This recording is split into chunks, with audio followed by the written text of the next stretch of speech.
Glitch here, and welcome back to our midweek faction wars. Today we are playing as the Empire. Just because I finally read the patch notes from 3 freaking weeks ago. I know there was a hotfix earlier, but I didn't realize there is a substantial change of the unit balancing. So that was my bad. I was away on a work trip around then, so I couldn't... Wait, was I away? Hold on. I think so.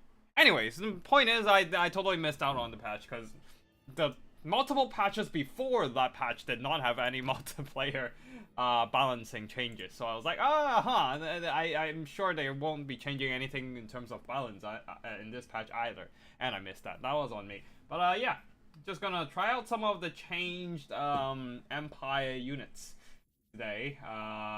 Primarily the Hellblaster volley guns and the battle, the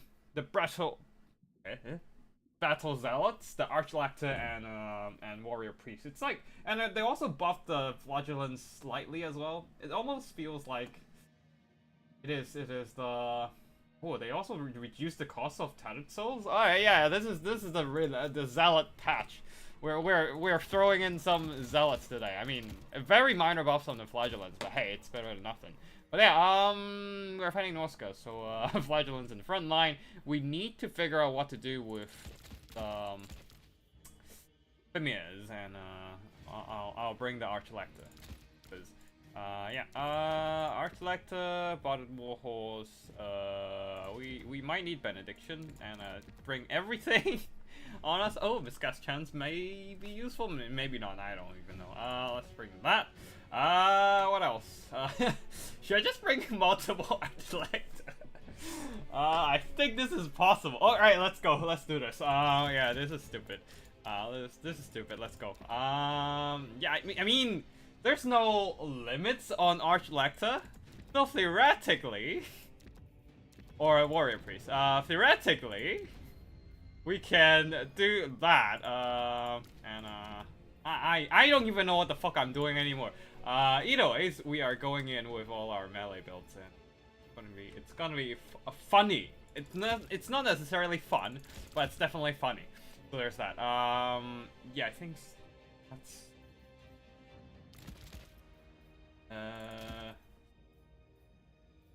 Let's just cut out some of the halberdiers and bring in spears and. Yeah, we're bring three halberdiers. There's no point bringing, this is such a dumb build, but, whatever, man. Has a blazing sun to deal with, okay. This is the perfect army! No leftover funds. Alright, let's go. Yeah. We've got stuff to fight. We're going. Oh, I don't even know what the fuck I'm doing. Hey Grell. Yeah, doing alright. Sorry, I wasn't quite able to reply to your message earlier, but just because this week is surprisingly busy for me, and yeah, I've been kind of swarmed with work for a bit there. Yeah.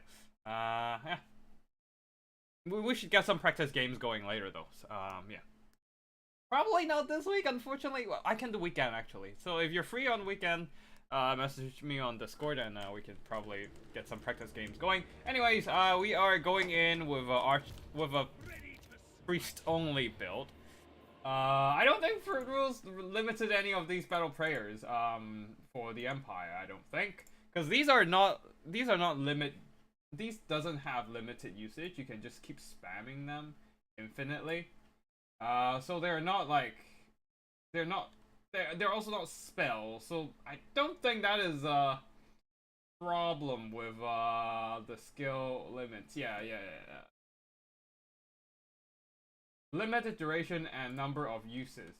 So it doesn't have limited number of uses. And yeah. So it should be fine. It is not duplicate spells or runes. And it's not health drain, yeah, it's not selectable spell or runes. They're not selectable item or ability price above 0 that has limited duration and number of uses. or number of uses is a problem, but it's and number of uses. So yeah, neither of these have a limited number of uses. None of these, so I can literally just keep spamming them. I don't think this is gonna work, honestly, but hey. They got like the Archlector got an anti-infantry bonus now, and Warrior Priest seems to have a buff on the side. Oh, they have a bit more melee defense, so they're a little bit more competent in melee combat. Not that it matters a whole lot, but hey, it's funny. So yeah, we're bringing triple Archlector, a little bit inspired by. Hold on. A little bit inspired by Spotify's attempt of going like no spell every game. So yeah. I decided to do this today. For just this game, honestly, I don't think this works in any situation. But hey, it's our first game. We can try something fun. But yeah, that is gonna be us with our army build ready as well. Good luck, have fun. Yeah, alright. Get the show on the road. I don't think this is ever even gonna work, but hey. Let's go! They are... Oh, they go for Muse. They go for me Warriors. This is where I think the buffs are gonna come in quite handy from our triple battle prayer people. Oh shit, let's just get our knights up right flank, because where we need to fight the skin wolves. And both of the warrior priests do have the banner of eternal flame, which is gonna be quite useful. Oh, you know what? You can run back. Alright, we can fight that. Oh, wrong spell.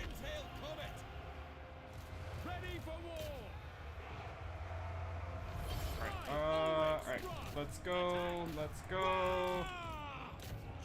Let's go. Alright, let's get the battle going.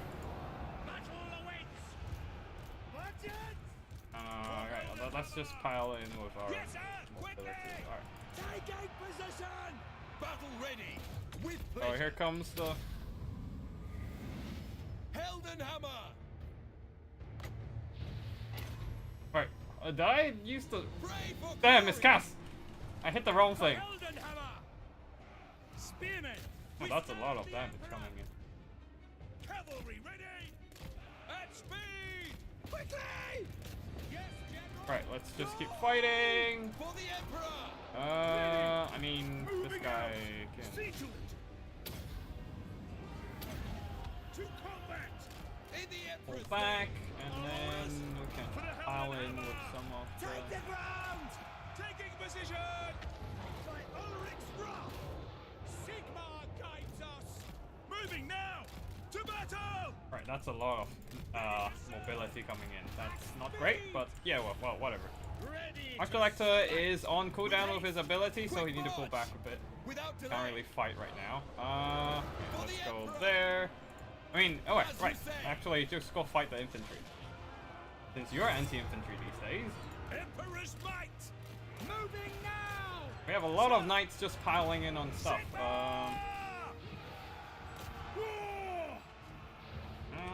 Can we get something? Get the bombs going? To battle. Quick march. Alright, yep, skin wolves are kind of exposed on the side. So The battle hymns. Alright, just melt those skin wolves, great. Yeah, we're going all WoW today. A little bit all WoW, at least. Skin wolves are done for, and we can go and smack. Awaiting orders. By I was Sigmar. just gonna say we're gonna go and smack those cavalry, but no. At speed. No lingering. Alright, pull back. Up it is. Quicker. Double time. You guys keep pressuring the skin wolves. I need your halberds and spears coming over there. Yeah, let's just not deal with that. Immediately. Spearmen. To battle! Oh, wow. Warwick's coming. Alright, let's just get out of there.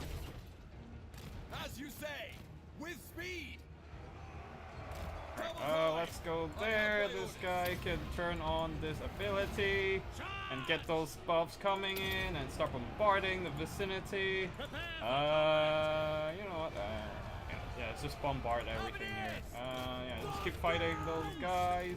You pull back and go and slap these familiars. I mean, as much as it pains me to say that, but I do need to slap these familiars with my own troops. Anyways, just keep bombarding them. Unlimited soul fire bombardment. Ouch, ow, ow. Alright, let's just turn that on actually. For the Emperor. Does it actually have any effect actually? Taking position. Alright, let's slam those familiars and everything. Get the melee attack, maybe? I don't see. Okay, yeah, we're juicing up everyone's melee attack in there. Turn on that while we get those buffs going on right now. Yeah, they're kind of breaking, but it's just not doing enough right now. Do we have any of our cavalry still intact? Alright, let's chase them down actually. You go and keep slapping them. You go and fight him. Oh, actually. Grab a Soul-Fire bombardment and clear out some stuff first. Quickly! Soul-Fire bombardment has this weird thing in the past where it somehow has like it gives spell resistance to nearby troops and yeah. Anyway, it was from before. All right, you guys just stay in the fight. You're a rampage, and I don't really care. No, actually, all right. One Arch-Elector goes down. I mean, Warrior Priest goes down. Well, everyone's rampage. Ouch, that was not ideal. Yeah, let's send them back in here. We are falling behind on a lot of things, including balance of power. Not ideal. Immediately. It is an honor. At once. Sigma calls. A lot of our troops, we just don't have the magic support, and yeah, I mean, unfortunate. Get our troops over here and get our Arch-Elector behind friendly lines, maybe. Yeah, we don't have spell support, which is not great. We need that spell support actually. But we do have the unbreakable. Oh, yeah, let's fight him. I think we can slap him down if we get a hit. Yeah, we just need one more hit and he would be done, but no. Come on. Come on. Oh no, he was stuck on the ground. And our Lord is running. Maybe I just need some spells, really, yeah. I need some spells. I can't just go pure fate. It was funny. It was fun though. It was a fun game. It was honestly surprisingly close. I mean, I did have some correct units to bring against Norska. But, damn it, Skylight is still not going down. But yeah, GG to my opponent there. It was a very this, I believe, build did not work out in the end, but hey. Oh yeah, it's the spell casting. That was the problem. It deleted so much of my infantry, damn it. And it's only flagellants on the field now. Wait, hold on. Warrior Priest is still there. With a few more flagellants accompanying me. Wait, the skin wolf's shattered. What the fuck?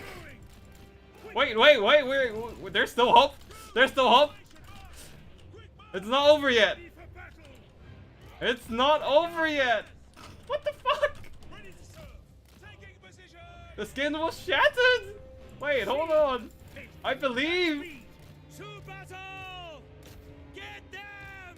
Faster! Take the ground! No lingering! Okay, we don't have the knights. We have a few flagellants still around, so there's that.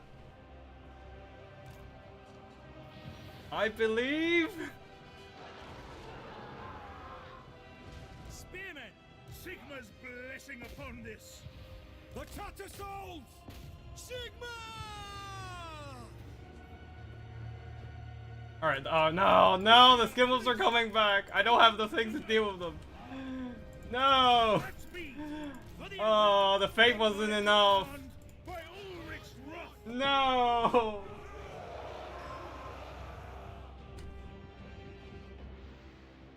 No, the flagellants. The believing wasn't enough. No. All right. Wednesday faction wars round 1. Empire versus Norska. That was GG. GG to my opponent there. That was a very close battle. Yeah, the User Warrior Priest didn't do too well. I think 1 Arch-Elector is fine. 2 more Warrior Priest is overkill. But yeah, the Halberds, if they can engage the Familiars, they did very well. I was expecting Familiars anyways, and they did their job.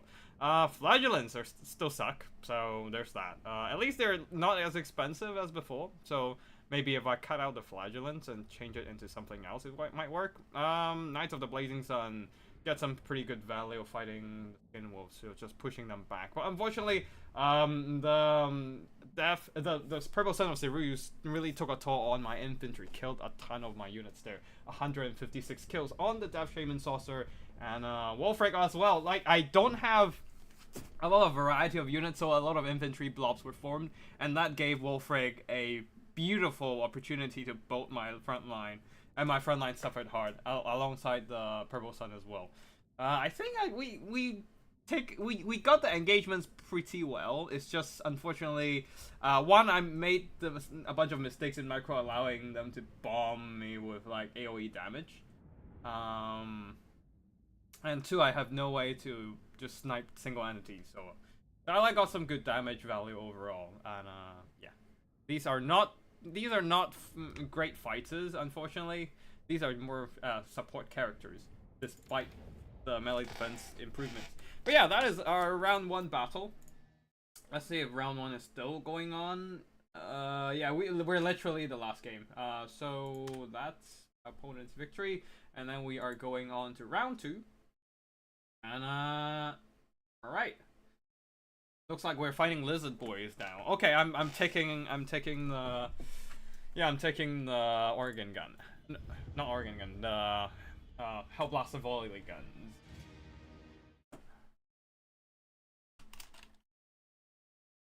Yeah, I'm still taking Arch-Lector though. I used to really like Arch-Lector. When kind of just stacking the warrior priest buffs alongside the Royal Outdoor Griffides and making them absolutely insane in melee. But yeah, those were the days. Not the case anymore. Wait, hold on. Maybe I can do that. That was literally like one of the early builds I made in the channel as well. Hold on. Maybe I can bring them back. Just revisiting a bit of the nostalgia. Yeah. Let me just do that actually. Alright.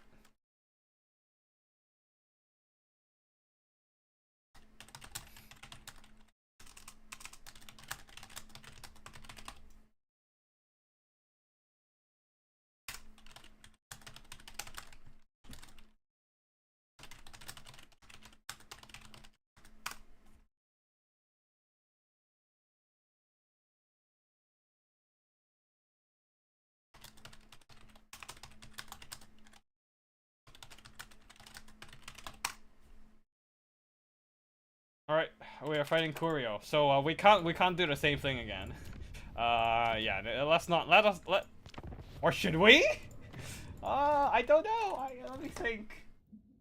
Maybe I want to, maybe? Yeah, anyways,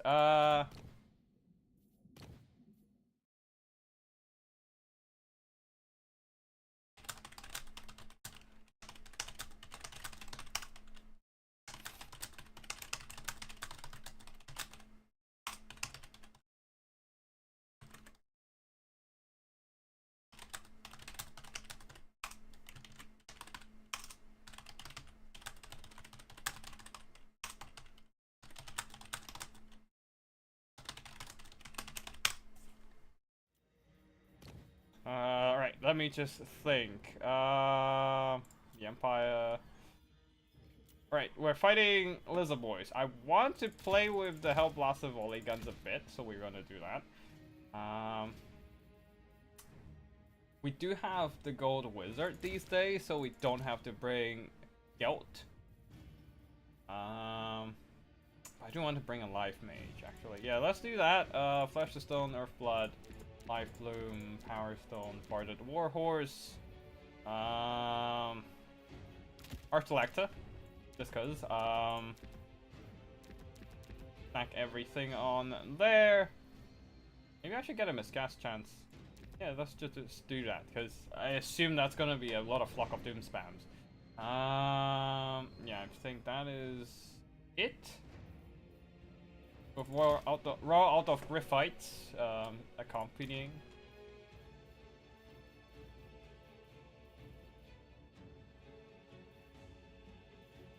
Now the idea is to stack the Flesh to Stone spell on top of the Grand Shield of Faith.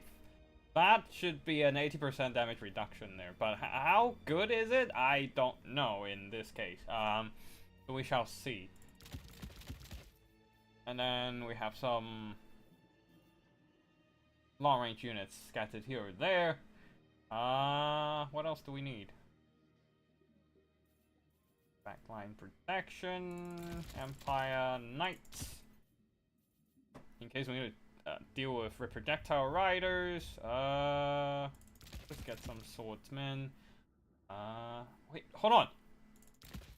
It's Black Lions, not the static. Yeah, we're not taking a static Hellblaster. Let's try to do some kite, shoot and run tactics. Shoot and scoot tactics, maybe.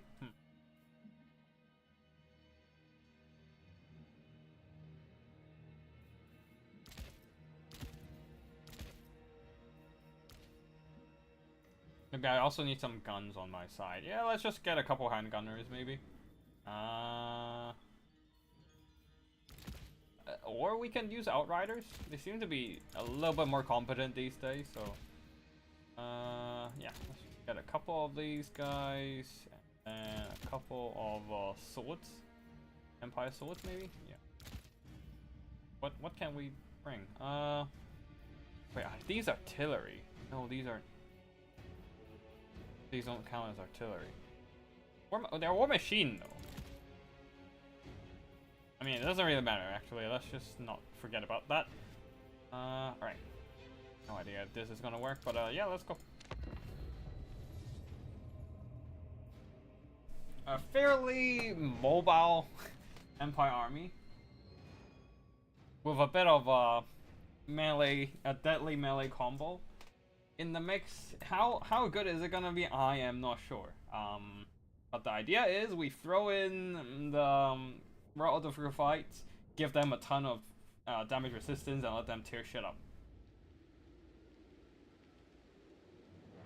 While our missile component rain death from afar. That's the idea. And then our spear line is just sitting at the far end and not doing a whole lot of. Alright, there we go.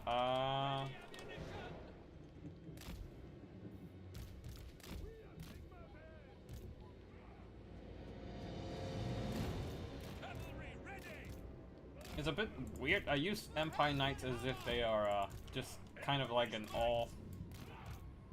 all-round unit. Like, I throw them into monsters, into cavalry, into infantry, into everything, really. Although, ideally, you don't really want to do that. Which is why some of them died pretty damn hard in the last game. Let's just do that. We need to fight a Cold One cavalry. These guys will be taking the brunt of the fight. And Outriders, we need them to do some shooting. Alright, we're done. I just hope they don't go full Vanguard deployment, then I'll be fucked.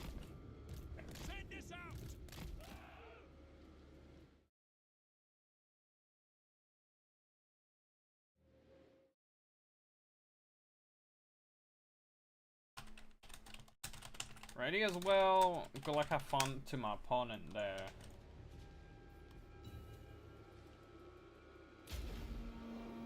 Alright, let's see. We can't fight. Let's just. Alright,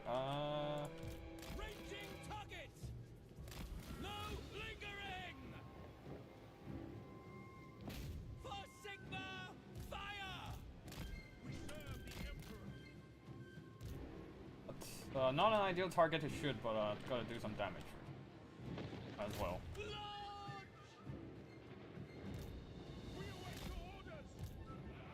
Take the ground! Yes, sir!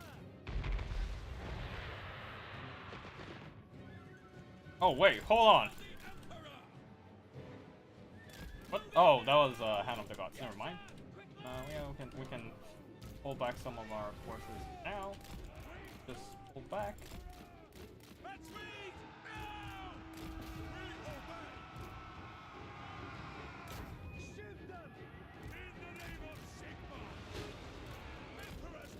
Pull back.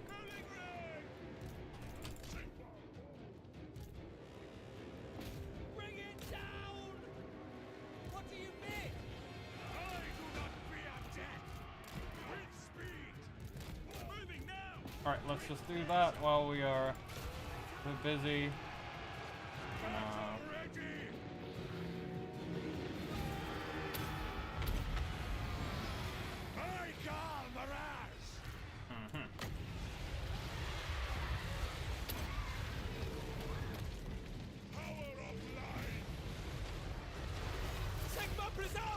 And yeah, we get those melee attacks going.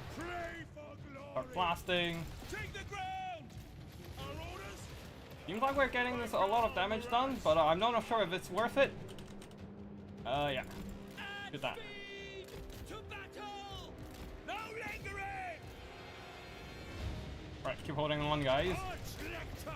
Sigma guides us.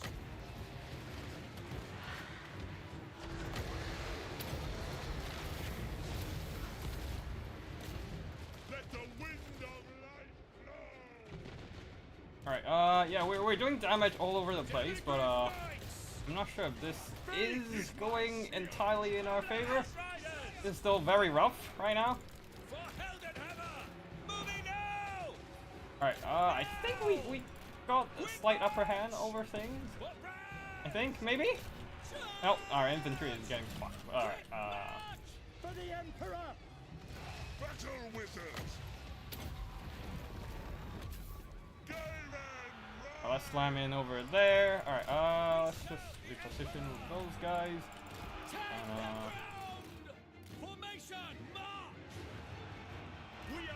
Alright, you guys can go and squeeze over it there. We serve France! Sigma calls! Get them! These guys are still fighting good. Ready to serve! Ready? Yes, sir! Quickly! Go! Alright, pull back. You guys. Oh, whoa! What the fuck is the Archlector doing? I left him in there for way too long. Hellblaster! Take position! Alright, blast them. Are you at it? Things are pushing through, which is not great for us. Outriders! Yes, General! Limber weapons! Get them up. Our Autograph fights are still very much healthy. You should go out, get out of there.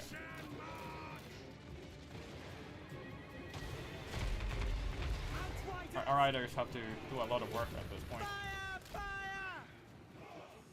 Prepare for combat! At speed! Understood! Yes, sir! Quickly! Just keep healing the knights. Guys, pull back maybe?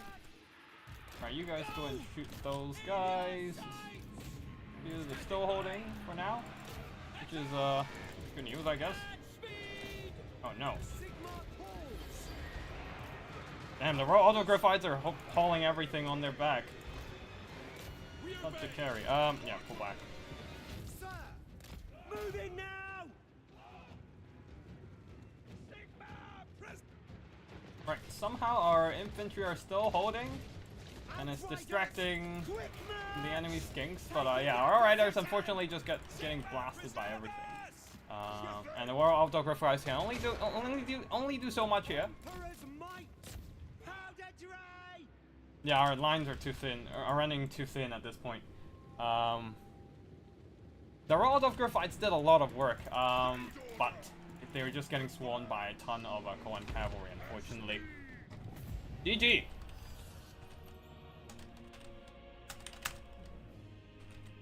Now the question is, how much did the Black Lions manage to do against the Lizardmen? They almost earned back their worth, but not quite enough. The Royal Doggerfights did some really good work. Just unfortunately, I don't think that's covered their costs. And the Empire Knights, I did throw them into the Cohen Cavalry, which they really suck against. And I probably shouldn't have bring that many Empire Knights. Seems like the Empire Knights really struggled here. They managed to run down some skinks, but that's about it. Once the Cohen Cavalry got committed, they absolutely got outclassed and bodied all over the place. And Archlector as well, mostly just there to buff stuff. And yeah. I probably should have went with a wider build with more infantry and stuff. But yeah, this is an interesting experiment, to say the least. Definitely don't bring as many Empire Knights in the next one. Probably the best bet for Empire army to kill Cohen Cavalry is just shoot them or melt coughs, really. Yeah, definitely need to take that into account in the future battles. But yeah, for now, GG to my opponent, Curio here, and his beloved Lizardmen. The Cohen didn't actually did that much work. It's the... Wait, hold on, what? Oh, it's Krogar. Nuking half the health off my Black Lions with Hand of the Gods. King Priest of Beast. Oh, that explained why my front line crumbled that fast. That was on me. I should have been careful about the Skink Priest and the Flock of Dooms. That's a lot of damage from the Flock of Dooms. Wait, yeah. GG to my opponent there. Yeah, most of the damage was done by the Skink Priest as well. I'm not sure how do I counter. Maybe I should commit fully into the melee thing and just bring another unit of raw auto Graphite, and maybe Flagellants would work too. Maybe just maybe. But yeah, that's something for later to think about. Right now, we are moving on to the next round, I assume.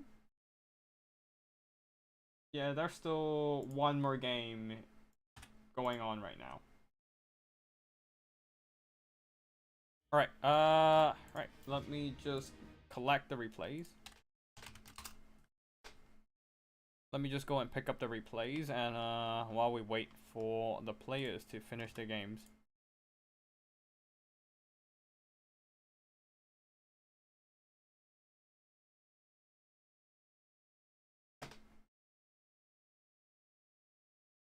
And looks like we might have some troll games in today's replays. Maybe.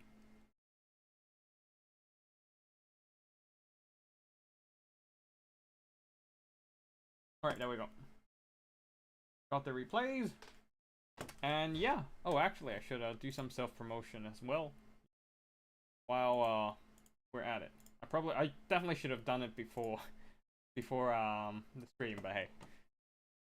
I was trying to log on to my YouTube account, cause no, not really log on, but I need to verify my YouTube account today. Just normally I don't, but for today I was jumping around all over the world with my VPN, cause as you might know, the UK government decided to start censoring everything on the internet, and yeah, I can't even read tweets without getting half my timeline blocked. So yeah, VPN it is. But that also means that I'm physically in very different locations in the span of like 5 minutes when I log in and log out. So yeah, that was fun. That was fun. All right. All right. Let me just do some self-promotion here or there.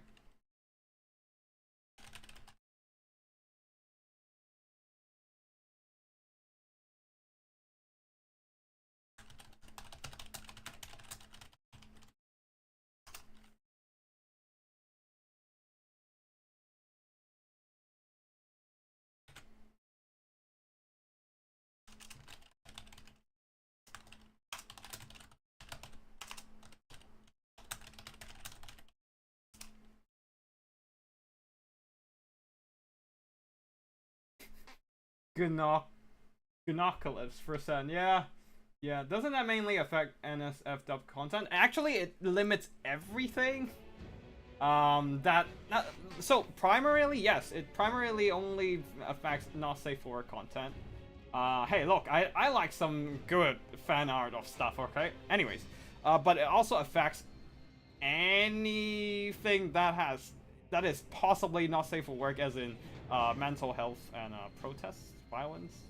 It basically has a very broad and vague wording, so that essentially that forces companies to go, oh wait, I don't know what is actually falling under the block and what is not, so we are just gonna block everything for you, which was great, just freaking great. Oh, and also apparently some stuff on Spotify get blocked as well, so there's that.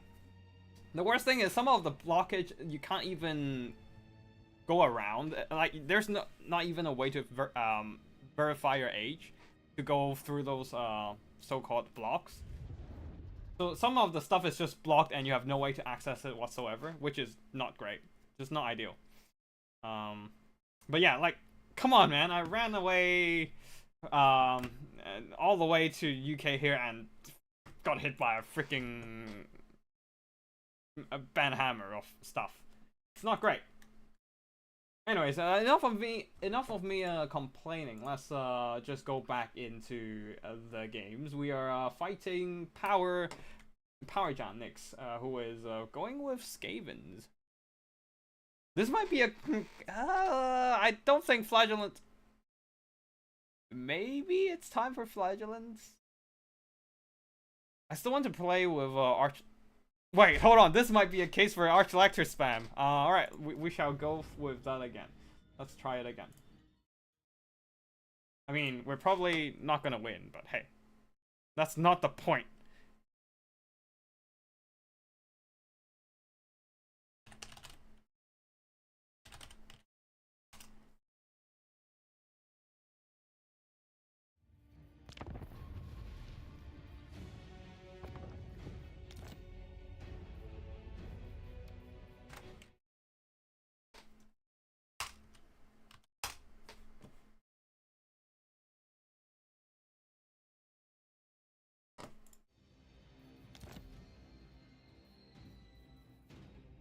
Alright, Scaven. So, Empire Army here. We are gonna do that.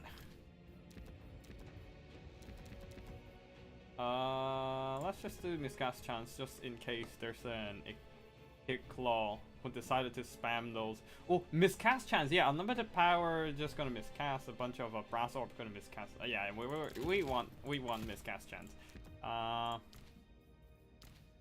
We want divine power there. We can't stack divine power, unfortunately, but hey, that should be fine. And then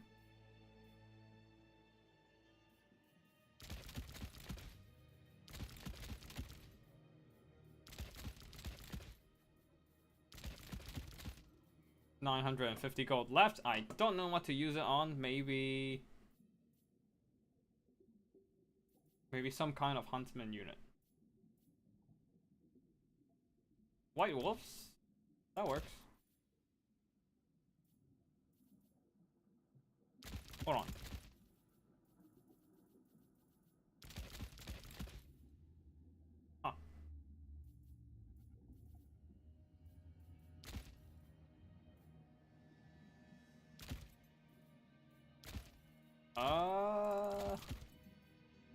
Yeah, let's just get the right Scott out and Crown of Command. We're going in. Rip UK internet. It's ripping everyone. Because apparently Europe got affected as well. So there's that.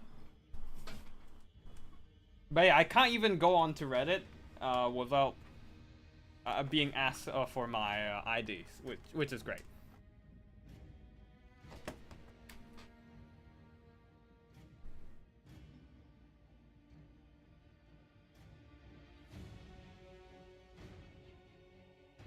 Alright, we are ready, and we're just waiting for our opponent.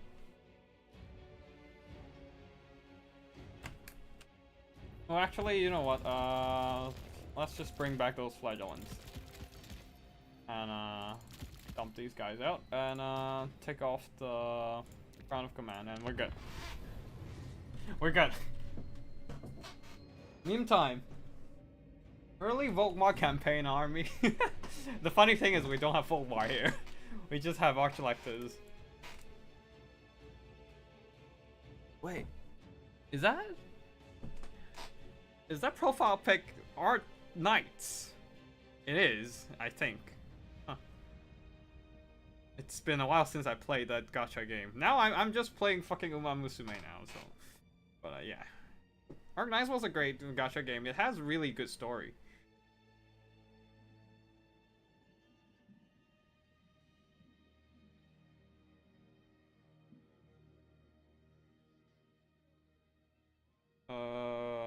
Hold on. Yep. We're ready. We're ready. We just wait. Wait, hold on. We're not sort of Torgold. We got.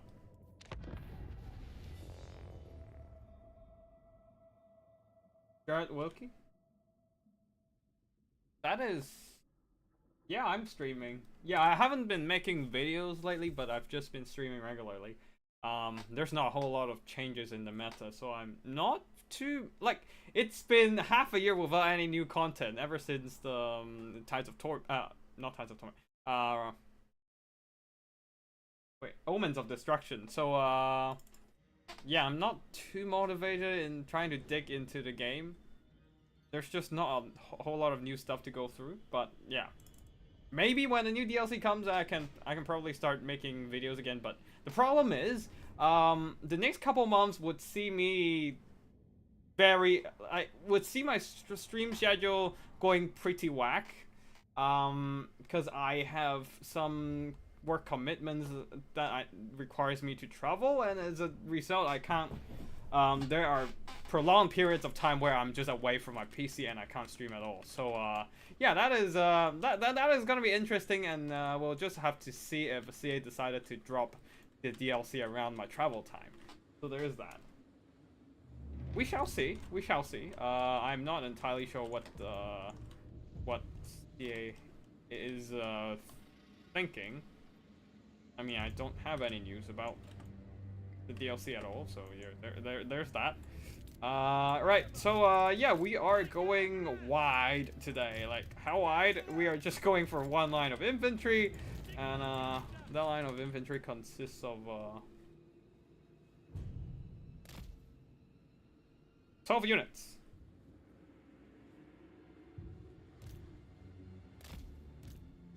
Technically, if I have free combat militia, I can even vanguard deploy them outside of the zone and just line it up on the whole freaking map. But yeah, we're not gonna do that because we don't have free combat militia. But what we do have are Empire Knights who can just walk up on the flanks and try and flank around and stuff, I guess.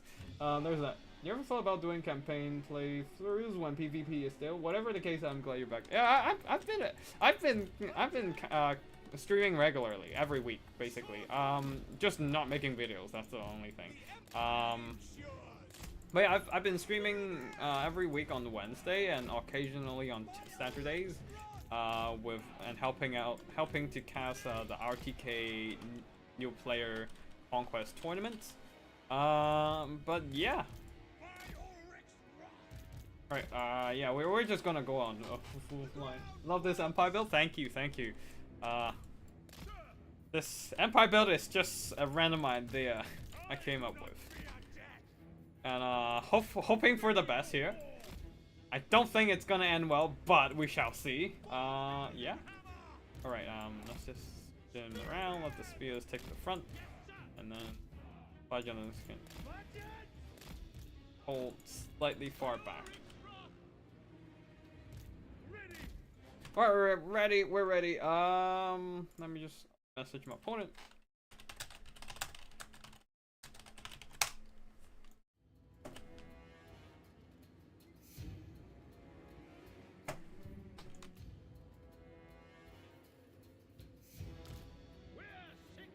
Man, I don't even know what the fuck I'm playing here.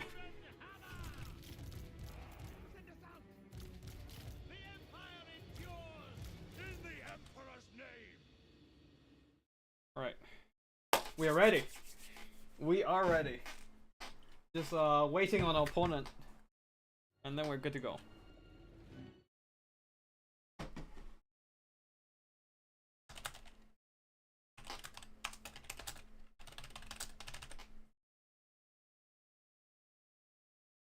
Faith and steel. We don't need gunpowder. I mean, a little bit of arrows, but no gunpowder is needed. Faith and steel. That's all we need. I don't see poison globes. Oh no! The bane of my infantry, Doom Players. Ah! Yeah, let's see what happens. Oh, and even like monks. Okay. We serve friends. Ready. To battle. Take position. Quickly. I don't know how I'm gonna kill the council guard, but we can think about it later. Now we just need to take the fight. We are ready. Faith is my shield. We are Sigma's heirs. Sigma! Alright, let's just run.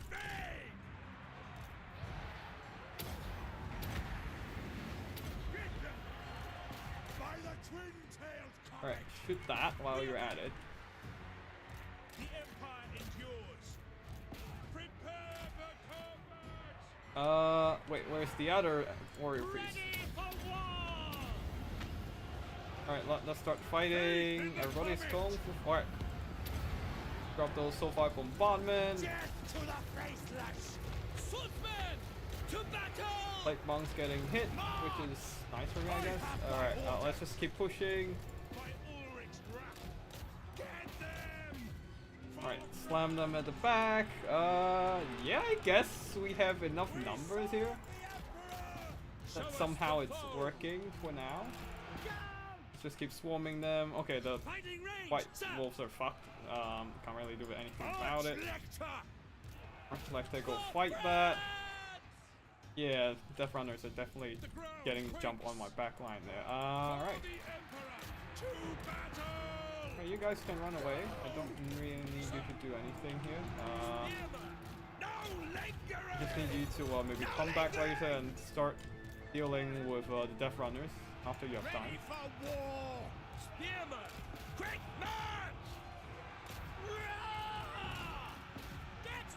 Right, we're up with another wave of buffs soon with one of the warrior priests.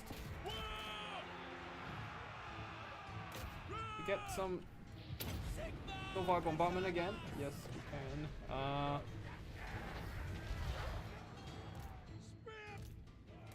Moving now. Yeah, the main problem for me is how the fuck am I supposed to deal with those Doom Players? I can handle some stuff, but not like that. At once.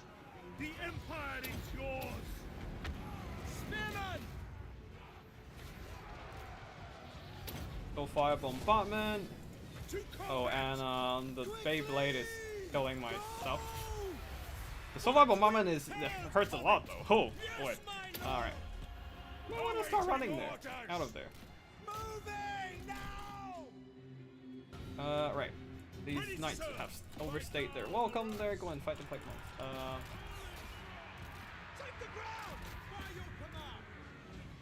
Prepare for combat. Right, go and jump back in there. Let the flagellants carry a bit for there. Alright. Go shoot that. Just keep fighting, Archlector. Okay, actually you can get out of there now. I think you've done enough. Huh.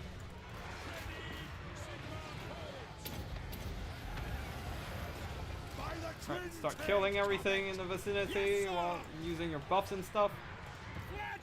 Flagellants, they will hold. And I forgot about some of these knights at the back there. Right. The Black Wind is not doing damage, but it does disrupt my stuff. Right, let's just run them over for a bit. You guys just hide. Flagellants go there.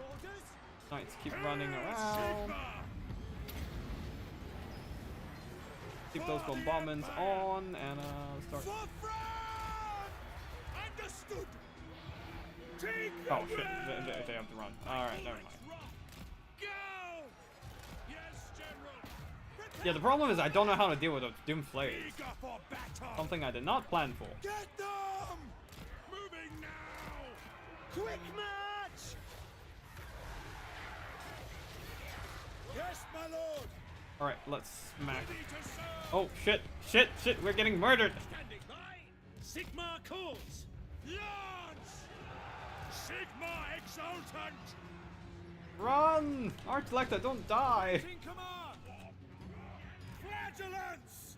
Like, just keep running, man. Just keep running. Yes, General! Go! Quick march! Oh, my cavalry needs to get out of there. Yeah, the flagellants will die, but it's a sacrifice I'm willing to make. Position! No lingering! Get there!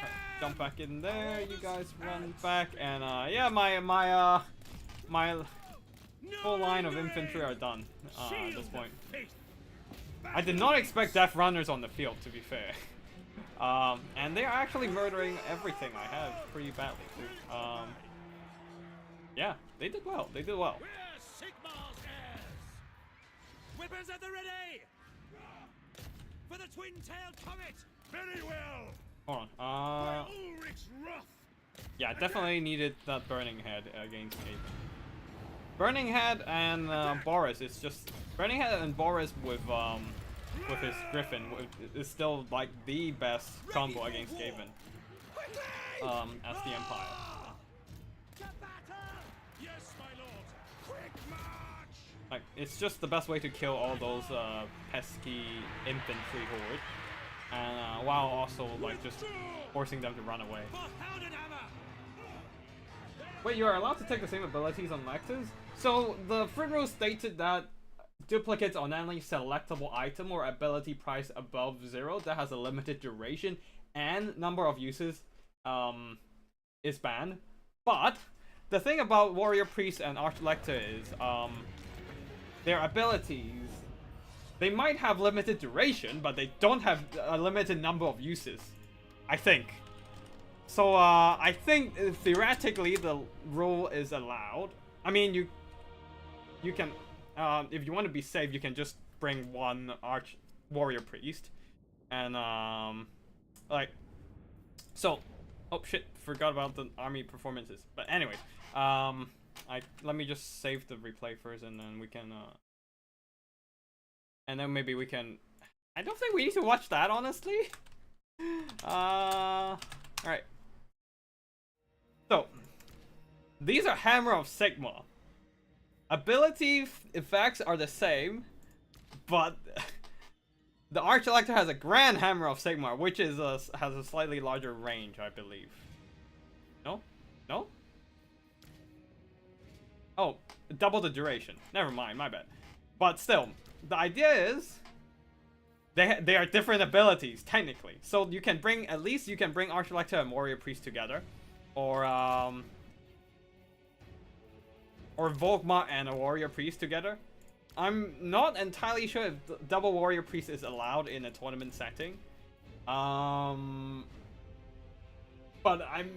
from what the rule says about abilities, selectable abilities or items, theoretically it is fine. You probably still don't want to do that though. But yeah. Also, because the Hammer of Sigmar. So one thing about unique abilities and items is that things that have the same name don't stack. So if you have two Hammer of Sigmar being cast on top of each other, they don't stack. So you only get 24 attack buff. However, if you have a Grand Hammer of Sigmar and a regular Hammer of Sigmar, these abilities have different names, and they are not counted as duplicate abilities, and they do stack in the game. So you can actually, if you stack Hammer of Sigmar and Grand Hammer of Sigmar together, you can get 48 melee attack in total, while the Hammer of Sigmar lasts, of course. But yeah, the idea is, yeah, you can stack those. I don't think Fruit Rules have anything against bringing double Warrior Priest with double prayers, unlike Solix Lullaby, because if you look at Kislev, Celiac's Lullaby is something that has a limited amount of use. Yeah. Uses max 3. The other abilities don't, but like Celiac's Lullaby has a max 3 usage, so you can't actually bring a second one as per fruit rules. So yeah, this is where the warrior priest prayers and the battle hymns are different.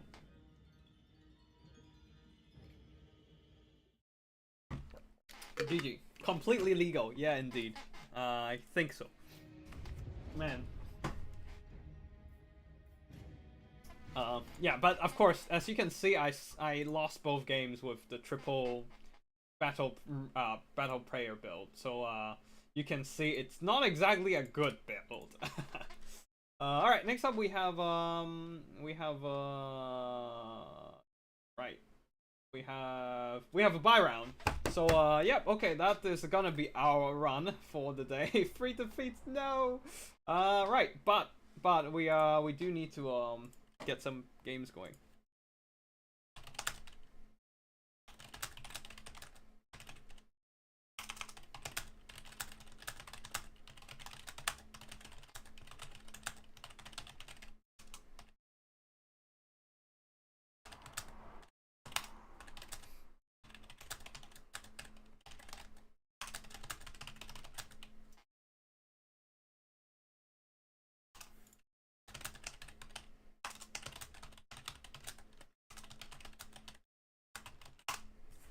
All right.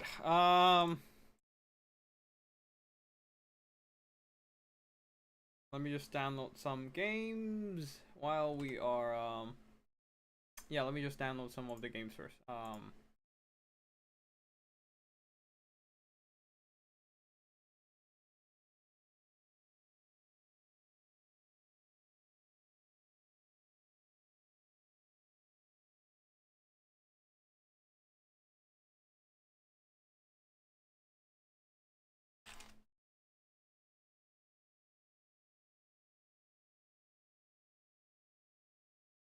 Yeah, we got a lot of replays just got in, so just give me a second. Let me just get all the replays downloaded, and then we can ask somebody to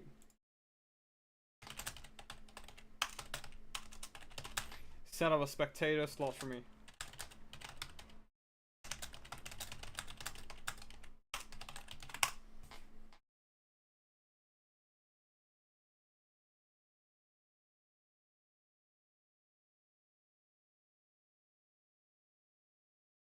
All right.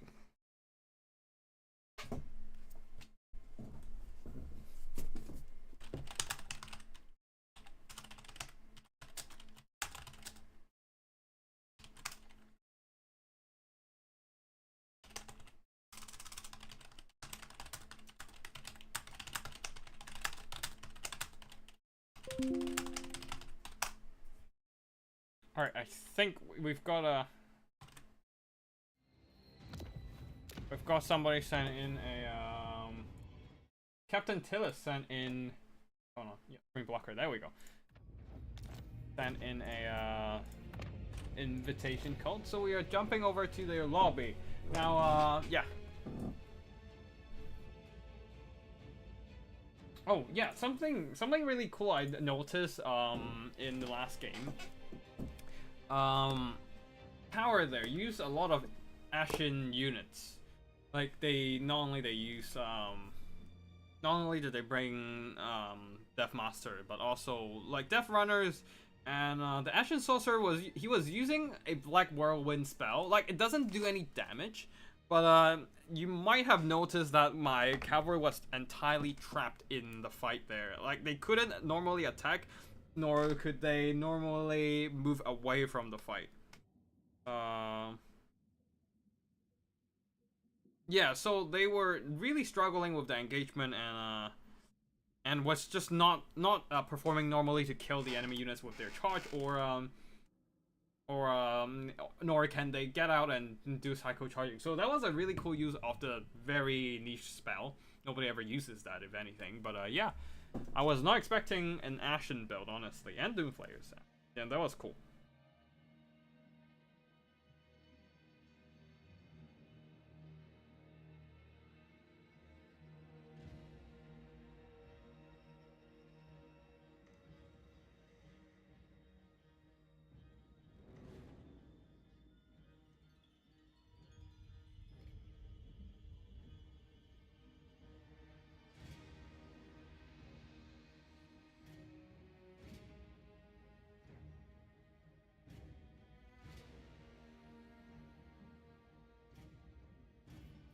Alright.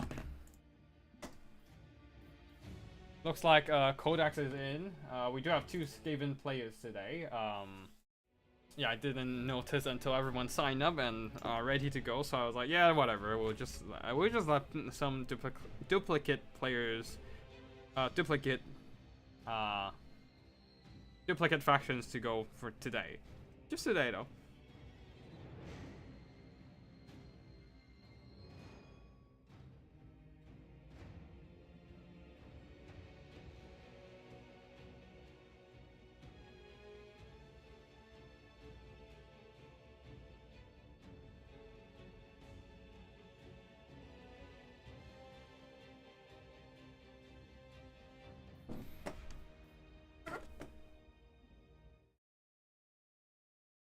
You were missing a witch hunter to make it OP.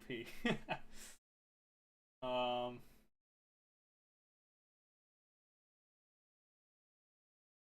hey Spotify, nice to see you here. And yeah, maybe I should take out the witch hunter. Witch hunter has some really fun applications too. It synergizes well into like a missile spam build. With the accusation. But yeah, maybe next time if I'm playing another tournament this week, then I'm not this Friday. This Friday I'm gonna be busy. But yeah, maybe if I get a Sunday 20 going, and like if I join Tequila Sunday 20, I can try that one out. Anyways, both players have completed their army selection and they're ready to go. Looks like Captain Tillis here is going with a triple Hobgobble Bolt Thrower attempt to counteract the Scaven artillery, and it seems like the Scaven did bring artillery, so this is going to be interesting. Let's see if the Avalanche Mortar can survive against the triple Bolt Thrower from those nasty Hobgobbles.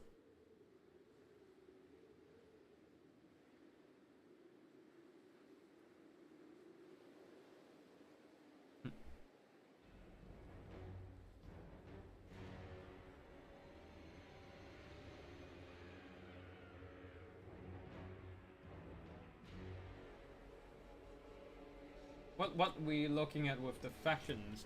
So now we have loaded in. Players are setting their stuff up. So for the Chaos Dwarfs, a front line of Goblin Laborers with Orc Laborers. Yeah, that's probably front line, back line. There are definitely some Hobgobble sneaky gits. I'm not sure if they're gonna be Vanguard deployed to try and ambush the Skavens, or if they're just going to be in the front line to fight Skaven chaff, since they do have that anti-infantry bonus. Anyways, the main idea for the skirmish chaff is definitely just throw them in the front line and let them do some skirmishing early and kite away, chipping away the enemy's health. Triple Wolf Raider with bows. And at the back there, a line of Goblin Laborers and some Orc Laborers just to guard the Hobgobble Bolt Thrower, because they're not regular greenskins. They don't speak with Cockney accent, obviously. Other than that, 3 units of Kadai Fireball, in which it will be very nasty for those Skavens to deal with. They don't have a lot of good anti-monstrous infantry tools, so yeah, they will be the mainstay of the main anchor of the Skaven front of the Chaos Dwarf front line, as they don't have any regular Chaos Dwarf units on the field. Astrog of Iron Hand coming in with Black Hammer of Hashut, Cascading Fire Cloak, and Flame Storm. Not Burning Head, but Flame Storm. Interesting. Yeah, Sneaky Kids are indeed Vanguard deployed on the far flanks, and on the other side of the battlefield, we have the Skavens going with a layered formation there. Skaven Slaves, Spears, Clan Rats mixed in all together and guarding those Poisewing Globes and that Avalanche Mortar at the back. Natty Booble's sharpshooters ready to pick off enemy artillery or monsters. Though unfortunately this time, well, they won't be threatened by the bolt throwers. The avalanche mortars will though, since avalanche mortars don't have stock while the Natty Boobles do. At the back there, guarding the back line, there are 4 units of red ogres and some wolf rats with poison. Leading the army is a racer of plague on a plague furnace. Or is it called the plague bell? Furnace bell. I'm not sure what the mount is called, but anyways, that's not the point here. Unholy Clamor, Warpstone Scroll, Warpstorm Scroll, to stop any flying cows in case there are any. Vermintide, and Vermintide only. Scorch for some AoE damage, that's it. Let you playing in this one, or are you just casting?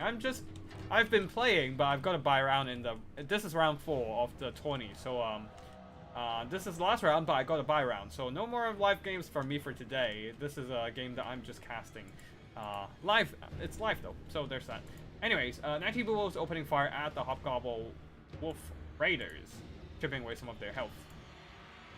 Not a whole lot is happening so far, but Skaven's seeing those Hobgoblin bolt throwers on the field. They're definitely beelining straight for the enemy formation, trying to get close enough to start using those puzzling globes ASAP, and the avalanche mortars start firing as well. Though they are aiming at the skirmishers, that was a big mistake. They can't hit skirmishers. Their projectiles were too slow. They need to start aiming at the enemy infantry, perhaps even try and dash into the range against the bolt throwers and start aiming at them. Natty Boobles are picking off some of the bolt throwers, which is great stuff, but the bolt throwers have 3 whole units, and it's gonna take them some time to get through all those artillery models. Anyways, oh, there are some Ashen Triads at the back, adding another layer of defense. But right now, the avalanche mortars are getting focus fired. Finally, they are. I'm not sure what they're doing, but anyways, Goblin Laborers are rushing straight in to enemy front line, but the puzzling globes have no issue peeling them off at all. Avalanche mortars, where are they firing? I'm not seeing any avalanche shots. Oh, oh wait, hold on. Yeah, they're still running around. Not entirely sure what the fuck they're doing. Is that? It's just. Is it aiming is just being bugged or something? Anyways, Scaven infantry are rushing for as well, but looks like the Hobgoblin infantry, the Goblin infantry are getting ruined pretty badly by poison globes. Though the second line of Kadai Fireball is now engaging, crushing the enemy front line, crushing those Skaven slaves, chaff, and also some red ogres with their superior armor and melee stats. So a second layer, and now the Skaven reserves are being activated, trying to plug the gaps in the front line. Orc laborers are pushing forward. Those Goblin laborers, those Hobgoblin bolt throwers are getting picked off, especially the ones getting annihilated by the Jezzails, just dismantling the artillery one after the other. Although there's still a lot of artillery models intact, are Jezzails shooting at them. Artillery crew instead, I'm not sure. But anyways, this would be a juicy Flamestorm opportunity actually. Or did they already use Flamestorm? Not entirely sure. Anyways, Kadai Fireborn are holding the front line for now and just ravaging those poor Scaven infantry, and the Hobgoblin Wolf Raiders with those are also being thrown into melee combat. Seeing that there's no more backline protection there, or at least a very thinned out backline protection, as the Red Ogres are being committed to the frontline fights. A lot of these missile troops have been exposed, and the Hobgoblin Sneaky Kids are engaging as well. Flamestorm into the front line there, blasting away some clan rats with spears. Although the Poison Globes have retreated in time, though the Goblin Laborers and Orc Laborers are also kind of crumbling there. Let's see. Hobgoblin Cutthroats, taking a huge chunk of damage, I assume, from the Scorch ability. But yeah, Flamestorm definitely not the best spell to bring against the Skavens. They're very expensive, but not very reliable. You can see it just going everywhere, instead of striking at a predetermined path, making things a lot more awkward. Sneaky Kids are trying to sneak up on those Poison Globes, but unfortunately, they have been spotted just in time for a volley, or maybe 2 volleys even, of Poison Globes to just peel off 40% of their HP. Astrogolf Ironhand finally pushing into the backline. They're threatening the Natty Bolt Sharpshooter, who have been under fire for a while as well from those bolt throwers. But the bolt throwers is now compromised by the Red Ogres, There's still one Kadai Fireball on the field. The rest have crumbled as they are a bit overwhelmed.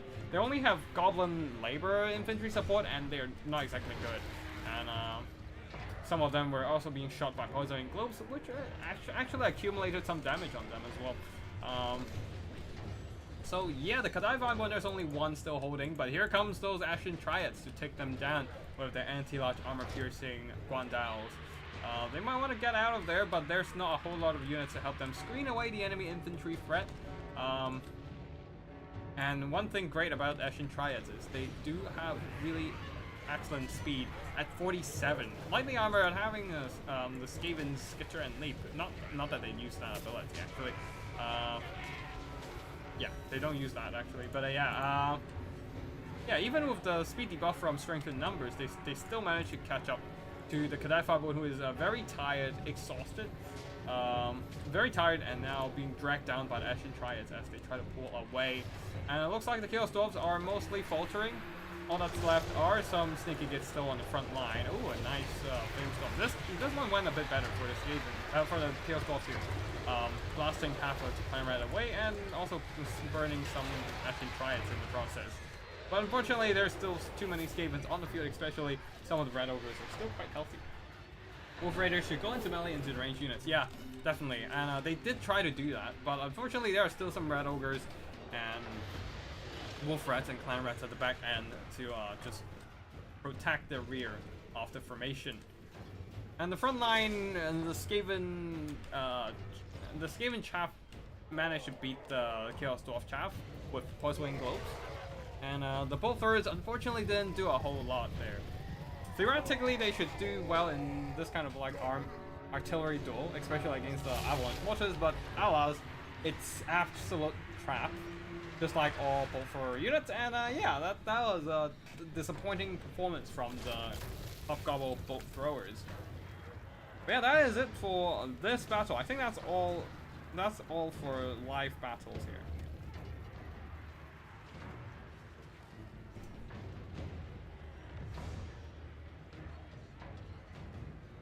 Right, yeah, yeah, that is gonna be it there.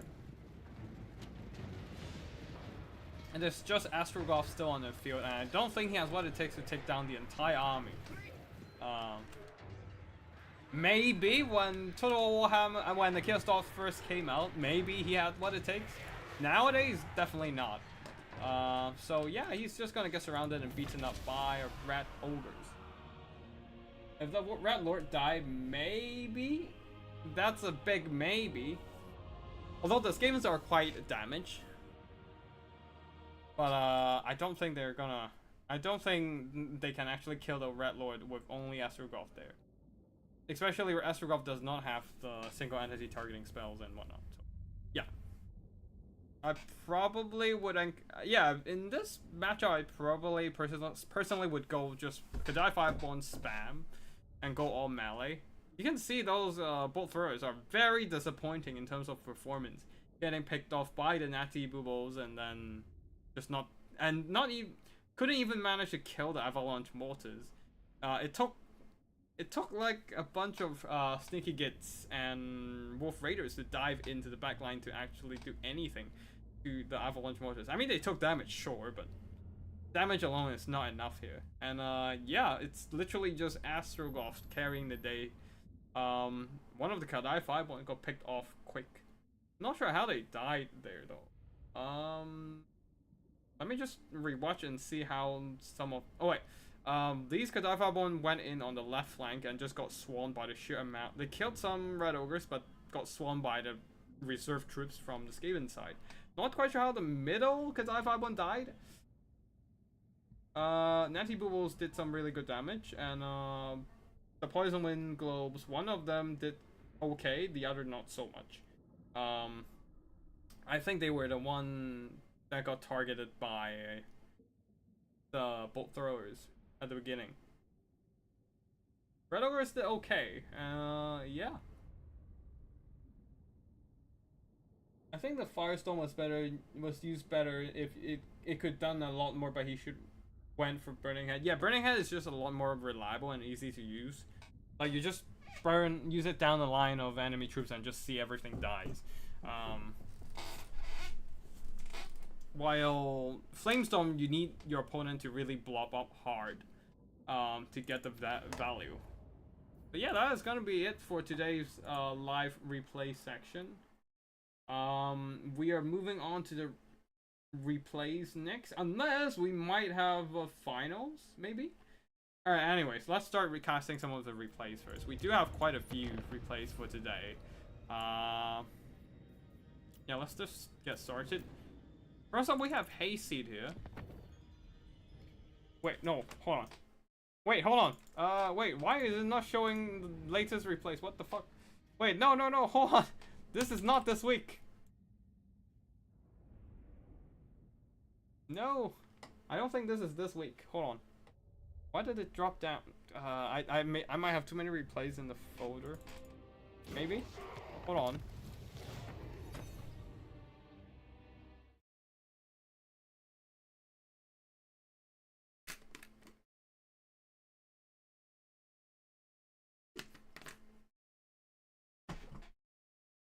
And this is not today's game. Wait, did I not save those replays?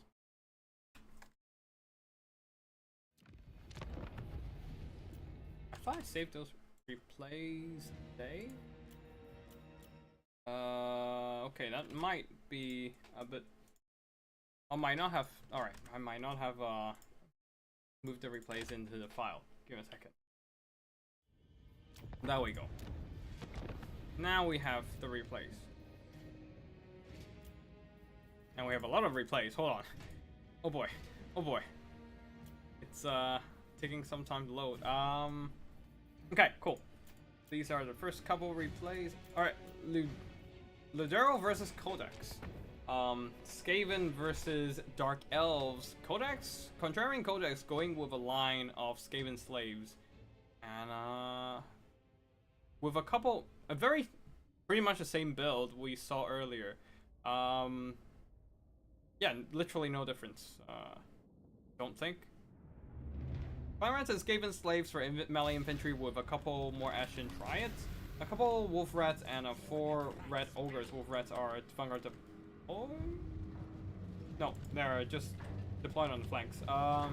Leading the army Gracier of Plague with Unholy Clamor, Dread of Third Team spell, Vermintide, and there's no Warp Storm Scroll. On the flanks, there are some Skaven slaves are ready to lay some ambush on the opponent. Avalanche Mortar, Netty Sharpshooter, the Dark Elves going with a bunch of shades. Interesting. But immediately they're the Dark Elves formation are getting showered by the Avalanche Mortars, and Code 1 Knights are paying a heavy price for that. A front line of Bleak Swords and no Dread Spears actually. Just Bleak Swords. 1 Knights for mobility and already immediately taking a bunch of damage from the enemy artillery. Dark Riders on the flanks there, Morkel and Knights at the far back. 4 whole units of Shades really preparing to just outshoot the Skaven with their sheer amount of armor-piercing missiles. We shall see if that works here. Leading the army is the Supreme Sorceress of Dark Magic with Soul Stealer and Doom Bolt.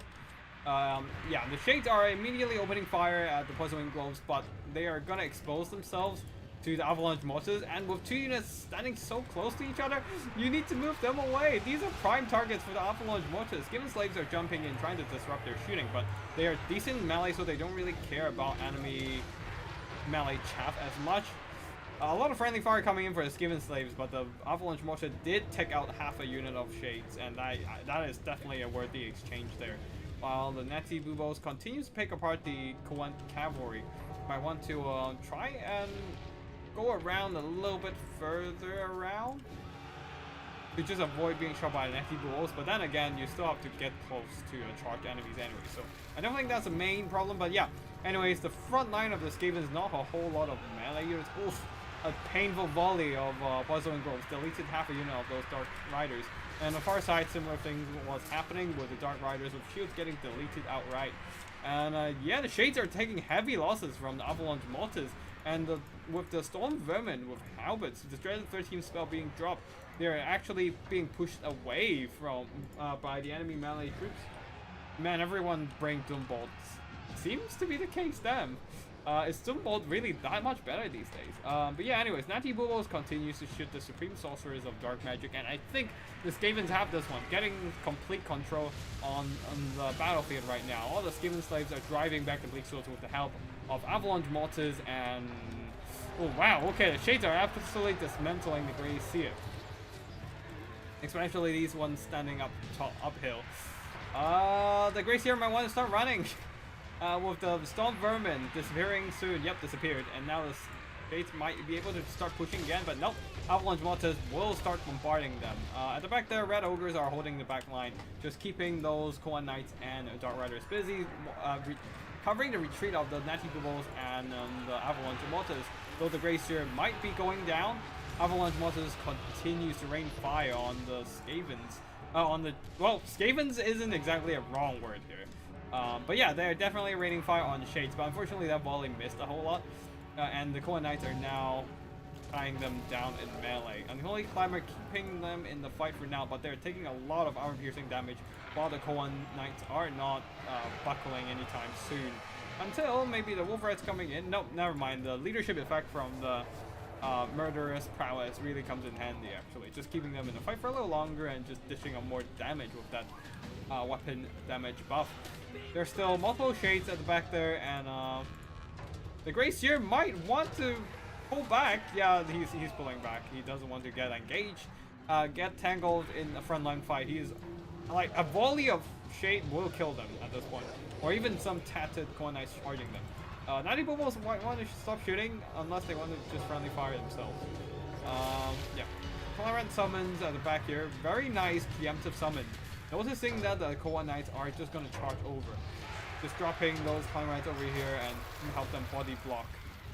Help the Skaven body block the Avalanche Mortars. Body block the Koan Cavalry and protect the Avalanche Mortars. Oh no, a Doombolt is going to kill this poor Brazier. Coming in, it's coming in. Whee! Boom, it's dead. It's dead. Yep, the Grey Seer is down. There are still 2 units of half health Shades on the field and one very tattered one. Some Skaven slaves are just tying some of the Shades down for now. The second it got above, everyone wants to use it. Doombolt has always been good, just hard to make a build around now. It's just good. That's fair. It's a guaranteed damage, and it's really hard to miss, honestly. No pun intended. But yeah, anyways, Shades are firing, and the Red Ogres, who have been committed to backline protection for the whole game, finally are free to push up. Now that all the Koan Knights have been dealt with, they're free to push up and start dealing with the enemy missiles at the back line. Ashen Triads and Skaven Slaves tying down, swarming these poor Shades. They are decent in melee combat. But that doesn't mean they want to take the fights in melee when they still have a bunch of ammo left.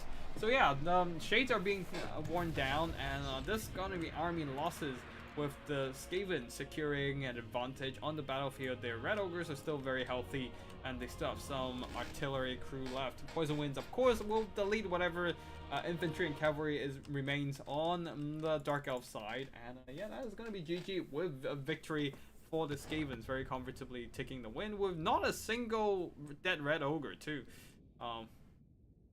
Really screening off those enemy cavalry well there, just plugging the gaps and like making sure they can't kill off the Natty Bubbles nor the Avalanche Mortars, who did end up carrying the game here, getting over 4,500 gold worth of damage value. Yeah, taking down 30-something% of the enemy's army by themselves. Yeah, very well done. And Ashen Triads as well, just hanging at the back line there and tying down the enemy Shades and all that. As for the Shades, unfortunately they got outshot by Skaven artillery. It's very hard to outshoot Skaven artillery, especially if you have, I guess if you're bringing Shadow Warriors maybe. But yeah, with Avalanche Mortars and Anti-Bubbles on the field, 2 of the best artillery crews, weapons teams in the game. One outright deletes any infantry like Shades, and the other pinpoint accuracy that can be good against both large and small targets. getting a whole lot of damage done. One of the Cohen Knights getting a lot of value though. Not sure what they did actually.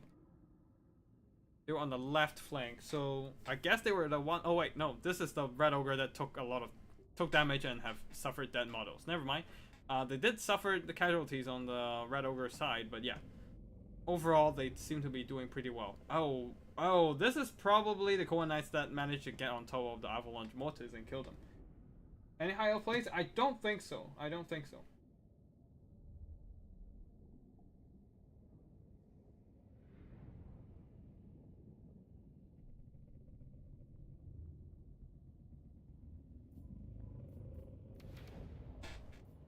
Yeah, I don't think we have any high elf players for today.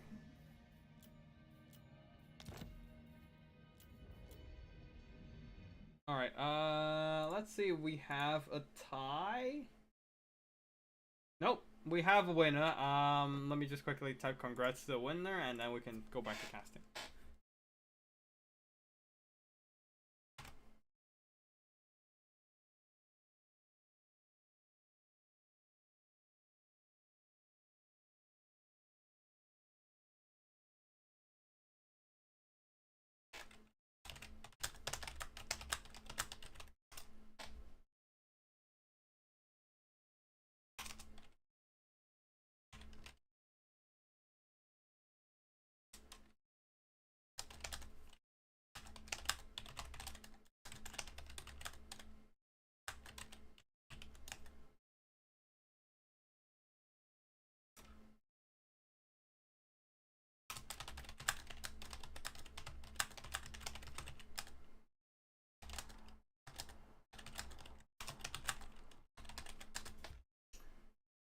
Yep, give me a second. Let me just write down a congratulatory message to the winner first. I'm not gonna say who's the winner.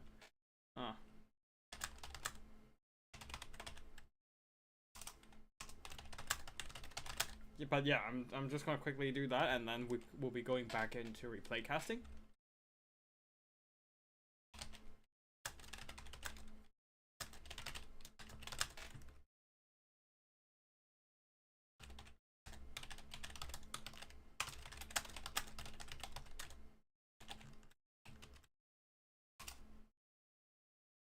Alright, right.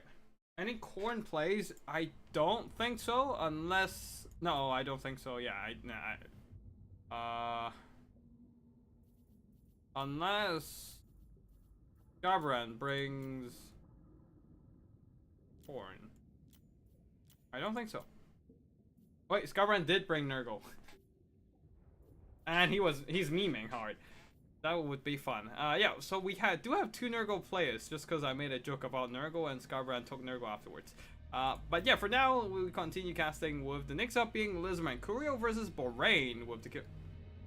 We have 2 Chaos Dwarf players as well. We have too many duplicate factions today, damn it. I should have checked. God damn it. Alright, yeah, we do have 2 Chaos Dwarf, 2 Scaven, and 2 Nurgle players. Somehow we didn't run into any mirror match, I don't think.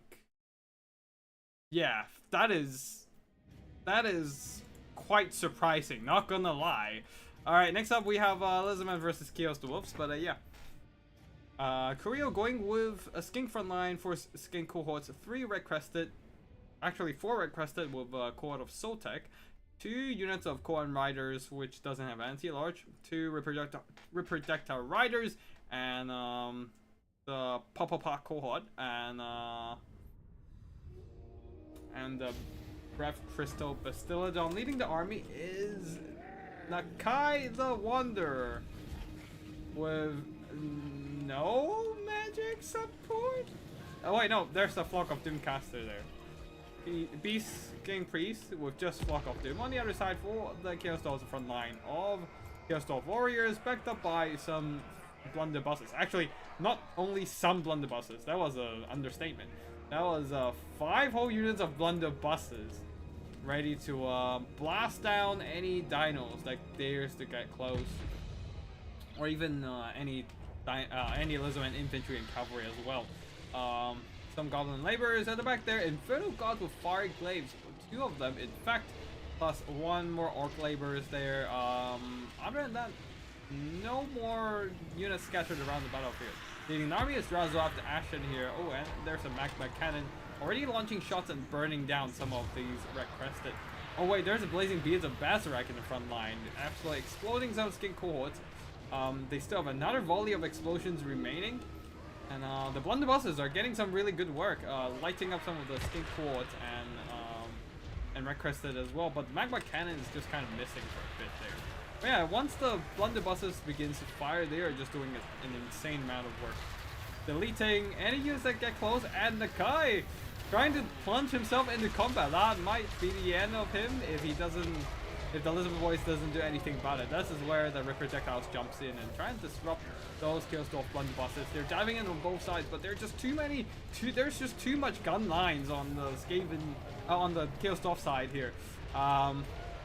Any units from the Lizardmen that get close just get absolutely deleted by either blunderbusses or fireglaves. And even if some of the projectiles are just dragging them into melee, a bunch of them are still firing and firing in melee, deleting those rip projectile riders, getting them off.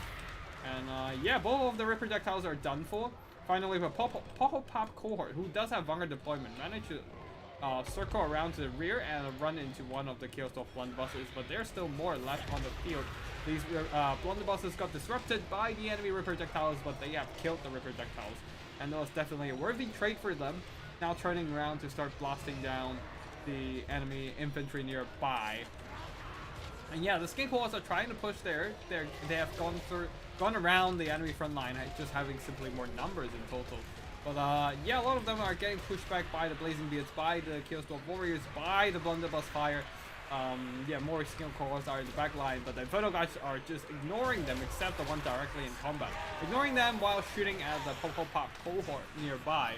It is a crossfire situation indeed. Inferno gods with fireglaves, blunderbusses, and more Inferno gods. And yeah, I think that is just going to be a victory for the Chaos Dwarfs. A very sound victory there. Anything that the Lizardmen being thrown into the enemy formation just get deleted but executed point blank by all those blunderbusses. Really nice late defense from Borain there, leading to a victory for the Dawi Za. Ref Crystal bugged in this match, healing itself instead of Nakai. Oh shit. Which it shouldn't even be able to do instead of Nakai. Had no effect on the outcome of the battle, but still pretty weird. I think that is the same bug as like casting Spirit Leech, but somehow casting it on yourself. That might be the same issue here.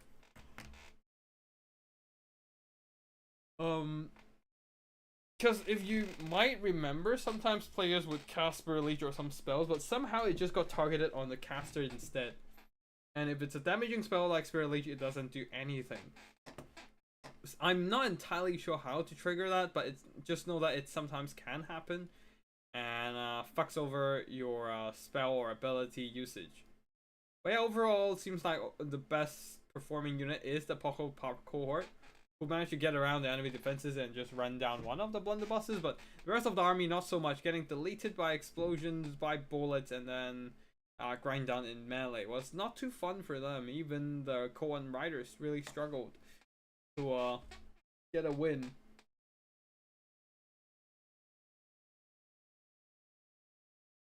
Magma Cannon actually did some work? What? Okay, I might actually jump back in to keep track on the Magma Cannon. But yeah, blunderbusses did amazing. They're deleting, just shooting at any expensive targets nearby, like the Rip Projectile Riders, the Bastillodon, the Paul Pop cohort, etc., and of course the Kai. So they got a lot of good value overall. And Fireglaves did well as well, with still a lot of gas left in them.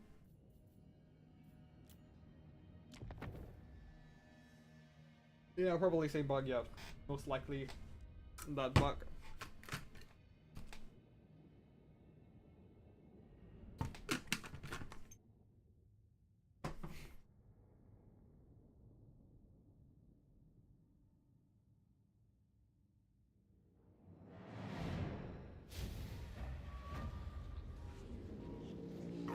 Alright, what the fuck did the Magma Cannon do? Blast some skin cohort. Keep blasting skin core. Oh right, I forgot to check the core and riders as well. Just mostly focusing on the skins getting deleted and ripper projectiles as well. Oh, they try to hit up the flanks. Oh, were they trying to charge the fireglaives? Oh, some of them ran into the Chaos Dwarf Warriors. That was not great. They don't. Oh, Court of Sotak would have killed the Chaos Dwarf Warriors, but the fact that they are getting shot by the Magma Cannon was not great for them as well. Taking a lot of hits. Conan Riders running into Fireglaves, who does have armor piercing and anti-large, and at the same time being blasted by Magma Cannon. That definitely nets them some value. Yeah, look at the. Not only does it have good value on explosion, but the vortex that it left after the explosion also does a lot of good damage if you just get stuck on it. So yeah, I mean it's nerfed since it came out, but yeah, that is still for once actually the Magma Cannon actually did some good damage, which is quite funny, not gonna lie. But yeah, that is it for this battle. There, we are gonna delete that.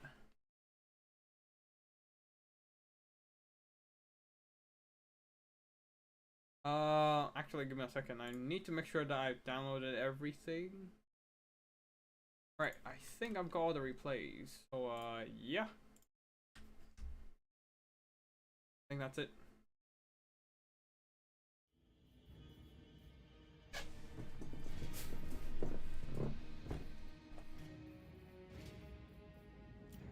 Next up, Nurgle versus Greenskins, and the Greenskins are going with a double spider build. And I assume there's a bunch of fanatics. Yep, fanatics. Multiple fanatics in there, just ready to unleash some havoc among enemy ranks. Lukinko going with a line of Nurglings in the front. I suppose the Forsaken are either at the flanks or at actually, yeah, it's probably a second line of Forsaken, honestly. Yep. Oh wait, no. Forsakens are on the flanks, ready to do some flanking maneuver and get to and punch through. While in the middle there will be the Plogers. Plogers with great weapons, ready to fight enemy monsters and stuff.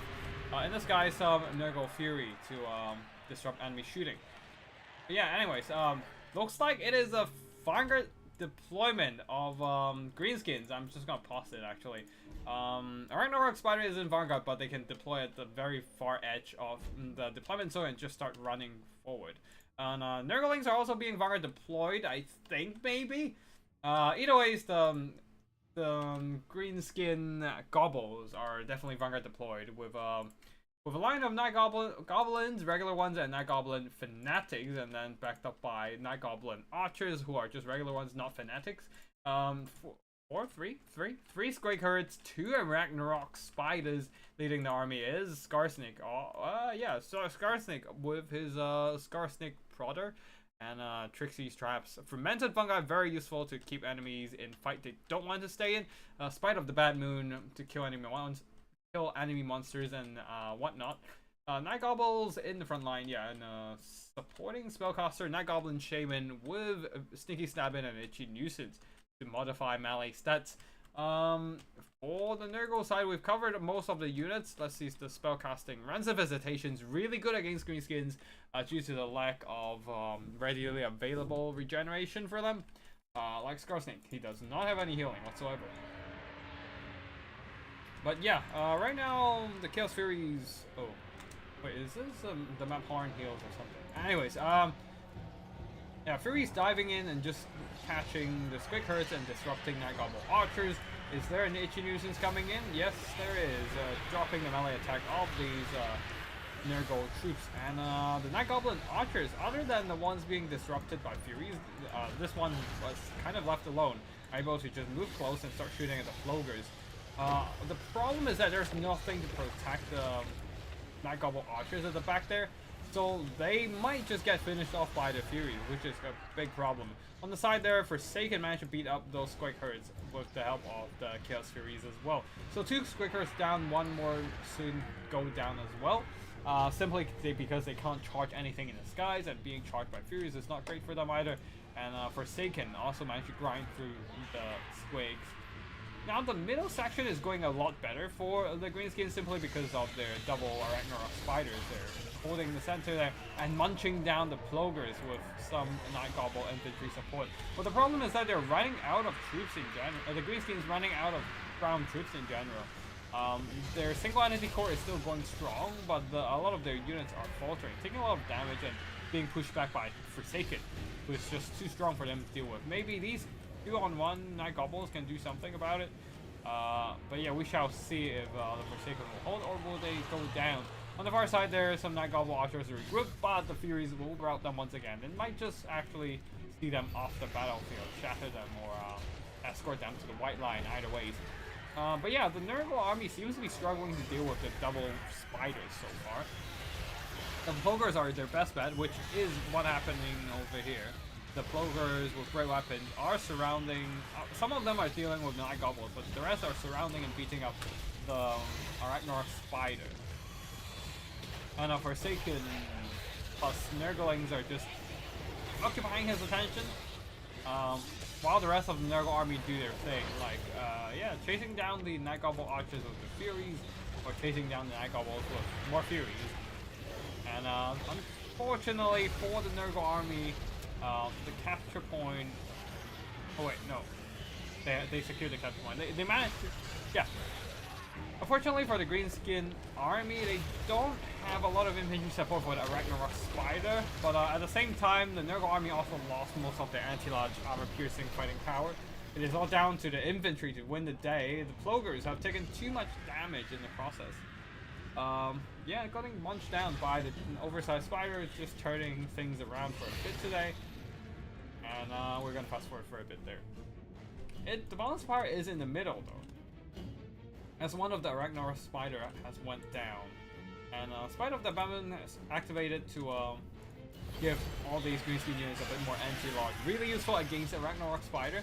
Furies continues to chase after tattered Greenskin unit, trying to get them off the battlefield, so that there will be less chaff to deal with in the end game there. As the Greenskins already have to deal with the Forsaken, one Forsaken and one Plover supporting. Yeah. Wait, hold on. Yeah, the Greenskins. Yeah, sorry. Yeah, the Furies need to chase down the enemy tattered troops and make sure they don't come back to help out Scarsnake or a Ragnarok Spider there. They're slowly being whittled down by the Plogers, who are still hanging on. They're barely hanging on, but still hanging. That's the main thing. Ooh, a nice fermented fungi. Oh, wait, what? What? Okay. The Chaos Sorcerer Lord was retreating and then rampaged. But he just didn't go back into melee for a while until now, which is weird. But yeah, Rancid Visitation continues to be dropped onto the Greenskin troops. And the Greenskins don't have anything to counter it. They don't have any active healing after all. I wonder if it would have been better if you just drop it on Scarsnake constantly. Might as well have Pestilence lowering its melee attack as well. Rampage doing Rampage stuff. More like Total War Warhammer doing Total War Warhammer stuff. We'll do a bit of fast forward there as the Greenskins are actually losing. The Plogers just refuse to go down. Their immune to psychology comes in really handy against a terror-causing monster like the Ragnarok Spider. And just the Nurgle healing coming in occasionally kept them in the fight long enough until all those Greenskin infantry got worn down by the Forsaken with their armor and damage output. You can see they got some really good kill counts, just not enough to get their value with damage, but that's where the Furies and the Plogers come in. One of the Plogers getting 1,400 gold worth of damage value. Despite suffering heavily at the hands of the double Ragnarok Spider, they managed to bring down the spiders. Not really sure if they brought down both of them, but definitely did significant damage to the last one indeed. And yeah, the Furies also did some good work there, disrupting the enemy archer line and also shutting down the squigs. And even the Sorcerer Lord of Nurgle did some good damage. On the other side for the Greenskins, the infantry didn't do a whole lot, not having a lot of... Maybe the Night Goblins can go onto the flanks and unleash their fanatic spinning loons maybe, but yeah, anyways, that is not the main problem main concern for the day. The War Rock Spider did some good damage overall, but I don't think that was enough to pay for themselves. I feel like if you want an anti-large unit, you're probably better off with Orc Warrior Begins. Just because they have more models and are a bit more reliable in melee. And the Ragnar Spider is a bit finicky, I feel like. I don't use it much, so I can't really tell if it's anything good lately, but yeah, it's a very expensive piece of anti-large, and even then they couldn't kill off all the ogres effectively too. I mean, the ogres took a lot of good damage. Yeah, I don't see how this build can deal with a cavalry army either.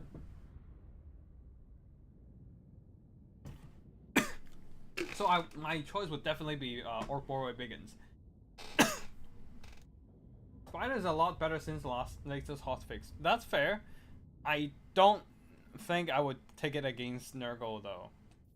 Again, I just don't see how it deal with enemy cavalry.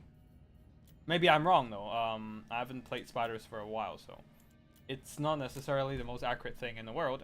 Right, next up. Oh boy, we have a lot of replays.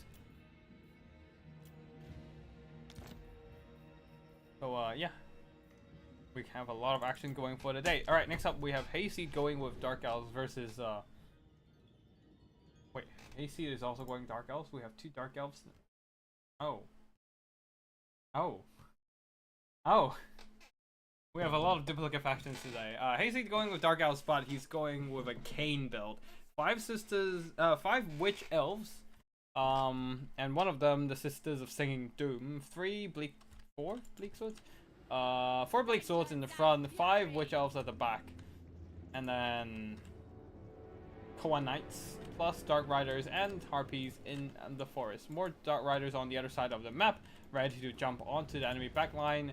The Scavens here, not sure which Scaven player it is, but yeah, 9 runners in the front. Oh, this is probably Twisty. Wait, no, that's not Twisty. That's Twisty's Norska. That's Power. That's Power Giant. All right, Power Giant going with Gotcha runners on the flanks, a little bit skirmishy, but this is a very Ashen build. Cavalry Spear is backed up by Plague Monk is Pestilence, but we still have the Ashen Sorcerer and Death Monster Snitch leading the army with Night Runners and Gutcher Runners on the field as well. Death Runners also Vanguard deployed, or maybe not. Not sure how close to the white line are they, and whether they're on a Vanguard deployment zone. Either ways, they are laying an ambush to jump the enemy with their anti-infantry armor-piercing melee attacks. Leading the army is... yeah, we've done that. Let's see. Marathi getting a little too close to frontline already, subjected to Night Runners and Gutter Runners shooting at her, which is not great. Down a quarter of HP down, while the Witch Elves and Bleak Swords are moving into a frontline clash. Oh, Bleak Swords are pulling away instead of you doing a bait and switch, allowing the Witch Elves to charge in instead, and getting a free charge onto the enemy. Although these Witch Elves getting absolutely pummeled, the Red Ogres and half of their HP gone in the instant. That was quite unfortunate. One, the cavalry trying to go after the Night Runners on the far side there. Though they might want to start running, and Night Runners are firing, still just chipping down Morathi's health, but she can probably heal it with a Soul Stealer, honestly. Yeah. Bleak Swords duking it out against Plague Monks and Clamorous, they will definitely lose that fight. But yeah, looks like the Witch Elves are faltering at the front, who are getting pummeled by those Red Ogres. Did they even use their Witch Brew? No, they did not, and that was unfortunately quite a big loss for those Witch Elves there. Most of their damage output comes from their attack damage spike during the Witch Brew. So that missed out on a lot of damage. But hey, here comes an army-wide damage spike with the Murderous Prowess or Murderous Mastery in the case of Witch Elves, giving them a whole lot of damage boost and a bit more extra leadership to hold on as well. The Witch Elves over here manage to tear down whatever they get their hands on. Most of the units over here are very lightly armored. And gutter runners will be trying to run for their lives, but the Dark Riders and Witch Elves managed to clean up quite a few of these clan reds. Or the main formation is a bit of a mess here. Plague Monks pushing into the back line, but they're forced to fight the Sisters of Singing Doom and Bleak, so it's 2 units at the same time. So they're taking a lot of damage, especially against perhaps an even more elite unit than them. A regiment of renowned deadly Witch Elves worshipping the war god of the elves, the Cain. But yeah, balance of power is slightly in favor of the Scaven though, because the red ogres are still very much healthy and they're definitely bullying those poor witch elves. Where's Marathi? Oh, Marathi took a lot of damage, which definitely did not help their balance of power, just draining their balance of power with every bit of chip damage on the Dark Elf lady here. While the Dark Riders, as they are trying to chase down the enemy gutter runners, they are getting skirmished down. Khorne Knights are going after a kit with... Wait, what ability is that? Oh, Soul Stealer. Onto a Snickage. Trying to directly damage him and finish him off, and that would be very effective if there's 1 or 2 more casts. I think that is at the end of this cast, and Snitch continues to live. Oh, at the far back there, Red Ogres and Plague Monks are just engaged with Dark Riders, who are just... And Khorne Knights, oh no, they're just stuck there. They're not really going anywhere else, and mostly just spending time in the far side of the battlefield, not really helping their army here. Although both the Red Ogres plus Plague Monks probably cost around the same as the Khorne Cavalry, so I can't really say which one has the worst trait here. Either ways, Blake Swords continues to duke it out and grind down the Death Runners, and the sheer amount of death Dark Elves on the field definitely pays off. Just because the Dark Elves have the numbers that the Death Runners would really struggle to cut through. They are very glass cannon themselves and can be grind down by prolonged melee combat. And Sisters of Singing Doom jumping in as well, just trying to finish the Ashen Sorcerers, denying them from casting any more spells. Khorne Cavalry decided to pull the hell away from this fight, knowing that it's not productive at all.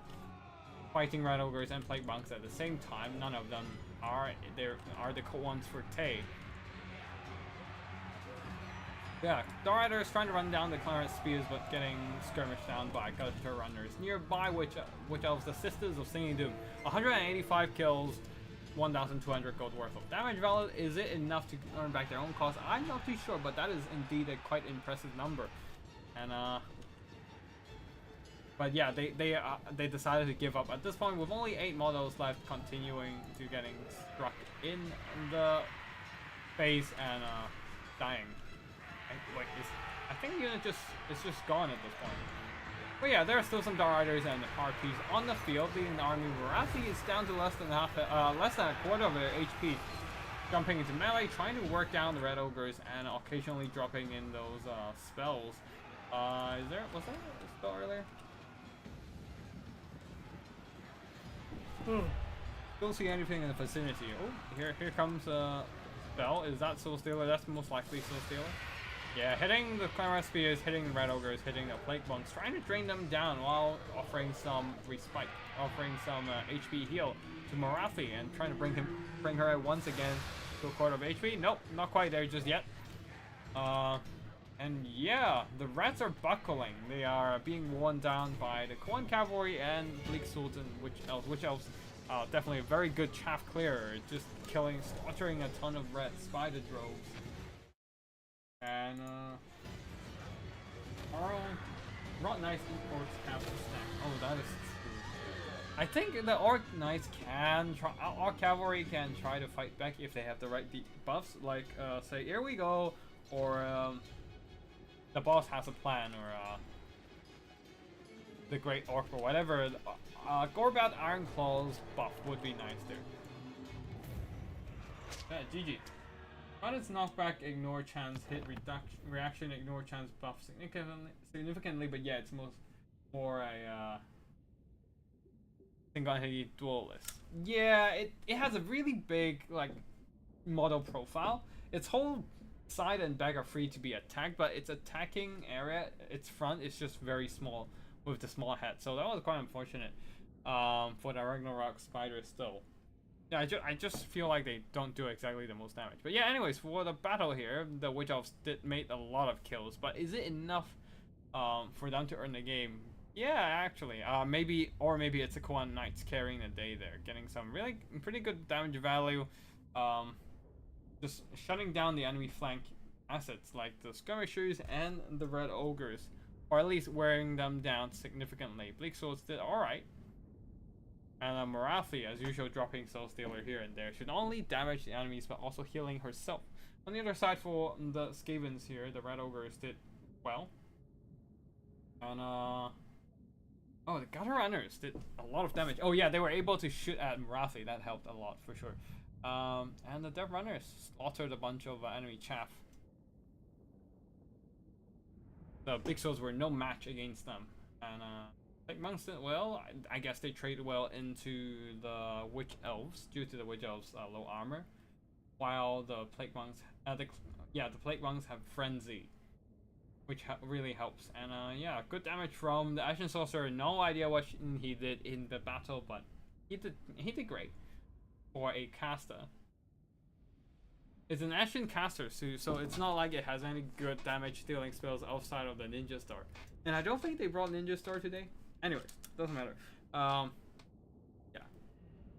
Nyx did alright. Not great, just alright.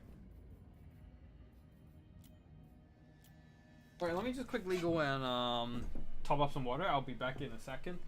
Yeah, run out of water. Need to rehydrate.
Alright, next up we have, wait, let me just check.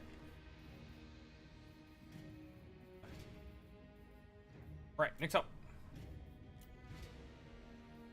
We have Vampire Counts versus Chaos Dwarves. Let's jump in.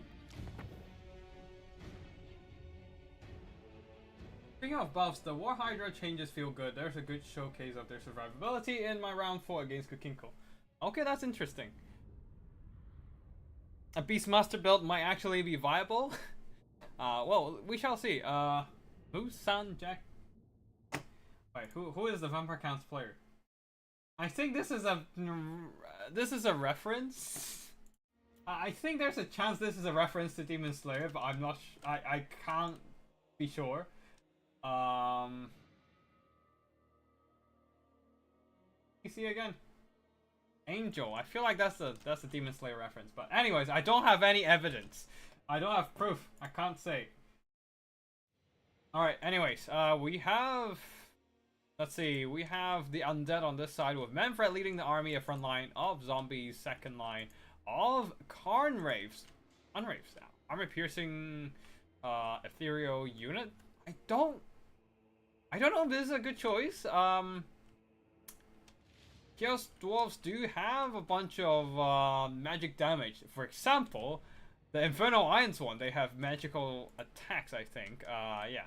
So, yeah, the Mortals, oh boy.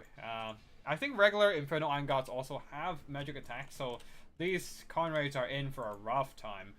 Skeleton Warriors and Unholy Lodestone plus... Oh yeah, just Unholy Lodestone Corpse Card on both sides. Do we see the Sword and Board Blood Knights? Yes, we do! One regular Blood Knight with Sword and Shield, and one Lance's Blood Knight. Plus a unit of Black Knights as well. Just so a very heavy cavalry corps on the left flank. Leading the army is Manfred von Karstein with Pebble Son of Zeros. Finally, the spell is useful for the guy for once.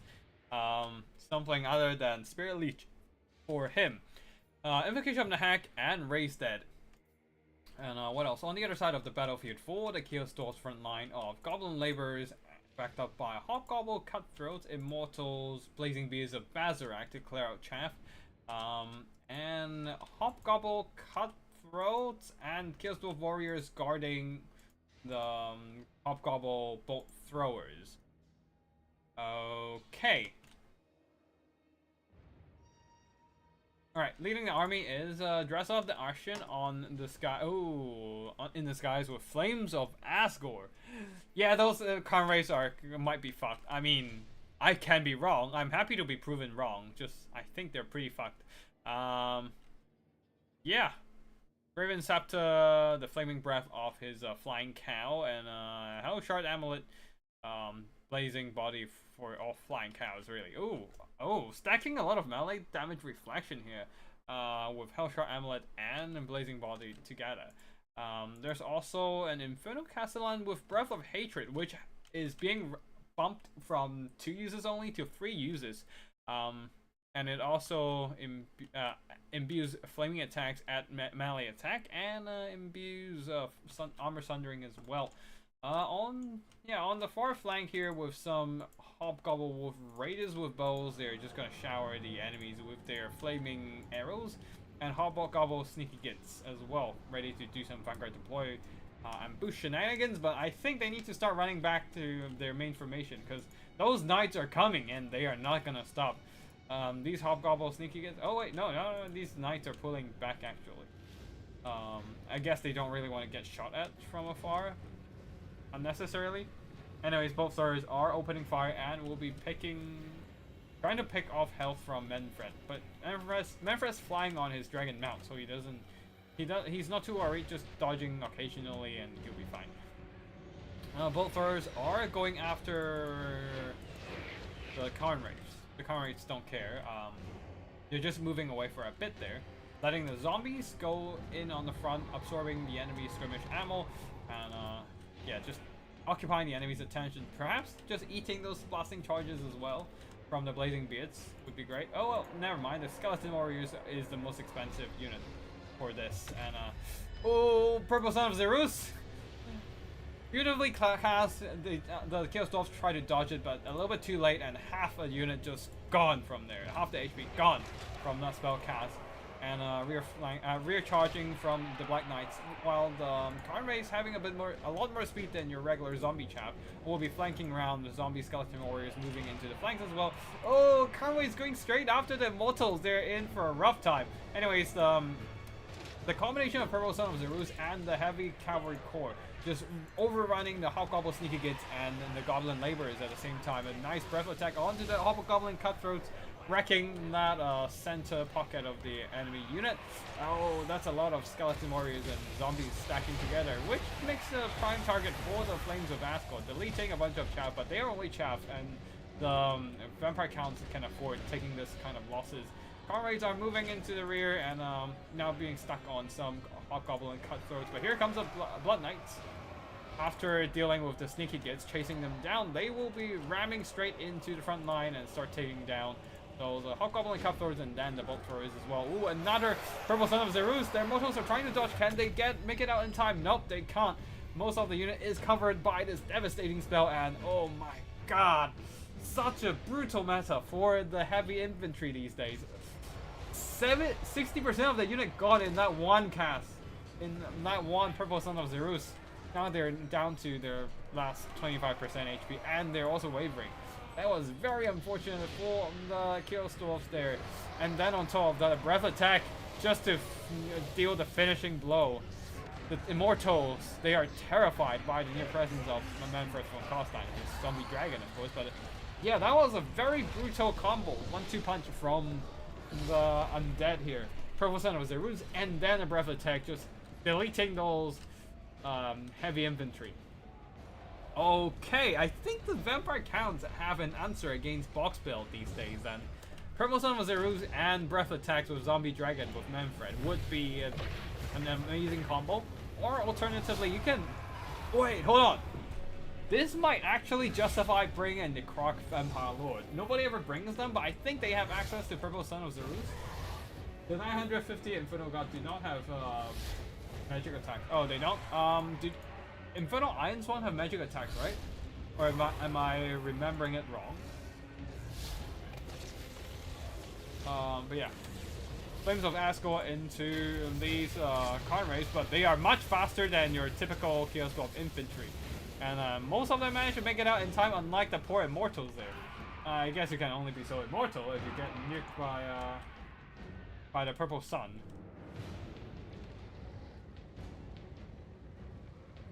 But yeah, I think the Vampire Counts have this, although Manfred is actually getting beat by Dresloff, who does manage to get a nice Graven Scepter melee buff for himself. But yeah, immediately Manfred decides to land on the ground and start healing with Invocation of the Hag, and in contrast, Dresloff does not have healing.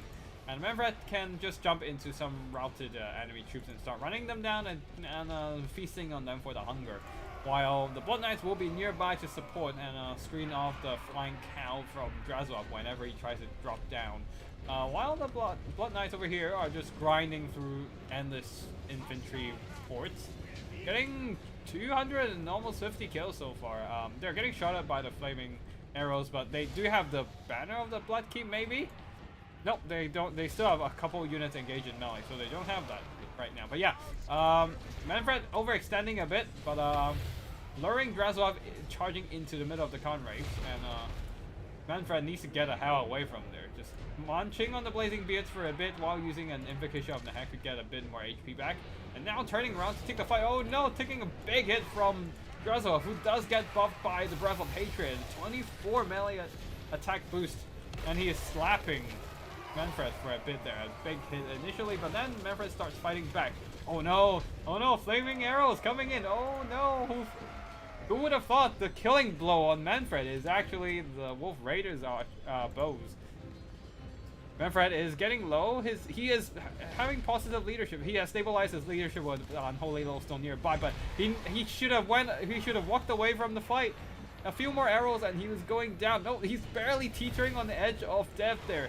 Barely hang on, but with an Invocation of the Hag getting a bit more HP, another volley of fire arrows coming in, and he goes down with the Infernal Castellan, probably dealing the killing blow there.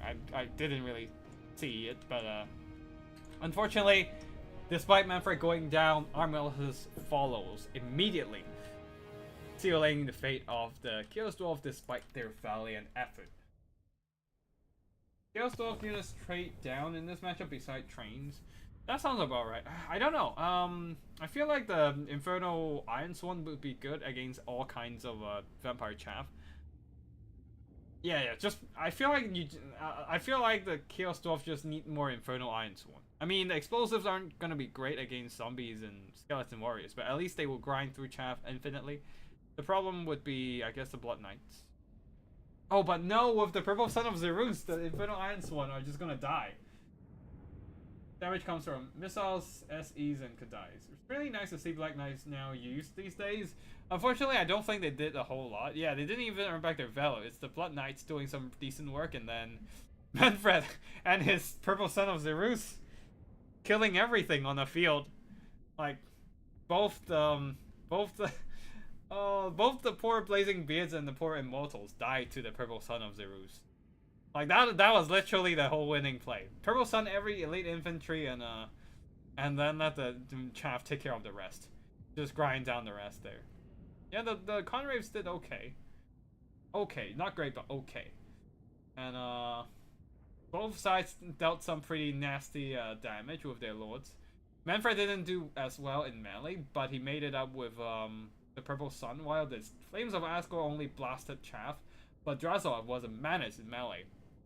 He managed to take down Manfred with his Graven Scepter, and the Infernal Castellan also had a pretty decent time in the fight. But yeah, that is gonna be GG for this one. The Undead will be taking the win here despite losing their Overlord. Oh yeah, and actually the bow is definitely dealing the killing blow on Manfred. Just a little bit too late there, unfortunately. Most of their army is, especially the elite infantry, are gone by that point. The Chaos Dwarf warriors trade poorly into the Conrads, for example. Yeah, GG.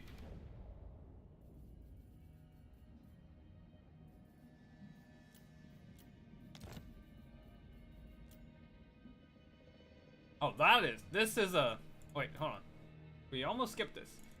Alright, this Nurgle build versus Kokinko versus Twist here. Kokinko going with trolling. They're definitely trolling. Going Troll King with 4 Ice Trolls, 3 Throwing Axes, Marauder Horsemen, 2 Javelin Hunters, and 4 regular Marauders, supported by a Death Caster, Death Shaman Sorcerer, and Styla Anfingrim. On the other side of the Thork King leading the army, by the way. On the other side of the battlefield for the Nurgle army, front line of Forsaken, and Forsaken only backed up by multiple Plague Toads. Not sure how good they are in this matchup. They're gonna have a rough time against self-regenerating Ice Trolls, I would think. And that Rot Knights and 2 Rot Knights, one of them the Rotting Riders with Relickers, Babane leading army. Chaos Lord of Nurgle with a Chaos Sorcerer of Nurgle here. Ooh. The Sorcerer might need to be careful of Sala Anfingrim, because Sala Anfingrim has the Rampaging Explosion. We've already seen that in my first game there. My Archlector got rampaged by that. Yeah. Immediately he's going after the Rotting Riders, trying to get them stay in a terrible fight for them, I guess.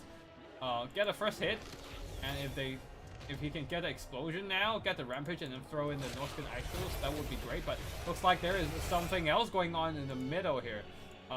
Norskan's Ice Trolls plus Marauders combined together should be able to crush them Forsaken just fine. A lot of the value went into the higher quality Forsaken and the expensive Rot Knights on the Nurgle side, so they don't have a lot of good monsters to counteract the Ice Trolls on their end.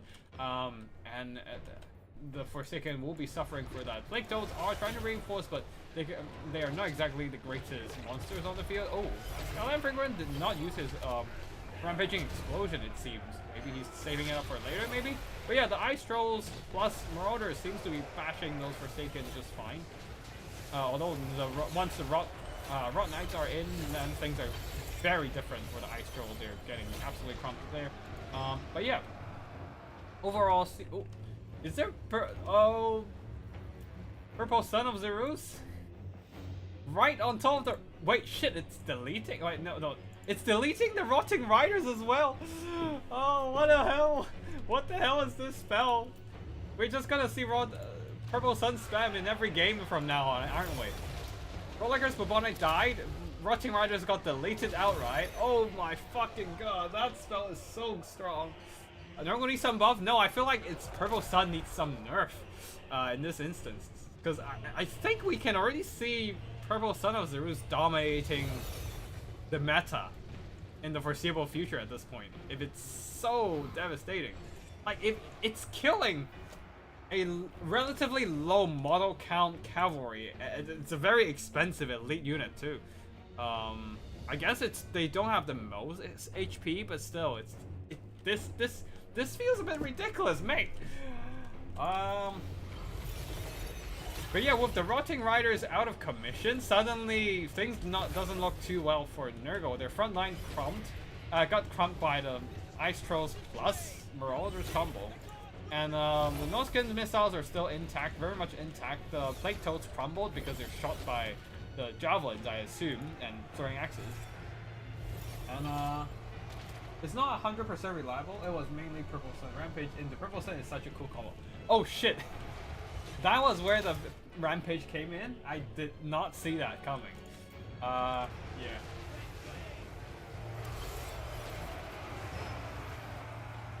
I don't think the rest of the units in that blob had enough impact to kill the Rotting Riders that fast. So it was definitely, I feel like it's definitely the Purple Sun. Yeah, Plague Toads jumps in and but I don't think they can turn this around with the Rotting Riders out of commission, Forsaken being beat up by Ice Trolls, and everything's getting kited by Norska at this point. And also there's self-regeneration on Throg as well. Yeah, I think that's it. Literally, the Scaven Sorcerer just comes in with Purple Sun and that's it. One cast sealing the game. Fucking hell. Those Javelins were shooting as well. Yeah, that's fair. Javelins got some good damage, but I think it's just the Ice Trolls crushing the front line while the Purple Sun deleting the cavalry. Becoming the... Throg was also hitting them. Javelins were shooting, Throg was also shooting them. Yeah, true. But I don't think they have enough damage to do so much burst damage in that short time span. That's just what I think at least. But yeah, I might be wrong though. I might be wrong. I do want to check it out again just to see the Rampage. So we're gonna jump back in. Yeah, the Forsaken, unfortunately, they are decent against just infantry, but if there's a monster plus infantry combo, then they would struggle. The Rock Knights, who did not get hit by Purple Sun, did well. Rotting Riders, not so much. Nerf Norska, nah, just nerf a Purple Sun, mate. Plague Toads are very disappointing. Yeah. They might have reinforced Forsaken, but that's still no match for the Ice Troll plus Marauder combo there. Yeah, Skyline Fangrim did some really good damage too. I assume from the explosion and just beating up those Rotting Riders. Anyways, we're jumping back in just to hold on. See the Rampage plus Purple Sun. It can be tuned after this DLC. Nah, just nerf Purple Sun, man. I think it's more of a problem of Purple Sun for this matchup instead of anything else. I think that's a problem. Have mercy on my poor monkey. Yeah, that's just a lot of models are caught on it. I'm just looking forward to see the rampaging of the explosion. So 1 second there at the beginning doesn't really matter. Javelins. Oh, Javelins did do some damage there. With Scala and Fringrim. Getting some, leaving some pretty good mark on them. But Fleshy Abundance healed it up. Oh, they didn't have a second Fleshy Abundance up. Yeah.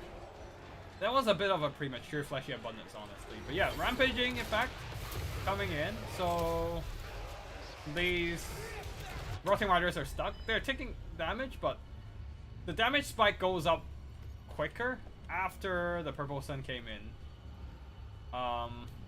And the Javelins are not exactly doing the full damage output either. It's a lot of that definitely came from the Purple Sun. Although the Javelins definitely did help. And Skylab plus Grog as well. But I think that yeah, I think... wait, hold on. We can probably check the Purple Sun right now. 800 and something damage on both the Rushing Riders and Frolickers with bonding. That is nasty work there. And Javelins were shooting... Oh, yeah.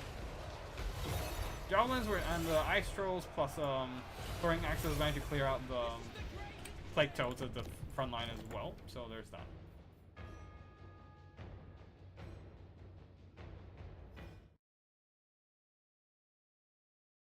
900 value from one purple sun is pretty good. Yeah, for sure, for sure.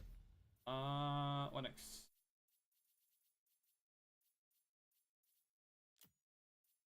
I think it's this one? Yep, it's this one. Yep. Scaven going with a bit of a troll build. Double Toad Dragon. Alright, anyways. Bahrain here going with 3 Orc Laborers, 3 Great Weapon Chaos Dwarf Warriors, 3 Hobgoblin Archers, 3 Kadai Fireborn, and 1 Kadai Destroyer. Leading the army is a wait, hold on. Is Zatan the Black, supported by a Demon Smith Sorcerer of Fire who does not have Reforge, despite having so many constructs. I feel like you might want to bring a Reforge if you're already bringing a Destroyer who is not going to do well on its own. But yeah, we shall see. On the other side, we have Double Toad Dragon, a line of Marauders in the front line there, and some wait, hold on. These are Pestigores, right? Pestigores on the flank.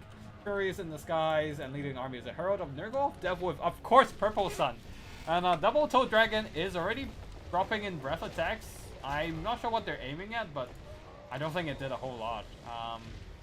Might want to aim at the Hobgoblin Archers, but they either missed it or they were aiming at the Chaos Dwarf in the front line, which didn't do a whole lot for them. But yeah, I think the Nurgle army is in a bit of trouble already, and that's right on top of one of the Toad Dragons and absolutely getting lit up very literally from all the fire arrows as well. Furies are quickly moving in to try and jump on the Hobgoblin Archers. Okay, here comes the Purple Sun, and that's one unit gone.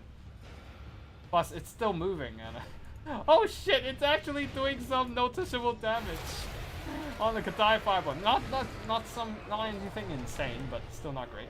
Toad Dragon is being pinned down by the Sage's Stick Snare, and god damn it, man! Kadai Destroyer losing the fight against the Toad Dragon. This is a shameful display.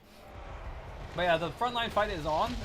Marauders of Nurgle are being pushed back by the Kadai Fireball and Chaos Dwarf Warrior combo. Burning Hand on the front line, thinning out some of the Pestigores due to their light armor. But damn, that Kadai Destroyer losing out to the Toad Dragon. Shameful display. Anyways. Chaos Dwarf Warriors will be moving in, and Hobgoblin Archers are trying to provide some fire support to turn things around. Finally, Kadai Destroyer hitting back and getting some damage done. Seems like the Chaos Dwarf with their defensive position is getting an upper hand here, using the Burning Head spells and the Fire Archers to whittle down the enemy before they can even get into melee, and then just grind them down with a wall of metal and hatred. Wall of metal and hatred. That is, yeah. Contempt, maybe? Contempt might be a better word, but yeah. Pesticle is pushing through some of the Orc Laborers, but there's still more at the back. And the Furies are getting shut down by Kadai Fireborn and Archers shooting in. So yeah, another Burning Head straight onto these Pestigores. They're pretty clumped up. And yeah, at this point, the Double Toad Dragon build will be throwing in the towel as they could not beat down the enemy infantry and also the Kadai Fireborn. Great blob and even backline clearer since it kills models outright. Lance Charge Cav, that is also a Javelin. Is there a Lance Charge Cav that is also a Javelin Cav skirmish? I don't think so. If anything, the Winged Lances had the potential to be that because Kislev Horse Archers bullshit, but yeah, I don't think there's anything that doubles in melee and range that well. But yeah, that Purple Sun did work, but yeah, it only did 500 damage, unlike the last one, did 900, so oh wait, no, sorry, wrong spell. 500 damage on Herald of Nurgle of Death. But yeah, Demon Smith Sorcerer of Fire did a lot of good burning heads. Purple Sun buff benefits Nurgle Greenskin the most since they don't have good infantry clear spells before. True. I mean, Greenskins do have... I don't know. I feel like Nurgle does have the Stream of Corruption. It doesn't offer a lot of burst damage, but it's cheap, so it's a really nice, steady stream of damage coming in. It is a bit of a different role than Purple Sun, but I would say, arguably, the Stream of Corruption might be more cost efficient. Horn Horsemen are probably the best hybrid cav. Maybe. I don't know. I'm not entirely sure about that one. I like the High Elf Valerian Reaver Archers more.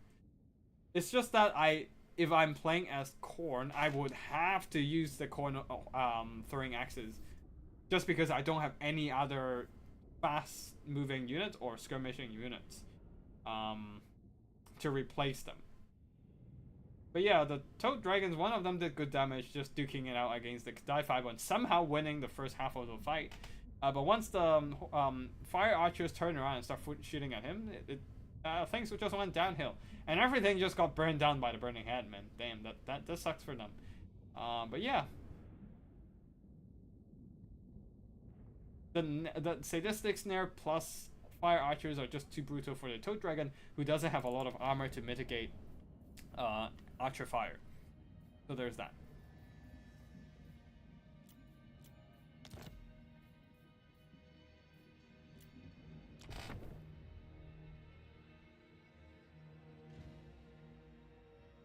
Alright, next up we have Vampire Counts. A very similar build. No Black Knights though. Instead 2 Dire Wolves and no Knights with Lances. No Blood Knights with Lances. Just regular Blood Knights with sword and shield.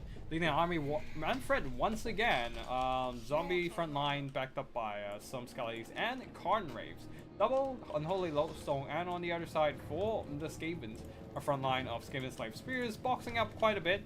Natty Booballs and Avalanche Mortars, double. It's pretty much a very similar build. Porcelain Globadiers, Skaven Slave Spears guarding the Ikik-Zep-Zep alongside some Red Ogres providing mass and armor piercing. Night Runners on the flanks, and leading the army is a Grey Seer of Plague with Unholy Clamor, Dreaded 13th, and Vermintide. Alright, we can start fast forwarding. The Ikik-Zep-Zep should be shooting at Manfred. Oh, at the front line, the Avalanche Mortars are deleting those Karn Raves. And yeah, Manfred is indeed getting shot by the Ikik-Zep-Zep. Just adding those increased cooldown on the caster here. So Manfred decided to just jump straight into melee since he can't actually cast spells with Ikik-Zep-Zep on him right now. Avalanche Mortars on raining fire on the Blood Knights, who were just temporarily stopping, making them vulnerable to those devastating fire. Avalanche Mortars is so devastating, man. And oh man, the Blood Knight's getting hit by the Poison Globes as well. Already the Vampire Count's taking heavy losses from the Poison Globes, from the Avalanche Mortars, and from the Natty Booballs. Although the Blood Knights are able to get through the front lines and now trying to shut down the Poison Globes and the Night Runners as well. They need to push through the Night Runners because the main threats are those Avalanche Mortars, who can just kill an infinite amount of chaff. And yeah, they quickly shut down the Poison Globes, and now moving on to the Avalanche Mortars. The Avalanche Mortars have nothing to protect them since the Red Ogres are a bit too busy trying to fight Manfred. Oh, there's the Council Guard back as well, guarding Ikik-Zep-Zep. But yeah, the Red Ogres are being committed to the front line, trying to screen the Dire Wolves, Blood Knights, and nothing left to protect the back there. And yeah. Oh, some of them are even venturing forth to shut down the enemy infantry, but yeah, again, just exposing the Avalanche Mortars with nothing to protect them. So the Avalanche Mortars are down, and the Natty Booballs are also being pushed back earlier by Manfred himself. Oh no!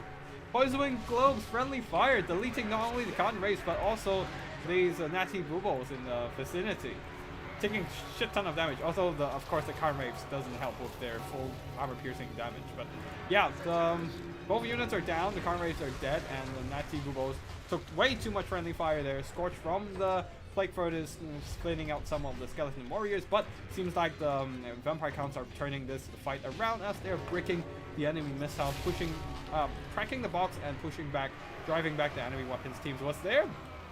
I missed the Purple Sun, didn't I? There is nothing to kill the Council Guard on the field outside of a good Purple Sun. And I think the Vampire Counts benefit from the Purple Sun buff the most. simply because they don't have any good options to kill enemy infantry, kill enemy armored elite infantry, and now they have Purple Sun and stuff like Council Guard, elite halberds suddenly are no longer their anathema.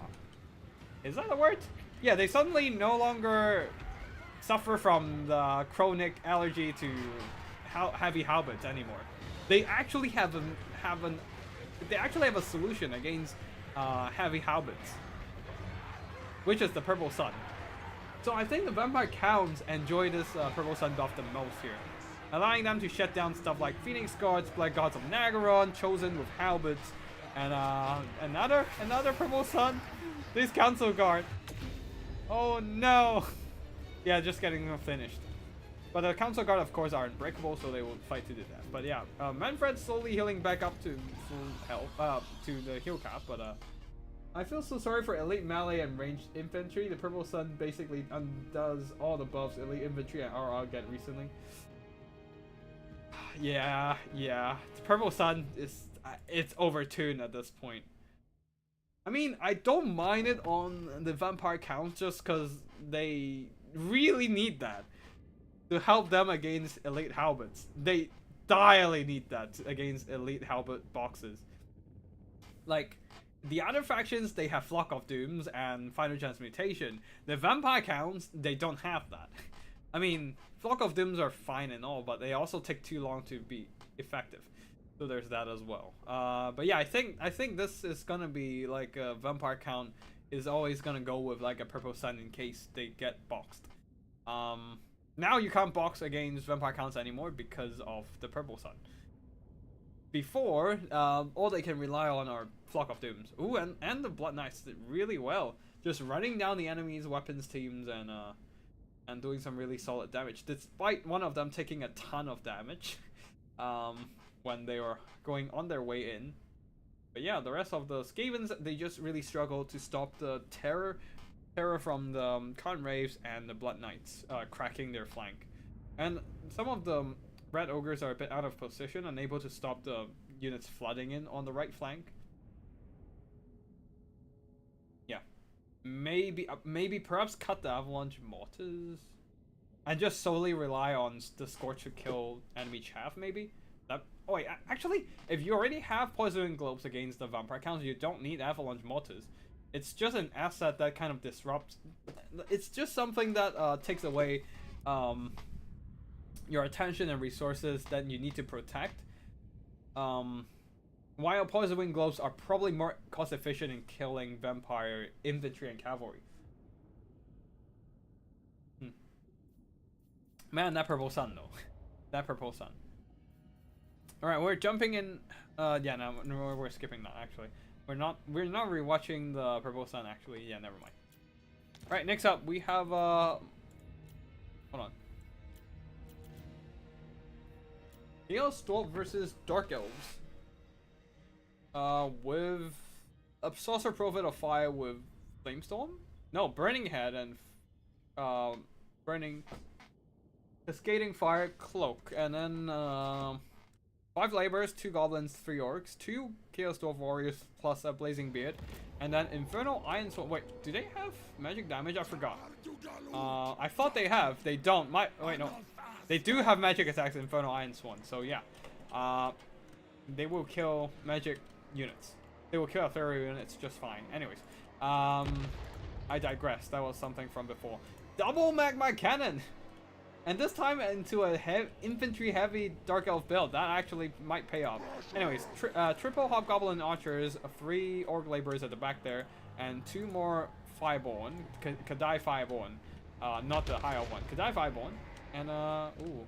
Magma Cannon's already deleting a bunch of Harganeth Executioner with the Vortex damage as well.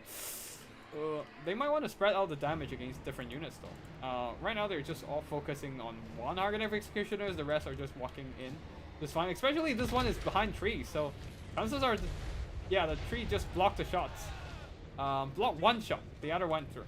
But yeah, shoot these Blaze of the Blood Queen. Yeah, on the other side for the Dark Elves, Recarvus leading the army. What is he even using? What? He's on his Manticore with Whiplash, Beast Armor of Kuron Kar with, well, there are indeed large enemy presence nearby, so I guess he's just using that, making him more tanky. But I'm not sure what the game plan here is. But for the Dark Elf army, front line of Bleak Sword, second line of Hargonev Executioners, who are getting hammered and burned by the double magma cannon. Looking at how the devastation that the lava lays onto these Blades of the Blood Queen. Anyways, Dark Riders and Koan Knights on the flank surrounding the enemy formation, trying to crack the box from all fronts. But yeah, the Hargonev Executioner is taking heavy casualties before they can even get close to the enemy formation. I assume the Death Sorcerer is, yep, Purple Sun and Spirit Leech. That is it. And that Purple Sun is going after the Infernal Iron Swan, I believe. Oh no, we're seeing Infernal Iron Swan getting deleted once more, and they are not dodging in time. This is... yikes. There goes half a unit of Infernal Iron Swan. It sucks to be a heavy infantry these days, and although friendly fire time, the Bleak Sword's running straight into the spell and just taking a bunch of friendly fire. But yeah, Dark Riders try to psycho charge the Orc Laborers, but getting showered by the fire arrows and being pushed back. But there is indeed a crack in the formation. Maybe these Dark Riders are able to get through. Anyways, Hargonev Executioners, one of them managed to get into the fight without getting hit by the magma cannon there. So yeah, they should start cutting down the Blazing Beards of Bazarek. But yeah, the Dark Riders are not enjoying the fight in the backline, all being surrounded by laborers and the Godai Fireball. Knights will be charging into the combat, where Karp is also in the vicinity, trying to shut down the enemy artillery. But he is getting stuck in the middle of a bunch. Oh, I haven't seen the Vow of Hashut in a while, and it's a deadly ability used right here. The Mental doesn't have a lot of armor to begin with at only 80, and then the Vow should take away 60 of that, and then on top of that, fire weakness imbued onto Rakarth. Minus 40% fire weakness because of a Kindle Flame from the Bleak Sword. And suddenly the fire archers are absolutely deleting Rakarth in a matter of seconds. And there goes Rakarth, there goes the Beast Lord. He might be a... yeah, Rakarth is still very disappointing these days, I suppose. And the Dark Elves are really suffering. Their front line got deleted by magma cannons and explosions from Blazing Beards plus Infernal Iron Swan. The Purple Son of Cerus is not enough to turn this game around, as their front line got obliterated, and Rakarth got deleted as well. The Mobility are trying their best to charge into the backline and whatnot, but the Kadai Fireborn are holding on with the magma cannon blasting some of these Dark Riders as well. The Kadai Fireborn is holding on with infantry support, and the Dark Riders plus Koan Knights is just not enough to turn this one around. Burning Hat killing out some blobbed up infantry. This really fresh unit of Koan Knights, where are you from? Why weren't you here earlier? Man, okay, and they are here, but it's gonna be way too late for them to turn this battle around, trying to fight the Kadai Fireborn. But now the Kadai Fireborn can focus on them with stuff boosting them as well. I think that was a Cascading Fire Cloak, and also fire arrows flying in. And that is gonna be GG with the... yeah, with the Chaos Stuff securing a victory with their box build. Not saying box build is a bad thing or anything. But although honestly, double magma cannon and winning with that was a surprising, development for sure. Nobody expects magma cannon these days. Simple as that. Yeah, the magma cannons did alright. I mean, they didn't earn back their worth, but they did alright. Just killing a lot of those Hargonev Executioners, softening them up and making them a lot more vulnerable in melee. And Blazing Beards did well. I guess they dropped their explosions onto the Hargonev Executioners like Blades of the Blood Queen. I'm not entirely sure. Infernal Iron Swan got hit by a Purple Sun, which is unfortunate. But there is not a second Purple Sun. Since the Dark Elves broke before they managed to cast it a second time. And yeah, the Kadai Fireborn held on really well with the infantry support. Just holding back those Koan Cavalry and the Dark Riders as well.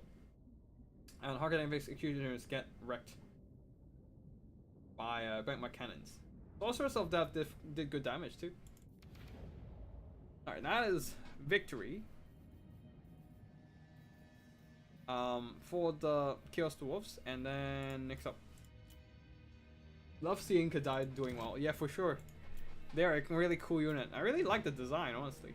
And once again, we are seeing more Kadai on the field today. Kurio versus Captain Tillis. Kurio going with a skink spam.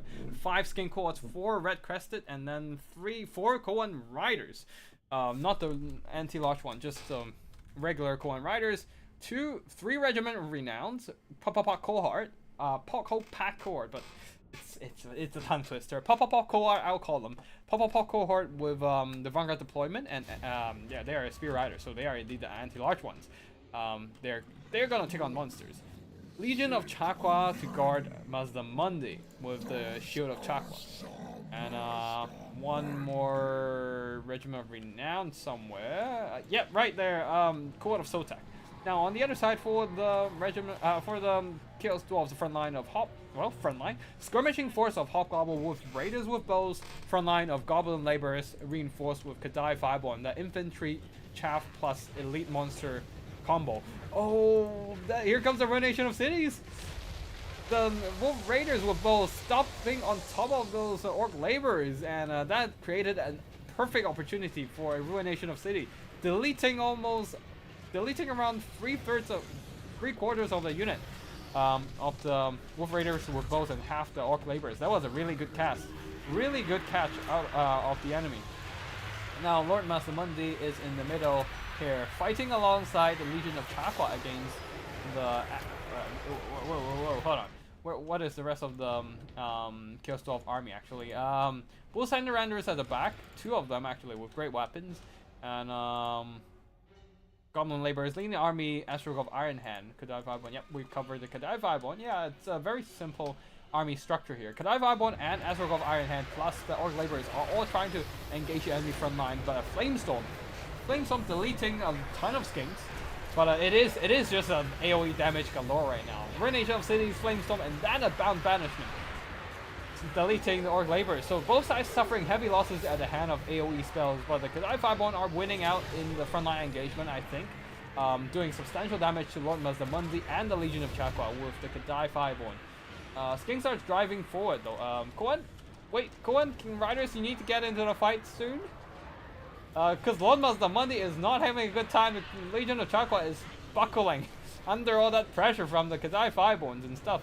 But yeah, Bull Sandaranders is back there, try to reinforce the Goblin laborers, but there are just too many units nearby, and Orc laborers are running, and here comes the Koan Riders, more Koan Riders, and Red Crested. Okay, so the Lizardmen are foregoing the frontline engagement with their much weaker front line. The only thing really holding are the Red Crested Skink, who've seen action later than everyone else, and the Legion of Chakwa. But they're committing everything else into the backline here. These Koan Riders get charged by the Bull Sandaranders and getting absolutely torn apart. But the Court of Sotak is just entering the battle fresh and in pretty much almost full health, starting to take damage in the fight. But yeah, grinding down the Bull Sandaranders. And the Kadai Fireborn is trying to get out of there as well. Koan Riders will be driving back the enemy chaff. Although, wait, hold on. Oh, Koan Riders losing out against... Wait, what happened at the backline fight? Oh, Popopop cohort was not in the position to help out. And the sheer volume... oh no. Ginks and Koan Riders, they don't have the anti-large. Got shredded by the great weapon Bull Sandaranders. I mean, they did some damage in return, but not great. So yeah, there are still 2 relatively healthy Bull Sandaranders, but Popopako will have to take both of them at once, and the Kadai Fireborn. That is going to be a tough task. Lord Mazdamundi dropping in some kills for himself, while the infantry are trying to surround and beat down Astrogov Ironhand, and they're paying a heavy price for this mistake. 3 whole units of skin stacking on top of each other, plus the Legion of Chakwa, making a perfect opportunity for the Flamestorm to delete them all at once.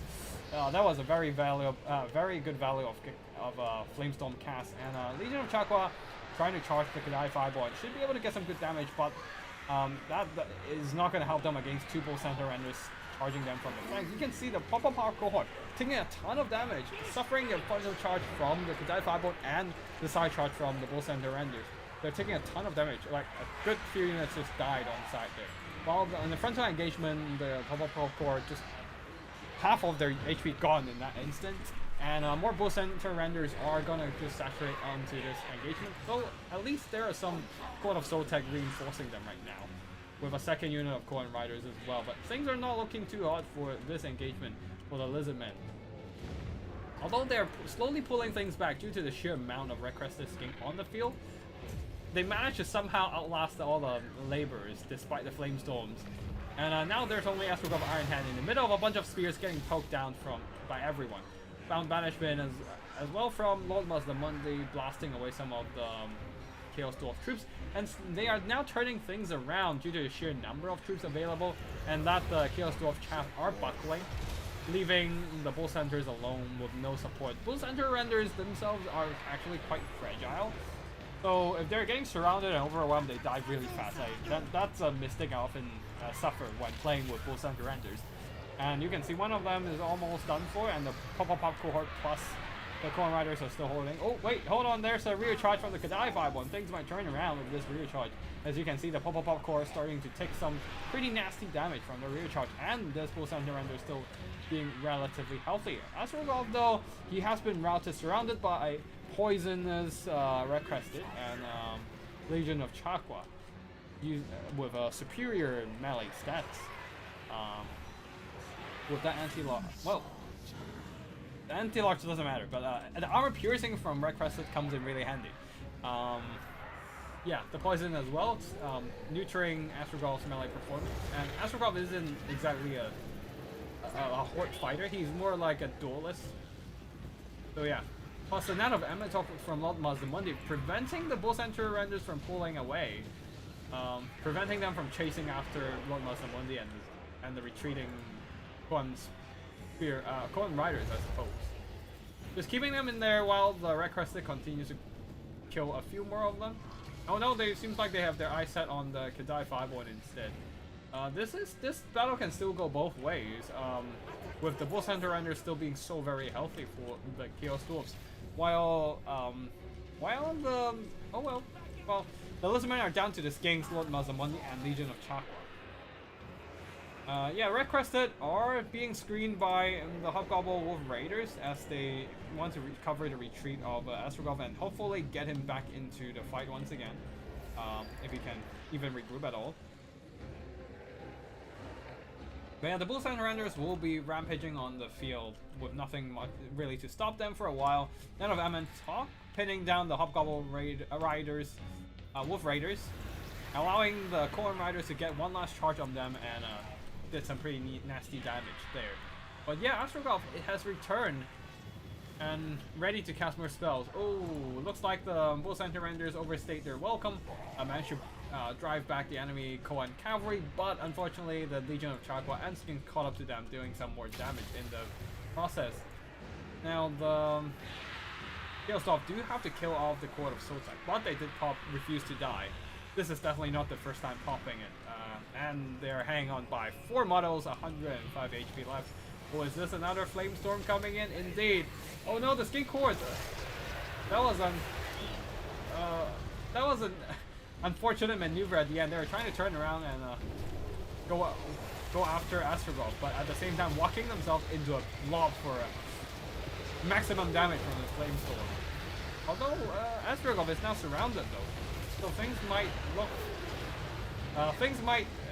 Things can go either ways. It really depends on how whether Astrogolf can survive this fight. Kadai 5-1 are helping him, and he's trying to get more damage done on Lord Mazdamundi, but Mazdamundi is just not feeling the pain yet. Getting shot by the fire arrows, but Lord Mazdamundi does have a lot of missile resistance, being a Slan, and Black Hammer of Hashut trying to get some damage done. And flaming arrows, and they are definitely getting some work done here. Even Wolf Raiders are jumping into the fight. Astrogolf Iron Hand, unfortunately his leadership is slowly wavering. The Kadai 5-1 is losing it as well. Will they hold on? Lord Mazdamundi is taking a lot of damage, but being a Slan Mage Priest, he has a big fat HP pull. While the rest of the Chaosdorf mobility have been just trying to clear out the enemy Gink chaff, just scattered all over the battlefield. But some of them have been outlasted by the skinks, like the Bull Center Renders have been grind down by the skinks, leaving only the Kadai Firebolt and the Hobgoblin Wolf Raiders still in the fight as Astrog of Ironhead decided to rout despite not taking hit for quite a while from Lordmaster Mundi. And if that's the case there, this might be GG for Chaos Dwarfs if they eliminate Astrogov, but there's not really anything able to catch up with him right now, while the Hobgoblin Wolf Raiders and the Kadai 5-1 somehow managed to grind down Lordmaster Mundi with a surround as well, from 2000 HP earlier to now only 700. The skinks are moving in, trying to screen for Lordmaster Mundi, but there's no stopping of these monsters' infantry. And these monsters' infantry, these Kadai 5-1, are the Chaos Dwarfs' last hope in taking down Lordmaster Mundi, but they're wavering. They might crumble anytime soon, but they just refuse to go down, and finishes Lordmaster Mundi with one last strike. They have succeeded. They have finished, fulfilled their duty, and they can now return to the warp if they want. But they're still hanging on, leaving only the Lizardmen only has Legion of Chalkov being the only unit left on the battlefield. They also have some victory tickets, capturing the point earlier, but right now they want to hide in the forest to avoid being whittled down by archers. But one charge from the Kadai 5-1 and the Firestorm, Flamestorm should be able to finish off the unit here with oh wait, they're hanging on barely, but still hang on. That was a valiant fight, grinding down on those Lizardmen, but unfortunately army losses still hit on them, and that is going to be the end here. But could they have won our hearts, getting hit, having their lord dead, hit by a Firestorm, Flamestorm, and being shot by arrows, and then a monstrous infantry charge into a very tattered unit of them, and they still manage to hang on for a bit longer. If they manage to if they're unbreakable like the Legion of Court of Sotek, they might actually win this, but alas, there's no if here. And army losses hit with the Chaos Dwarf scrapping a very close victory there. Coin Cavalry, unfortunately, I feel like the Coin Cavalry was the Coin Cavalry and Court of Purple Cohort might have lost the Lizardmen the game. Coin Cavalry didn't earn back their worth here, and neither did the Purple Cohort, being a relatively expensive Coin Cavalry. The Legion of Chakwa and Court of Sotak did really well though, and some of the Red Crested Skins did okay too. Unfortunately, yeah, and Lordmaster Mundi with all the AoE spells did a lot of good damage. But unfortunately, the Kadai 5-1 hang on. They're just such a tenacious unit. Hang on till the end, like they're unbreakable until only 25% of HP left. Trait is just so makes them survive a lot longer these days. So just makes them a lot more reliable actually. Yeah. They can't break until they're only like 25% of HP or less. So they just hang on for the majority of the early game and mid game. They will last until the end game if you keep them alive properly.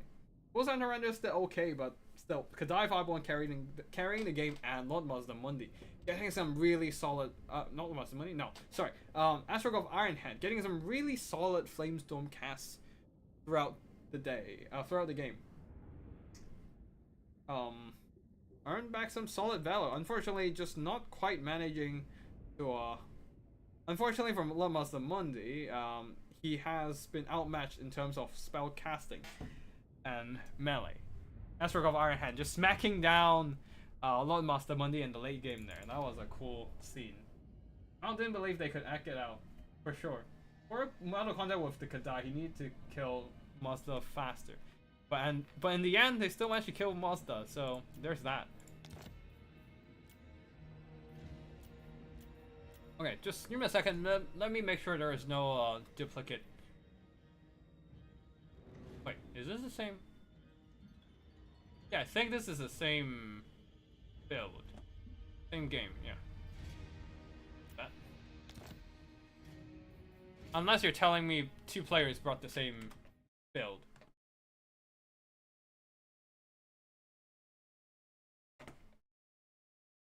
Wait, hold on. Let me just quickly check.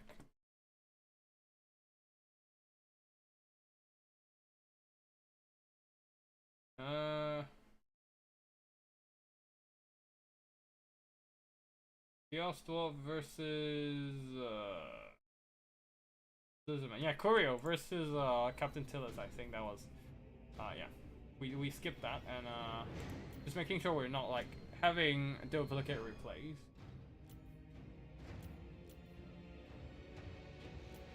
Yeah, I think that's it. Okay, more trolls from Twist. And we also have a Familiar as well, with the same character combo here. Frog and Skyline Fringram plus a Death Caster with only Purple Sun. 3 Berserkers. The Berserkers got a slight buff as well. Since they fine-tuned their model collision, I think. Yeah. Anyways, 3 Ice Trolls, 1 War Mammoth with the War Shrine.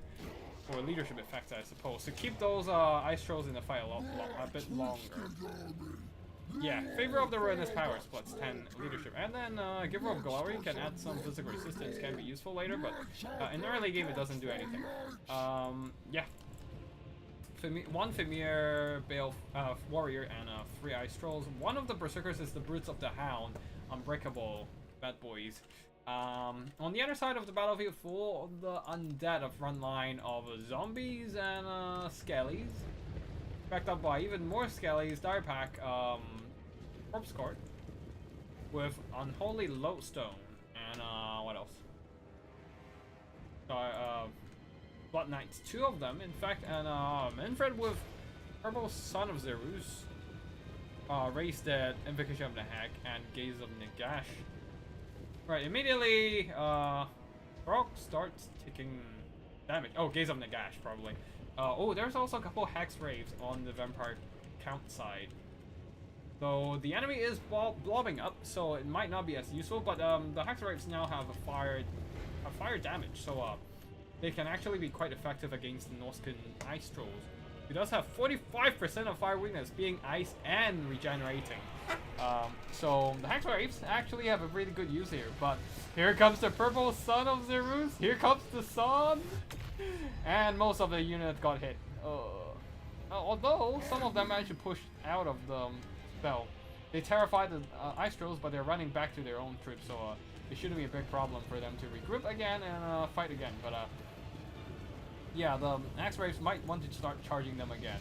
The Dark Pack does some good damage as well, and the Blood Knights with Lances here trying to charge the War Mammoth, but not doing a whole lot. Oh wait, they're charging the Marauder Berserkers, but they're not doing a whole lot there. Ice Trolls took a couple, got a couple unit models dead, but most of the unit is still intact. We're gonna fast forward here. Looks like both sides are gonna be very, very patient with their game. As the Norskans are boxing around the capture point, just taunting the Vampire Counts to move close, and with some Psycho Charging with the Hex Raves as well. Yeah, Hex Raves might actually be very nice against Norska, but they do have cascading. They do have Flaming Sword of Ruin, so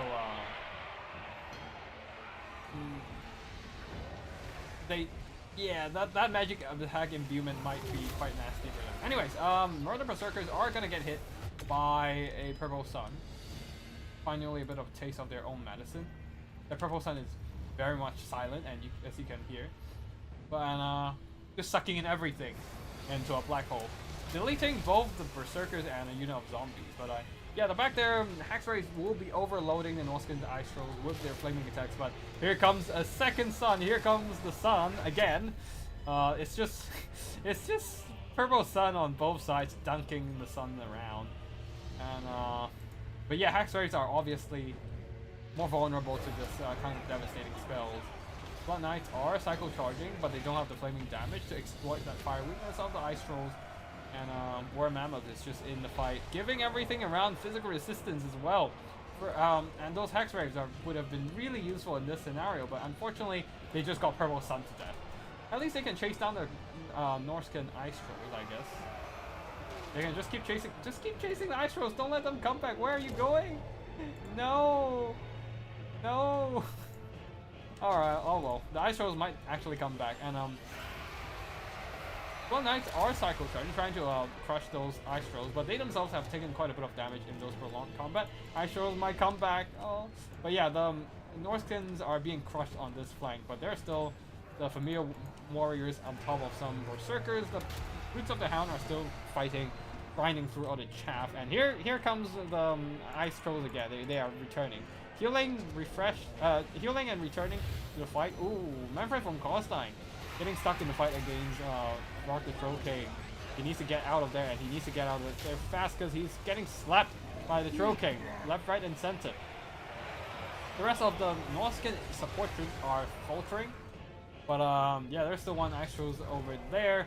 Famirs are still. Oh, wait, hold on. Alright, Norska ice trolls over here are being terrified and routed, but the Famirs are still doing just fine, and the berserkers, these ones, are still slaughtering their way through those undead. Can you call it slaughter if you're killing undead? I don't know. Anyways, Blood Knights, you better go after the freaking ice trolls, man. They're gonna come back and slap you in the back. But yeah. But finally, the berserkers on the other side is being worn down. The War Mammoth is unchallenged as always. Well, didn't do a whole lot of damage, just mostly stomping chaff. But as always, Vampire Counts really struggled killing large single entity models like the War Mammoth. So I think they probably might want to just leave it alone until the end game. Like these ice trolls are just being left alone, healing all the way to max HP. Man, that was definitely a brutal mistake on the Vampire Count side. They should have sent one of the tattered Hexgraves to just chase it off and hunt it down. I don't think it matters at this point though. Familiar warriors are getting grind down, but Skylight and Throg are just thriving in the melee combat, killing all those cavalry units, while the monsters take the hits for them. And Icefield is still chilling there. Both sides seems to have forgotten presence. Finally, Icefield is coming back. Drop a summon and shut down the Jav, or just Pearl Sun them in this case.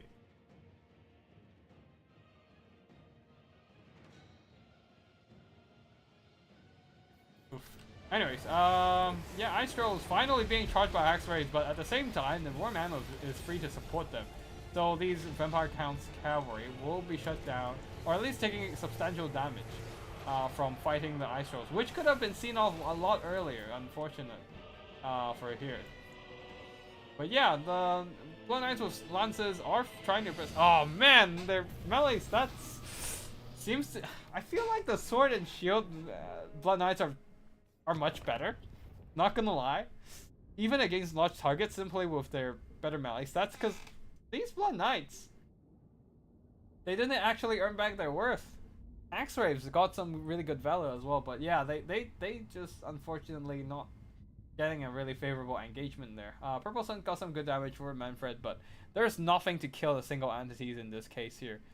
Brock and the Purple Sun of Zerus deleted so many Axe-Raves, it's painful to watch. Ugh.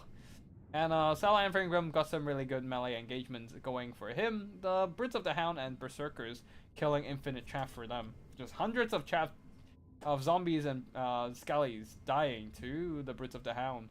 And yeah, those Ice Trolls weren't actually the carry here. It's really single entities and the Purple Sun of Zerus to be more exact. Deleting those Hexgraves and yeah.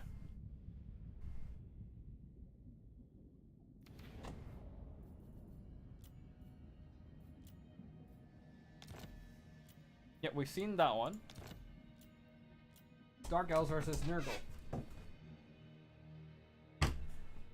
Dark Elves with Prone Heller. Oh, that's a Kane build with no magic at all. Doduro being very gutsy with his build today. 5 Witch Elves, 1 Sisters of Slaughter, 1 Dread Spears, 2 Dark Riders with shields, and 4 more Koan Knights. Prone Hellabrun leading the army with no spell support. Just going full Kane with this build. Oh, Crone Hellabrun is on a Manticore. So Hellabrun with a very thematic army there.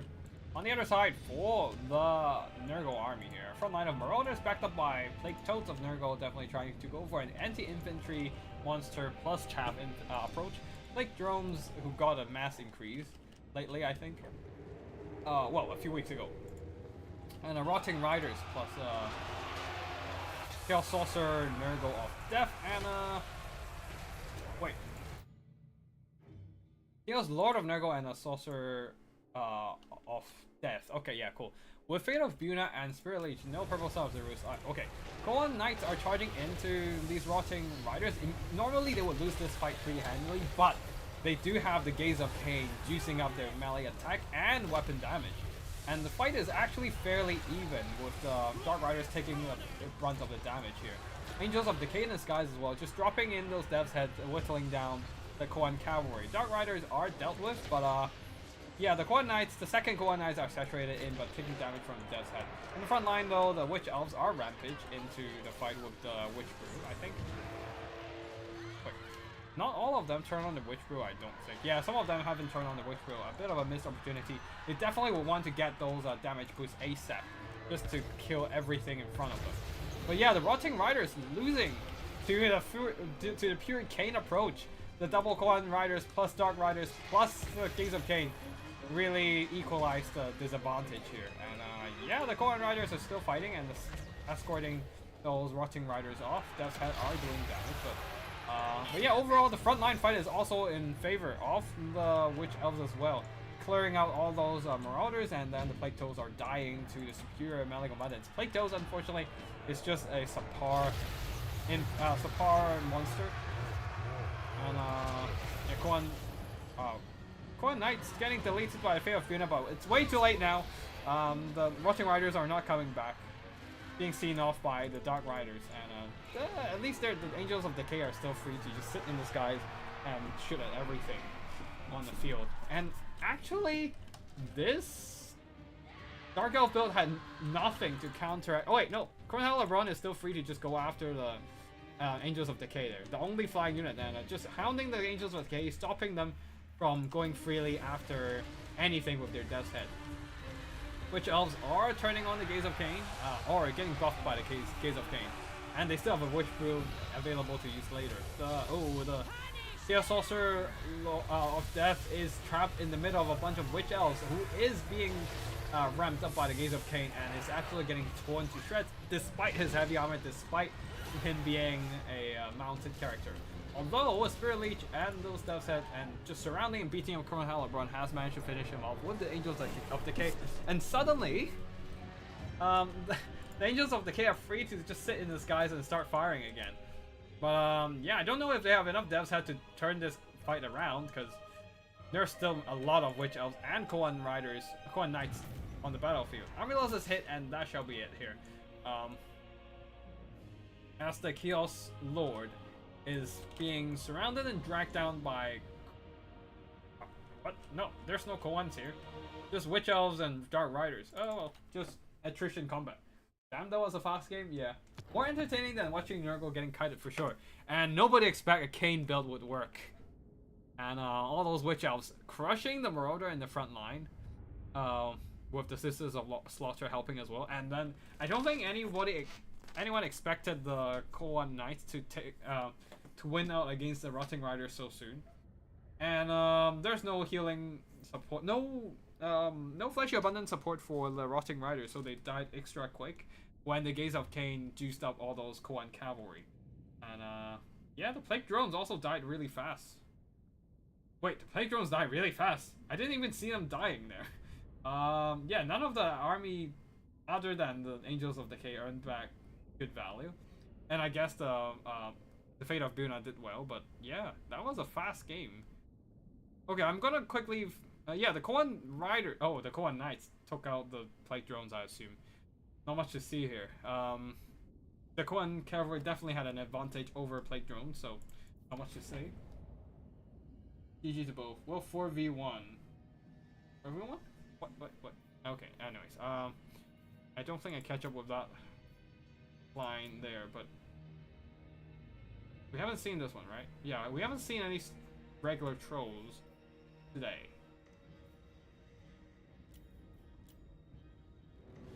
Oh, we have another Dark Elf versus Nurgle battle. Okay. Yeah, let's check. Will the Cain worshippers still drink the blood of the sacrifices if they happen to be Nurgle worshippers?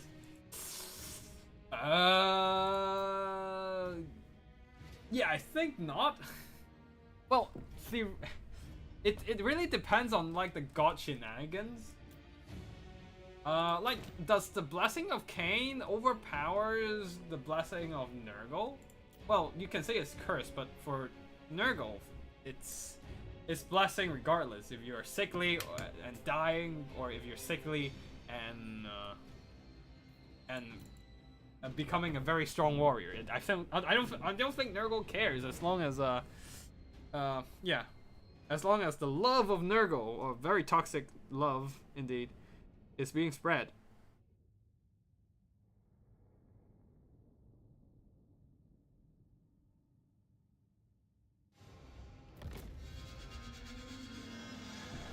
Alright, let's slow down a little bit, because we have a lot of Vanguard shenanigans. It is a Goblin army after all, and it is almost full Vanguard actually.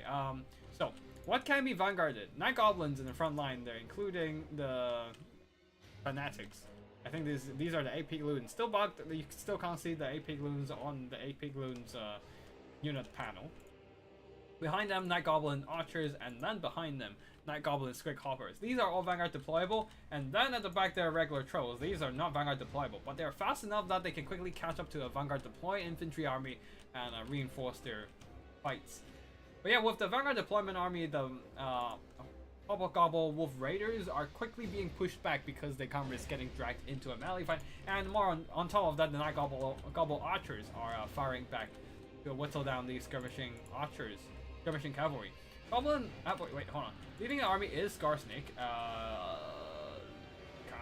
caster. Oh, Night Goblin Shaman over there with Itchy Nuisance and Gorko Fixit, a lot of debuffs. On the other side, for the Chaos Dwarfs front line of Goblin Laborers and Immortals, backed up by Orc Laborers, who are further reinforced by Kadai Fireborn. 4 units of Wolf Raiders with bows and leading the leading the army's spell kit with Astrogov here. Flamestorm once again, Cascading Fire Cloak, and Black Hammer of Ashut. Yeah, that's it for the army builds, and yeah, let's get the battle started as the Gobbles in the front line are engaging.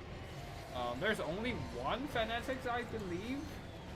Yeah, there's only the Epic Loons who has the Fanatics cast, and they're not casting it yet. They might want to cast it right now, but the Immortals are getting hit by something. Oh, yeah, the Scarsnake's Prada. But yeah, the Kadai 5-1 just pushes straight through the enemy front line, go after the Night Goblin Archers. The Epic Loons really need to cast that, Epic spinning Loons alongside these Immortals fast, because these Trolls are getting shredded in melee by the Immortals with their fire attacks, and also Cascading Fire Cloak, juicing up their melee defense, making sure that they don't take as much damage. Also at the same time, Kindle Flame was active because of the fire spell casting, further amplifying the fire damage of the Immortals, and yeah, they just have a lot of fire weakness on the Trolls earlier. Now the Archers are firing at the Kadai 5-1, but they don't have enough burst damage to quickly take them down. Kadai 5-1 only has 80 armor and 20% physical resistance, so it's not exactly the greatest, it's not exactly the most armored unit on the world, but they're still decently armored, and regular Night Goblin Archers don't have a chance of shooting them down fast. And the front line of the Greenskins is immediately crumbling due to the combination of Kadai, of Hobgobbles, and yeah, everything is being seen of, like, it's a mass exodus of Greenskin troops. All the regular Gobbles are running for the hills and leaving only Scarsnake in the fight, trying to hold the line. The Night Goblins of Fanatics, the AP Loons are still holding fine, but yeah, everywhere else you're just seeing routing Greenskins. Trolls are trying to fight the Kadai 5-1, but that is a losing battle for them due to their fire weakness. And also the fire damage cutting their regeneration down by half. The Night Goblins, unfortunately, not a single spinning loon has been used, and they soon will not be able to use it as they are dropping below 25% HP. And almost down to less than 25%, but yeah, anyways, they're still fighting here. So, apparently they're still above 25%. So yeah, Anyway, Scarsnake is not winning this fight.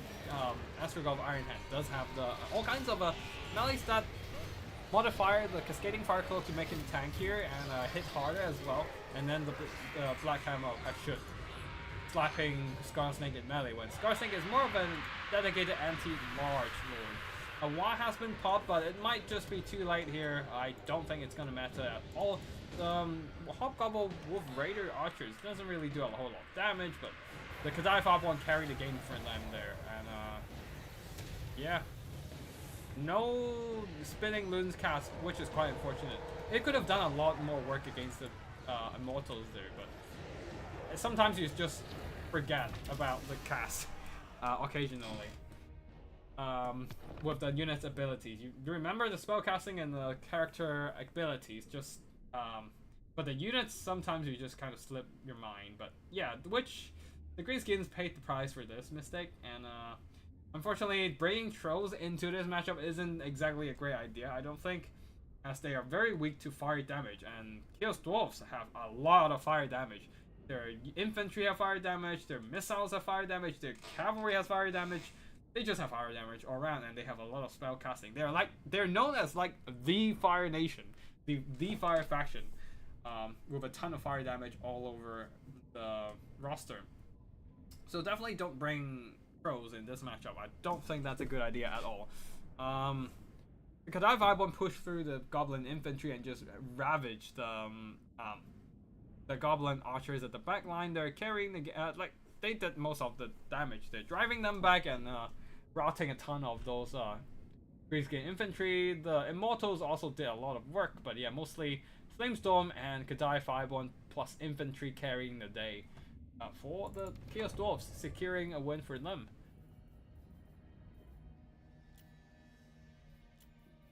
Alright, next up we have Hayseed versus Kokinko. Once again seeing Dark Elves versus Nurgle. This time it's going to be a very grindy fight. Both sides going with a lot of expensive not a lot of expensive single entities, but definitely expensive single entities. Both sides going for a very, very narrow build. One side is double Hydra, who also has healing and slightly buffed in the patch 6.2.2. And supported by a front line of Bleak Swords and the Hargan of Executioners. One of them, the Blades of the Blood Queen, 2 Dark Shards, and some Koan Knights at the back. Leading the army is a Supreme Sorceress of Fire to thin out the enemy chaff, and on the other side of the battlefield for the Nurgle army, Marauders of Nurglings, and that's it for the infantry. Everything else is in monsters and mobility. Double Warhounds of Poison, 2 Rot Knights, one of them the Rotting Riders, 2 Death's Head Plague Drones, one of them the Angels of Decay, plus a Kugav Plague Father, leading the army. Already bombarding the enemy Dark Shards with his Nurgling throws, since they are the biggest threat to the Death's Head. And if the Dark Shards are dealt with, then the Death's Head can sit comfortably in the skies to shoot up whatever on the ground. But yeah. Oh, and also they would do a lot of damage to Kugav too. But yeah, one of the Dark Shards are taking heavy damage from Kugav, but the other is moving up with nothing really to stop them. And showering one of the Angels of Decay with those armor-piercing bolts. Kugav is still throwing his stuff, but you might want to get closer and start dropping those Scream of Corruption. Warhounds are coming in, trying to shut down the Dark Shards. Rotting Riders slamming into enemy infantry, while the Marauders are getting engaged with the Hargan Executioners, though the Blades of the Black Queen doing some really good damage to the Rot Knights alongside some of crossbow fire support. Yeah, Kugav definitely might want to start inching closer and start dropping those Scream of Corruption. Anyways, the War Hydra is pushing on with not much to stop them there, driving back the Marauders of Nurgle there, using its terror. And the Rot Knights are still trying to hold, but yeah, the Koan Knights are coming in, and they do not want to fight infantry and Koan Knights and Hydra all at the same time. Now, some of the Dark Shots got exposed, so one Plague Drone dropped in just to shut down these Dark Shots and maybe go back to the skies and start shooting again. Hargan of Executioners chasing after the enemy expensive targets here, like the Rotting Riders, who is receiving a fleshy abundance heal, trying to keep them in the fight. While these Rot Knights are getting left to dry, which is quite unfortunate. But yeah, Plague Drones of Nurgle are moving out. And, oh, they might want to start going after the Dark Shards there, but, the Koan Cavalry are nearby, who has been, facing off some Warhounds. So there's that. But yeah, back to this blob here, the Double Hydra is gonna be a bit tough for the Rotting Riders to deal with. And also, Harkonnen Executioners having elite melee stats, and having elite melee sets, armor piercing profile, they're just slicing down the slicing down the Rotting Riders with ease, and also the double War Hydra, chewing on the Rotting Riders. Stream of Corruption thinning out some of the Blades of the Black Queen, and although the Cohen Riders are Cohen Cavalry are mostly back to the middle here, and kind of ignoring the Dark Shards at the back. So the Warhounds managed to jump onto the Dark Shards for a bit, but noticing his mistake, the Dark Elves are pulling back to quickly screen off those Warhounds. The Death's Heads are back to shoot down the Hydra, but the War Hydra having regeneration, you can already see their heal cap. They are just healing. They're just chilling and healing with their massive HP pool. While Kugava tried desperately to drain down everything around him, but the Rotting Riders are indeed quite quite rotten at this point. Being surrounded and attrition down by a sheer amount of Dark Elf infantry.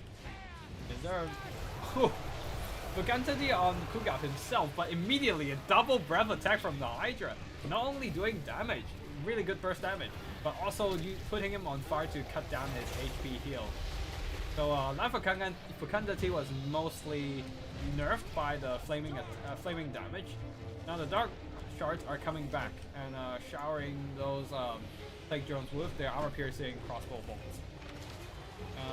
Kugav is oh, that is piercing bolts of burning, but not doing a whole lot of damage though. I am surprised they even brought that spell. I didn't even see that on the spell casting. Doing very, very minor damage to everything in the vicinity. Rotting Riders are trying to take the fight to the Koa Knights. I don't think the Koa Knights care. They're a lot more healthy than the Rotting Riders, and the Rotting Riders have routed earlier. I don't think. Maybe they are. No, definitely not the regular Plague Drones. So yeah, they probably shot at some non-optimal targets earlier and just not doing a whole lot of damage. Kugav once again getting targeted by the piercing bolts of burning. And really not doing a whole lot. Probably would be better against something with the bigger hitbox like a Dreadsaurian.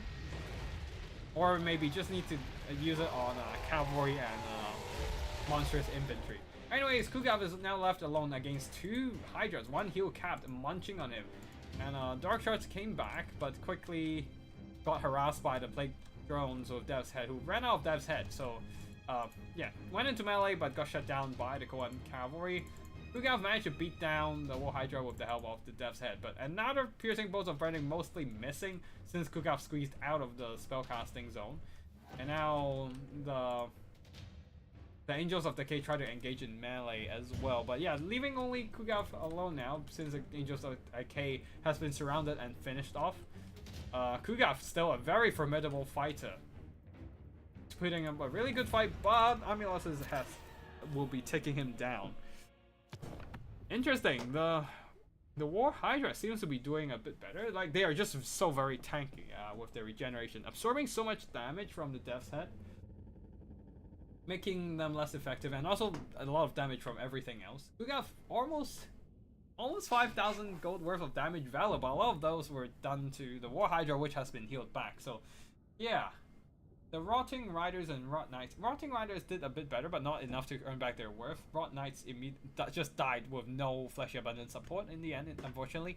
As they were just taking a bunch of damage from the Koan Cavalry, from the War Hydra, and from the Dark Shards there. And Harkonnen Executioners, if they manage to surround an armored cavalry, they will slice them down, since they are indeed still an elite armor-piercing unit. And yeah, Koan Cavalry did alright, but yeah, the carry for the day is definitely the Dark Shards shooting down the Rotting Riders and whittling down Kugav, and the Rot Knights as well. Yeah, both sides got a lot of damage done because both sides are spamming healing. Either passively or actively. So the damage value was definitely... Wait, did I delete the wrong replay? God damn it. Hold on.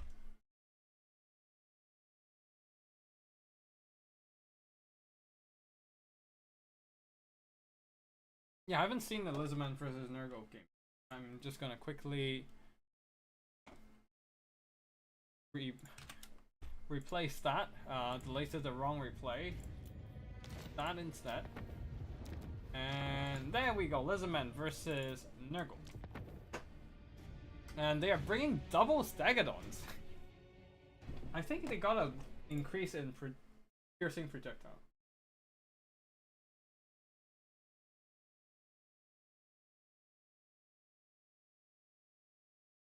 Big hitbox. Do you not see what is on the screen? I know, but like it needs. I know. Kugav has a big hitbox, but I think what Kugav is like a cube, but what it needs is, or what the piercing bolts of burning need is something with a bigger spread. So it needs a rectangle, or a wider rectangle, or like a piece of paper, like. So Kugav is big, but like he is like very big, like a sphere. Like he is big in terms of volume, but he's not big in terms of spread. Like he's big. Like let's say this is Kugav, but like if it's a dragon or Dratsorian, it would be like that, which offers a more surface area for the piercing bolts of burning to hit. Kugav, it's a little bit more concentrated with his mass, I would say.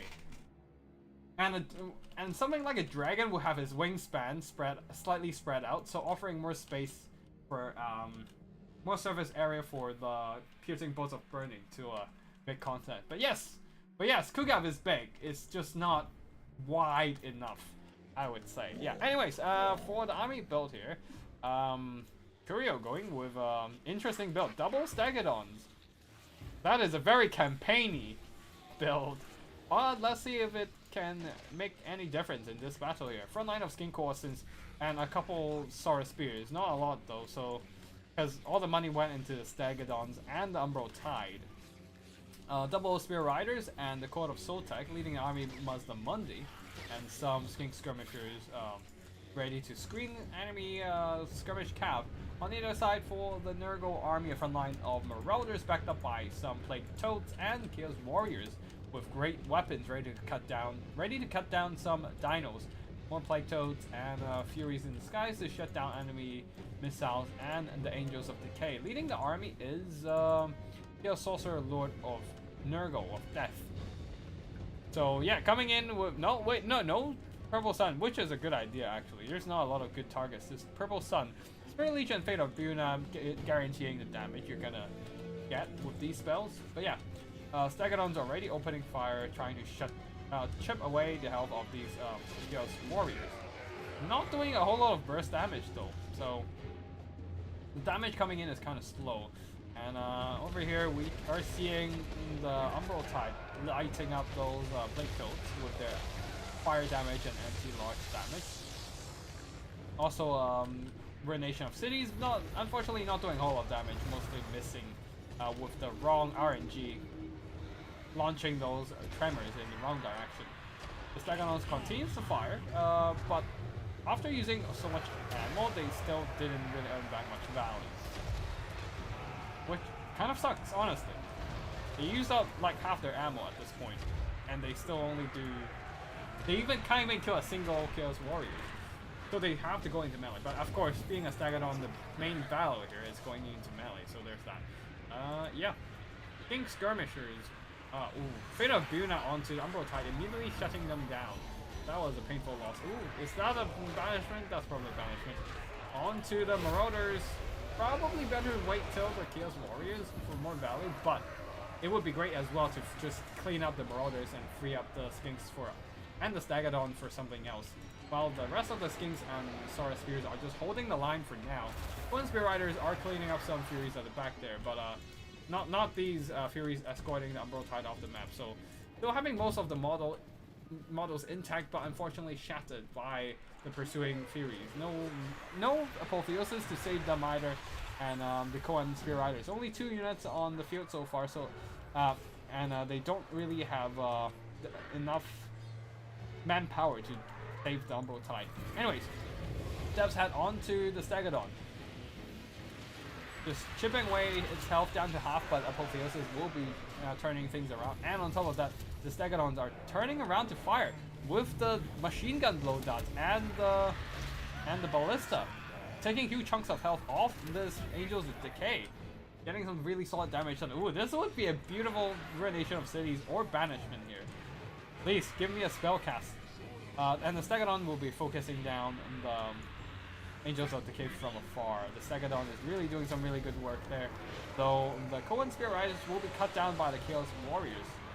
And Lolmaz the Mundi still very busy on the left flank, so kind of ignoring the right flank warrior blob over here. Which would have been a great opportunity for some AoE damage, but which is unfortunate. Anyways, Stegadon, one of them being disrupted by Furies. The other continues to fire, and yeah. Taking huge chunks of damage. 2 for 1 kill, oh boy. Yeah, the Stegadon's Ballista is doing some really good work. Oh, was that a spell earlier? Ruination of Cities or Banishment something? Nuking those Chaos Warriors and Shield of the Old Ones, trying to keep the Stegadon alive. Yeah, I think the Lizardmen probably have this. Koan Spear Riders are trying to bail out of the fight from the Plague Toads, but the Plague Toads are poisoning them and making them slower than the Plague Toads. Struggling to retreat. The Angels of Decay, knowing that they can't win this fight, they can't win this firefight against the Stegadon, decided to go into melee and just drag them into a melee fight. But it might be too late. This Stegadon still have a lot of health remaining, and some of the Lizardmen troops should be able to... Oh wait, hold on.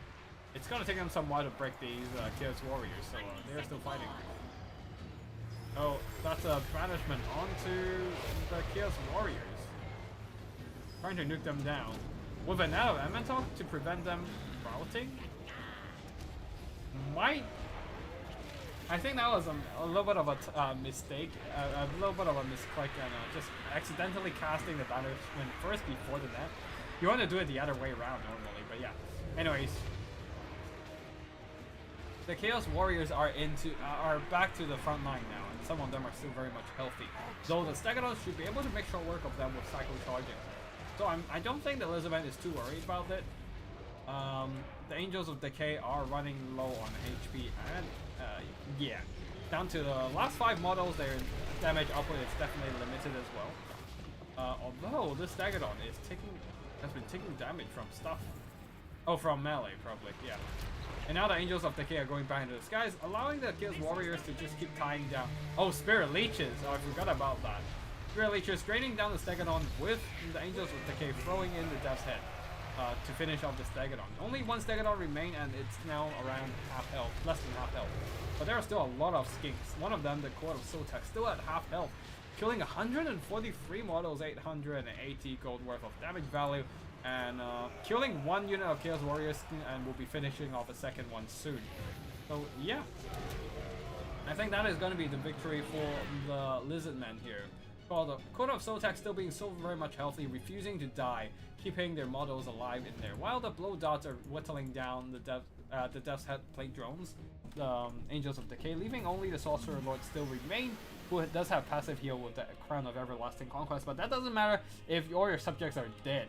You have nothing to conquer with, and yeah, that will be the end with the Nurgle army throwing the towel there.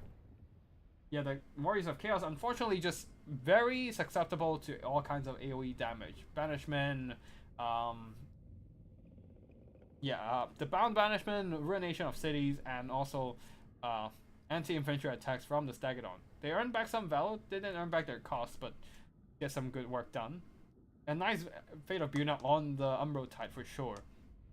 But yeah, just not a lot of good options from the Nurgle army to finish off the Stegadon. While the Stegadon shooting up those poor Angels of Decay and Death's Head like drones. yeah, the Skin Court held the front line long enough for the Code of Sotek and the Stegadon to do all the damage. And of course, Mazdamundi whittling down the enemy heavy infantry. Yeah, again, this the meta right now just does not favor heavy infantry at all, with all the AoE damage, armor piercing stuff, which is quite unfortunate. Wait, this is the down to the wire one. So we are gonna leave this to the last, I think. And we'll be watching the others first. Scavens versus Greenskin. With Mangler and Squeaks, 4 of them. Oh boy. I haven't seen these guys in a while. And the Skaven's army is going with a lot of Ashen stuff again. A similar build from last time, but going with more Pestilence Plague Monks. 3 Plague Monks, regular ones, 2 Plague Monks with Censer Bearers, 2 Ashen Triads, 2 Death Runners, a line of Skaven Slave Spears in the front line, backed up by 2 Doom Flayers, and a bunch of Skaven Slave Slingers. Leading the army is our Clan Ashen Duo. Ashen Sorcerer supporting Snitch. Where are you at, Snitch? All the way on the other side with the Ashen Triad supporting him. Interesting. Oh, and 1 Death Runners. Interesting way to lay an ambush, trying to strike the enemy from an unsuspected angle. For the Greenskins, the front line of a ton of goblins. Goblin spears, night goblins. Are they fanatics? No, they aren't. And a bunch of night goblin archers, backed up with a couple of goblin bolt thrower. And wait. Oh, I see. This Greenskin army is going with a goblin theme throughout the entire tourney. It's a bit late for me to recognize this, but yeah, that was basically the idea here. Goblins and some trolls. That's about it. I don't think I've seen any orcs in this game, in this tourney. Just greenskin goblins and squigs and trolls. Anyways, Mangler squigs and 4 of them at the back there. And wait, is that Vindictive Glare or what? Where's the spellcaster? Scarsnake. Oh, the Scarsnake's ability, the Scarsnake's Prodder. And yeah. Oh wait, no, he's right next to Scarsnake. I'm blind. Itchy Nuisance and Gorka Fixes. Alright. But yeah, goblins engaging Skaven slaves, chaff versus chaff. But there are some more elite Skavens here. Plague monks and death. Yeah, a bunch of plague monks and Death Runners on the side as well. And here comes Black Whirlwind just disrupting the enemy archers, stopping them from firing, while the Slingers are whittling down some of the Mangler Squigs. Who are they going to get disrupted by? Nope, they're not getting disrupted by the Black Whirlwind at all. Yeah. Just disrupting the enemy shooting while the Death Runners and Ashen Triads and Snitch get into position. Death Runners immediately beelining for the artillery here, trying to shut down the enemy artillery and take away that balance of power. Death Runners and Plague Monks are killing the enemy chap just fine. Bork will fix it. Itchy Nuisance dropping the melee attack of the Plague Monk Censer Bearers, trying to make them less effective in melee, helping the Goblin Spears hold a little longer, while the Goblin Spears having the Wa active would be able to do a bit more damage against the lightly armored Plague Monks. But yeah, things looks like the Skavens are getting an upper hand in the frontline engagement here, having a sheer quality advantage, investing purely in melee troops and some missile chaff, and didn't get distracted by artillery at all. And they're managing to get some really good headway in the front line there, grinding through all those chaff and shutting down the Mangler Squigs as well, using those Ashen Triad anti-large attacks. And now the Night Goblin archers behind them are also buckling. Yeah, the Skavens are getting the upper hand in the frontline fights. Oh, the Mangler Squigs are going all over the place there though, and manage to push back some of the Skaven troops. But yeah, overall the Skaven seems to be getting a slight advantage in balance of power. Having those Ashen Triads shutting down the expensive Mangler Squigs is definitely key here, and also just crushing the enemy in terms of sheer quality of melee troops. Also near the Lord. Yep, you're right. I was just blind, man. Yeah. Black War went to disrupt the Night Goblin archers, denying them from shooting at any troops. Not that it matters since oh wait, no, it does matter because the Sensor Bearers might come back sometime. But yeah, no damage from the Black War wind, but they just got disrupted and then somehow routed. What? Ashen Saucer. Oh wait, Black War wind does do damage. My bad. I was thinking of the Veil of Shadows. Oh, okay. The Black War wind on the Night Goblin archers. Veil of Shadows does not do damage. So that was a disruption earlier. Yeah. Causes no damage. That was my bet. But yeah. Black War wind got some good damage on the Night Goblin archers. And I think Scaven have this one. As they... Oh, the Mangler Squigs are exploding now. Blowing up in the middle of the Sensor Bearers, trying to get them shut down. Oh, the Bolt Throwers are actually doing really good damage to the Death Runners. Not for long, though. Ashen Triads that have their eyes on the prize and are beelining straight for the Goblin Bolt Throwers. And there are some Death Runners nearby. The only viable use for Veil of Shadows versus BM is versus BM, since it keeps staggering Minos. In that case, maybe Khorne can be used as well, since Khorne also relies a lot on their great weapon Minos. Maybe. Anyways, the bolt throwers are being shut down. Yeah. Scar Snake is trying to get the fight against Ashen Saucer and shut him down, but I don't think that matters.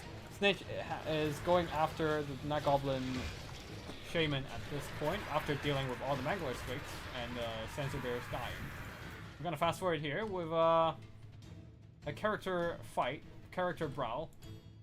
Scarsnake getting shut down, sniped out by Snitch, and then after that it's the Night Goblin Shaman as well. Leaving only the Unbreakable... Oh right, Unbreakable Mangler Squig still on the field. So they're just trying to fight to the death here, but at this point I probably would just throw in the towel, since there's no way they can carry the game on their own.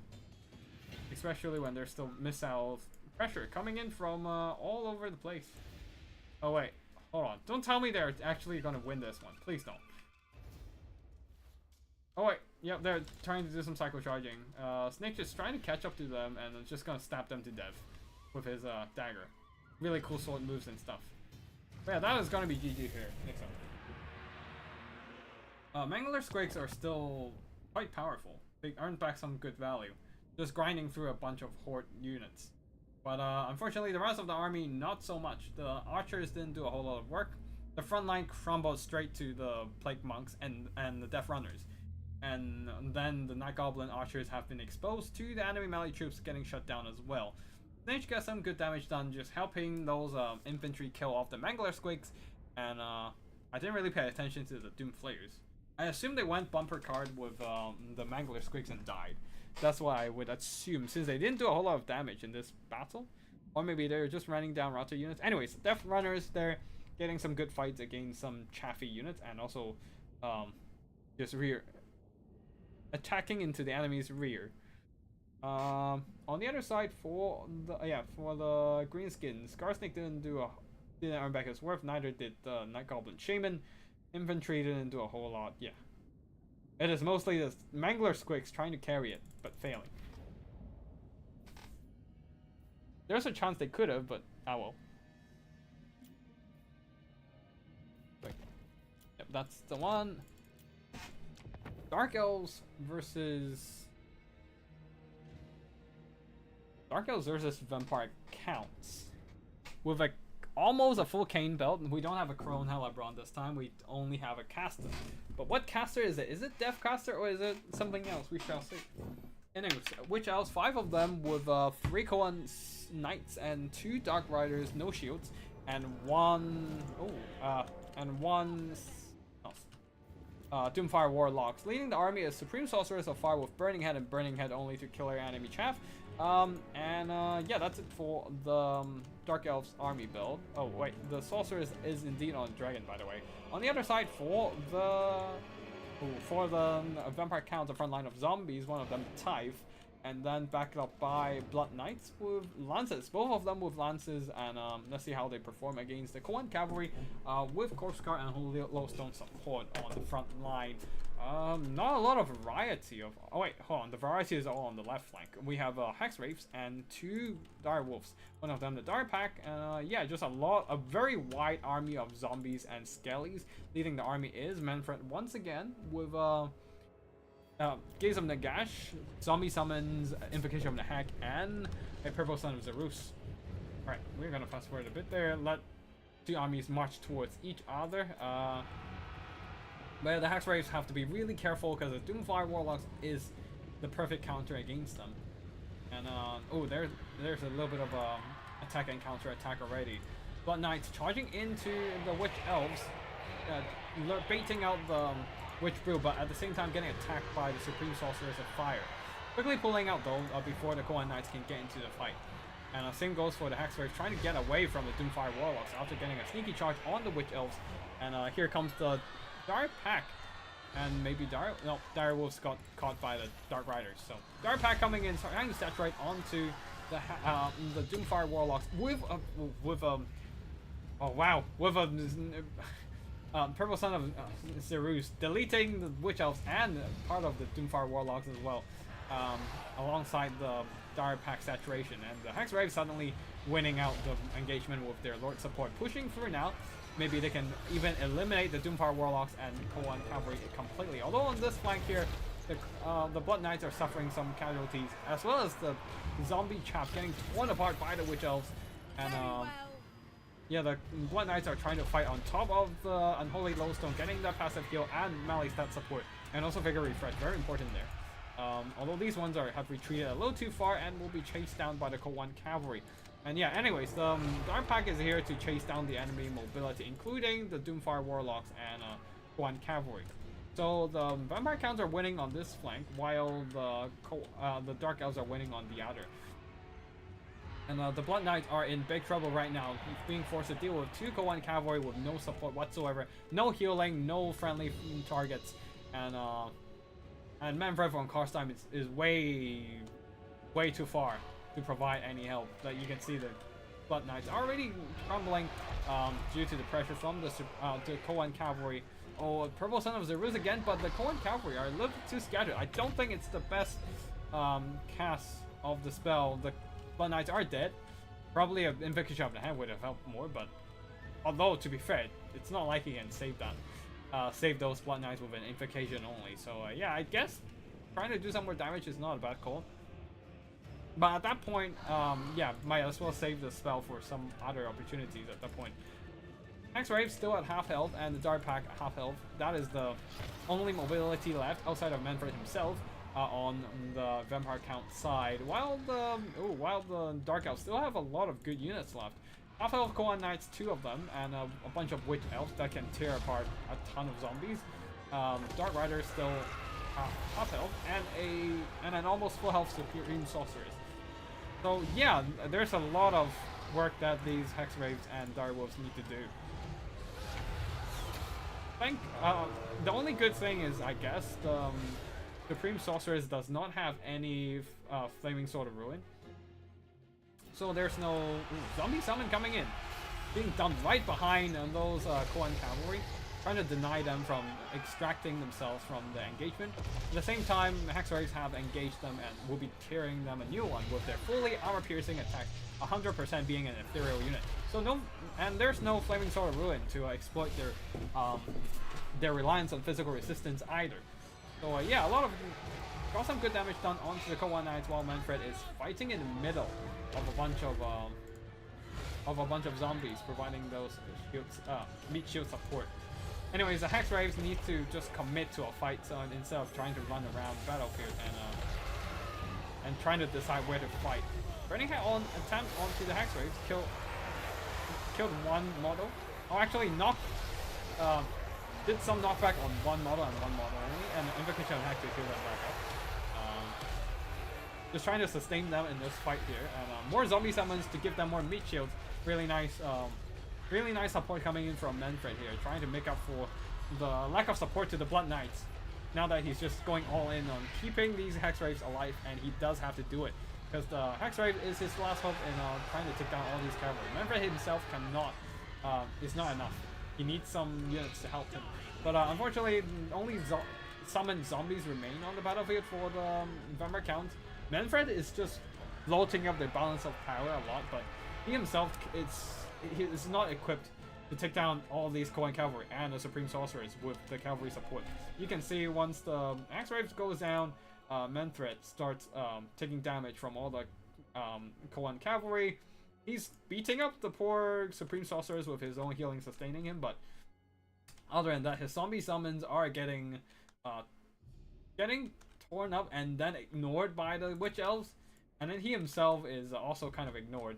Just the Dark Elves going after the capture point at this point, trying to make sure they don't have to fight Manfred with zombie support. And yeah, Manfred somehow managed to pull this balance of power back simply because he managed to heal himself and put some good hits onto the Supreme Sorcerers. But yeah, he has heal capped, and there are still some Koan cavalry around, and Dark Riders and Spears and Witch Elves, all of them capable of doing damage to the zombies and Manfred himself. Yeah, balance of power pulled back a bit because of Manfred's healing, but now it's going back in favor of the Dark Elves. Of course, the Supreme Sorcerers do not want to tangle with do not want to contest Manfred in the sky, so she's just gonna jump on the ground and start getting melee support from friendly units. Oh no, Purple Son of Zeruz again. Good news for the Dark Elves is that capture point is almost done. Almost hitting the 600 there. So I think that is going to be a capture point victory for the Undead. For the Dark Elves, sorry. Capture point defeat for the Undead, sorry. It's like a train, which was the Blood Knights and Cold One Knights were fighting on the left side.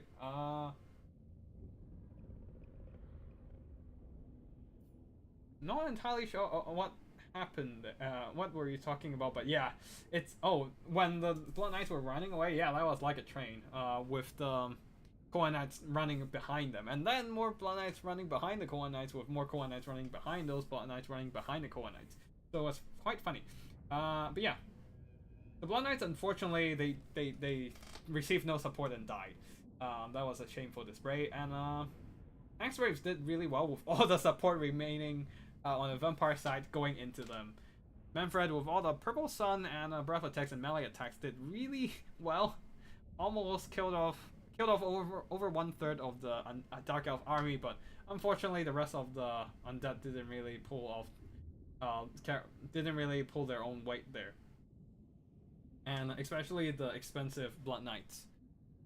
While the Koan Knights did really well on this one, surviving to the late game and just wearing down not only the cavalry but also Manfred himself. Witch Elves killed a ton of chaff. Oh, these ones also did a lot of good damage to the cavalry and monsters too. I assume their high weapon strength definitely helps against Axe Wraiths too. But yeah, the Doomfire Warlocks got shut down pretty early, which allowed the Hex Wraiths to just thrive in the late game. But yeah, losing the Blood Knights that early in the game was a painful loss. Alright, one last battle now. One final battle down to the wire according to Twist. Twist versus Borain. This is actually the finals. Between two players with 3 victories throughout their 20. And that was the game that decided who is the real winner of today's 20. So Borain or Twist, we shall see. Twist going with Norskin, once again going with his monstrous infantry here. I don't see a lot of trolls actually. 4 Familiar Warriors, a front line of Marauders, and some Marauder Hunters with Javelins. I think the Familiars got a slight cost boost, a slight cost reduction in the last patch, which is why they're even better now. But anyways, Marauder Horsemen with throwing axes on the flank there, Javelins, Shaman Sorcerer of Death supporting Scala Enfengrim, and this time no longer Throg, Scala Enfengrim. No longer Throg, but Wolfric the Wonder with his boat and boat only. Just in here for some AoE damage. Yeah, on the other side for the Chaos Dwarves, going with a monstrous heavy approach. Chaos Dwarf Warriors for the front line, one of them the Blazing Beards of Bazrak, backed up by Chaos Dwarf Warriors. And 3 Hobgoblin Archers, 3 Kadai Fireborn, and 3 more Orc Laborers, going with a bit of a box against the Norskans, who typically don't do well against boxes. But Purple Sun of Ceruz is here. It is the age of Purple Sun. It's the age of the Purple Sun that deletes heavy infantry and expensive infantry, and these Chaos Dwarf Warriors will feel the pain once the sun descends upon them. But yeah, before that, we shall see what happens. There's also the Kadai Destroyer once again, but I guess that is just target practice for the throwing axes. I don't feel like that is a great pick in this matchup. Drazov the Ashen leading the army.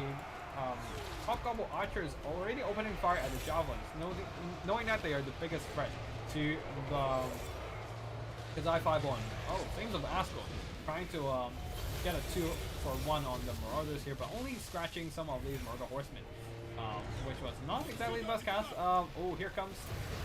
Wait, hold on. The Rampaging Explosion, and here comes the Sun. Purple Sun is here. Deleting one of the Hobgoblin Archers. I reckon it would probably be better to just drop it on the Kadai Fireborn. Anyways, 2 of these Hobgoblin Archers have been deleted, one by the boat of Wolfric and the other by the Purple Sun. But I would argue, if you just dump the Purple Sun on here, delete those Blazing Beards, that would have been better to just help the... I guess eliminate it. I guess you can drop the Purple Sun later, actually. Shut down the missile support, which is not exactly... Oh, yeah, which is a threat to the Murder Horsemen and Goblins. Famirs and the Murders are still holding the line for now. The monster plus infantry approach is getting some really good progress against the inferior melee units of the other side. While the Kadai Fireborn are just saturating onto the Blazing Beards, trying to outweigh the Famirs and Wolfric and the Marauders. But at the same time, it comes at the cost of losing the other engagements. Famir Warriors are able to push through and now just rampaging through the enemy backline. Not that there's much of a backline being run, the archers being deleted by the Purple Sun and chased down by Murder Horsemen at the same time. Yeah, wait, there are three archers. Where was the... We saw 2 being finished off, but where was the third one? Anyways, maybe the Famir Warriors? Anyways, Famir Warriors are pushing through the flanks, and it'll be... The 4 whole Famir Warriors are just a lot of weight in the front line, beating up the enemy infantry and the Kadai Fireborn. Galan Fringram, though, meeting a bit of a match for him today, getting slapped by the Kadai Fireborn and Russell the Ashen together. So he will be retreating, but the Famirs will be holding for a bit longer, though they have been terrified by the Kadai Destroyer, but that is fine. They're just buying time for the throwing axes to keep whittling down the Kadai constructs. While over here, double Famir Warriors plus Marauders outgrinding that one single Kadai Fireborn, as the other Kadai Fireborns are just out. Are busy with dealing with other targets, like these Famir Warriors at the back line. Yeah, some Javelins came back though, alongside the throwing axes. They're a very dire threat to the massive hitbox of the Kadai Destroyer. And the Famir Warriors are also running out of support. Only some Marauders tatted ones are left. And they are probably not going to hold for long. Oh, a Rampaging Explosion to keep everything in the fight. And also do some nice damage to the nearby infantry. Blazing Beards took some over triple damage as well. And here comes the Sun. Once again, there's only monstrous infantry for Norskan in the vicinity. So the Purple Sun would come in really handy. Not doing a whole lot of damage to their own troops other than routing troops, but they're routing, so who cares? While deleting the rest of the Blazing Beards, doing some minor damage to the castle as well. Pistol Warrior saturating in, leaving, and all the Famirs in the vicinity has been overloaded by the more Kadai Fireborn reinforcing as well, and the Kadai Destroyer. Oh, look at Flames of Askel right on top of the remains of these Javelins. Doing very minor damage. The unit spread isn't exactly optimal for Flames of Askel, and it was a bit of RNG on how the flames are spread. So yeah, another boat. Not a whole lot of units to hit though, since the Chaos Dwarfs are running low on infantry. And it's down to the throwing axes whether they can take down all those Kadai constructs.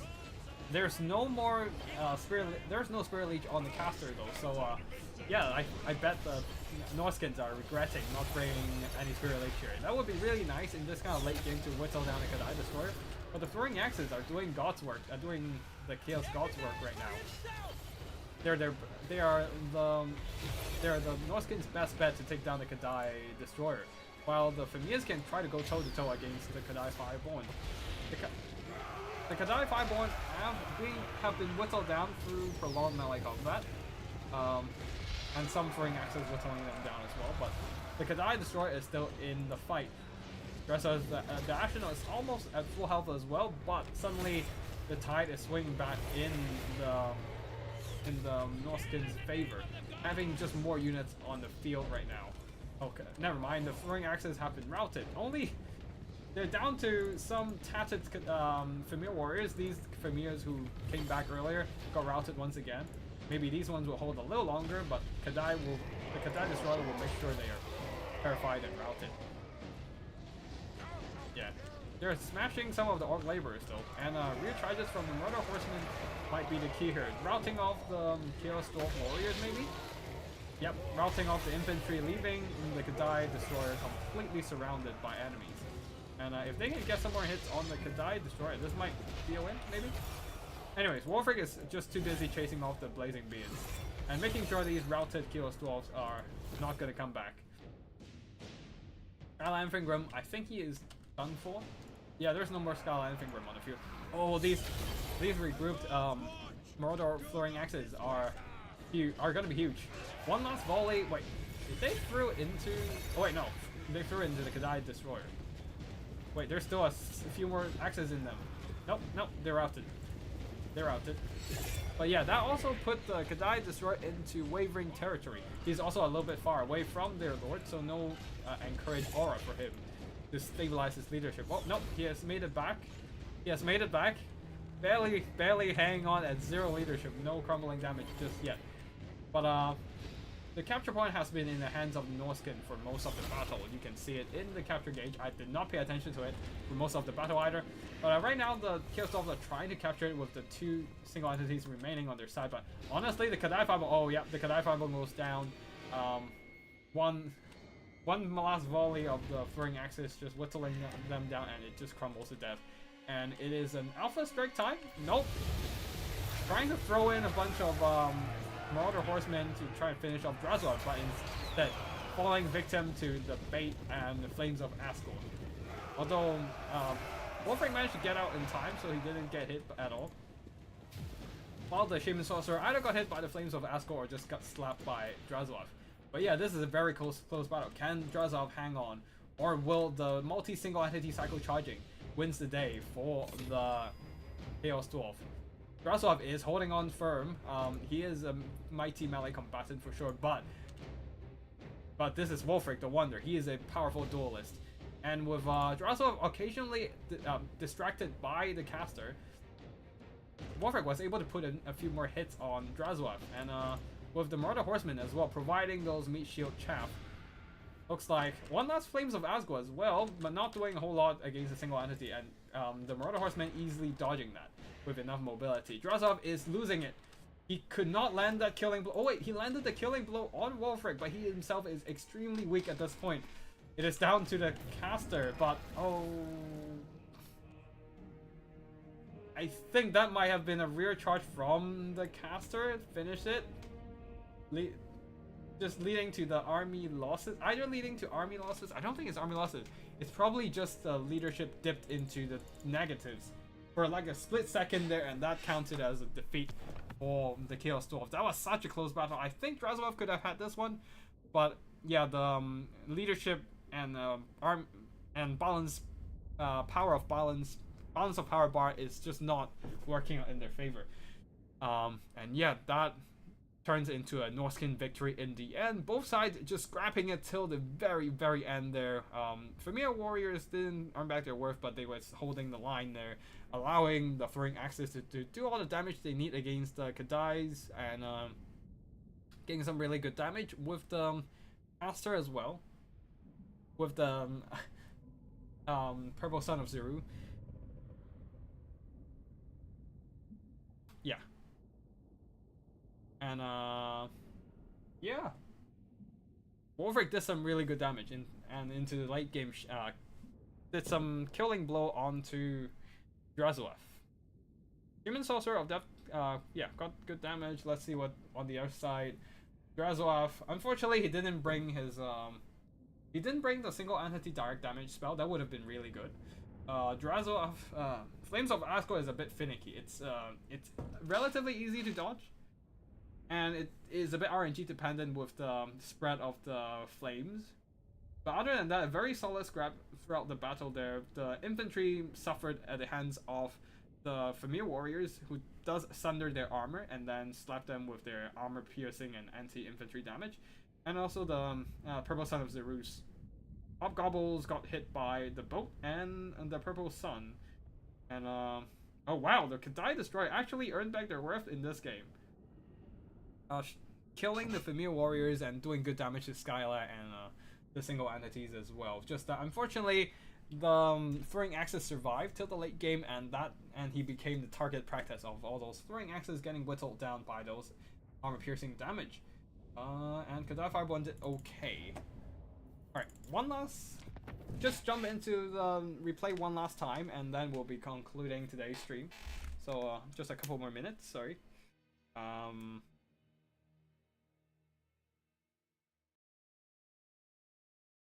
Yeah.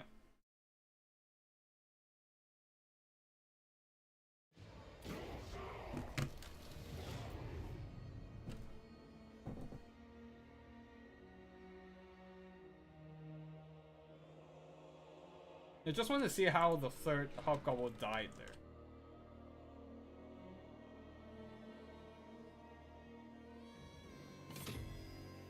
Oh, boat 1, boat 2. Oh, the boat killed 2 Hobgoblins, damn.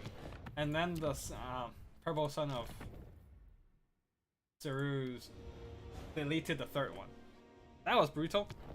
But yeah, anyways, that is all for today's 20. I hope you all enjoy the multiplayer action, whether you've played in the 20 or just watched on stream. And congratulations to Twist for the win with all those Familiars and Trolls, establishing the power of Norskin's monstrous infantry, laying the path, paving the way for the DLC to come. And yeah, that is it for today. Thank you for watching, and I hope you all have an amazing week and an amazing rest of the day, no matter where you are. And I'll see you all in the next 20. That's all for today. Thank you for watching, and Tactical Lich signing out. Oh wait, sorry. Lost on points. My bad. I forgot to keep an eye on the capture point. Yeah, that makes sense, actually. Drazulaf probably could have won the last game there. But I totally did not pay attention to the points there. But yeah, you're right. The points won the last game there. Since the Chaos Dwarfs just couldn't manage to capture the point in the end. Constantly being disrupted. But yeah, anyways, that's all for today. Thank you for watching, and I'll see you all in the next one. Tactical Lich signing out.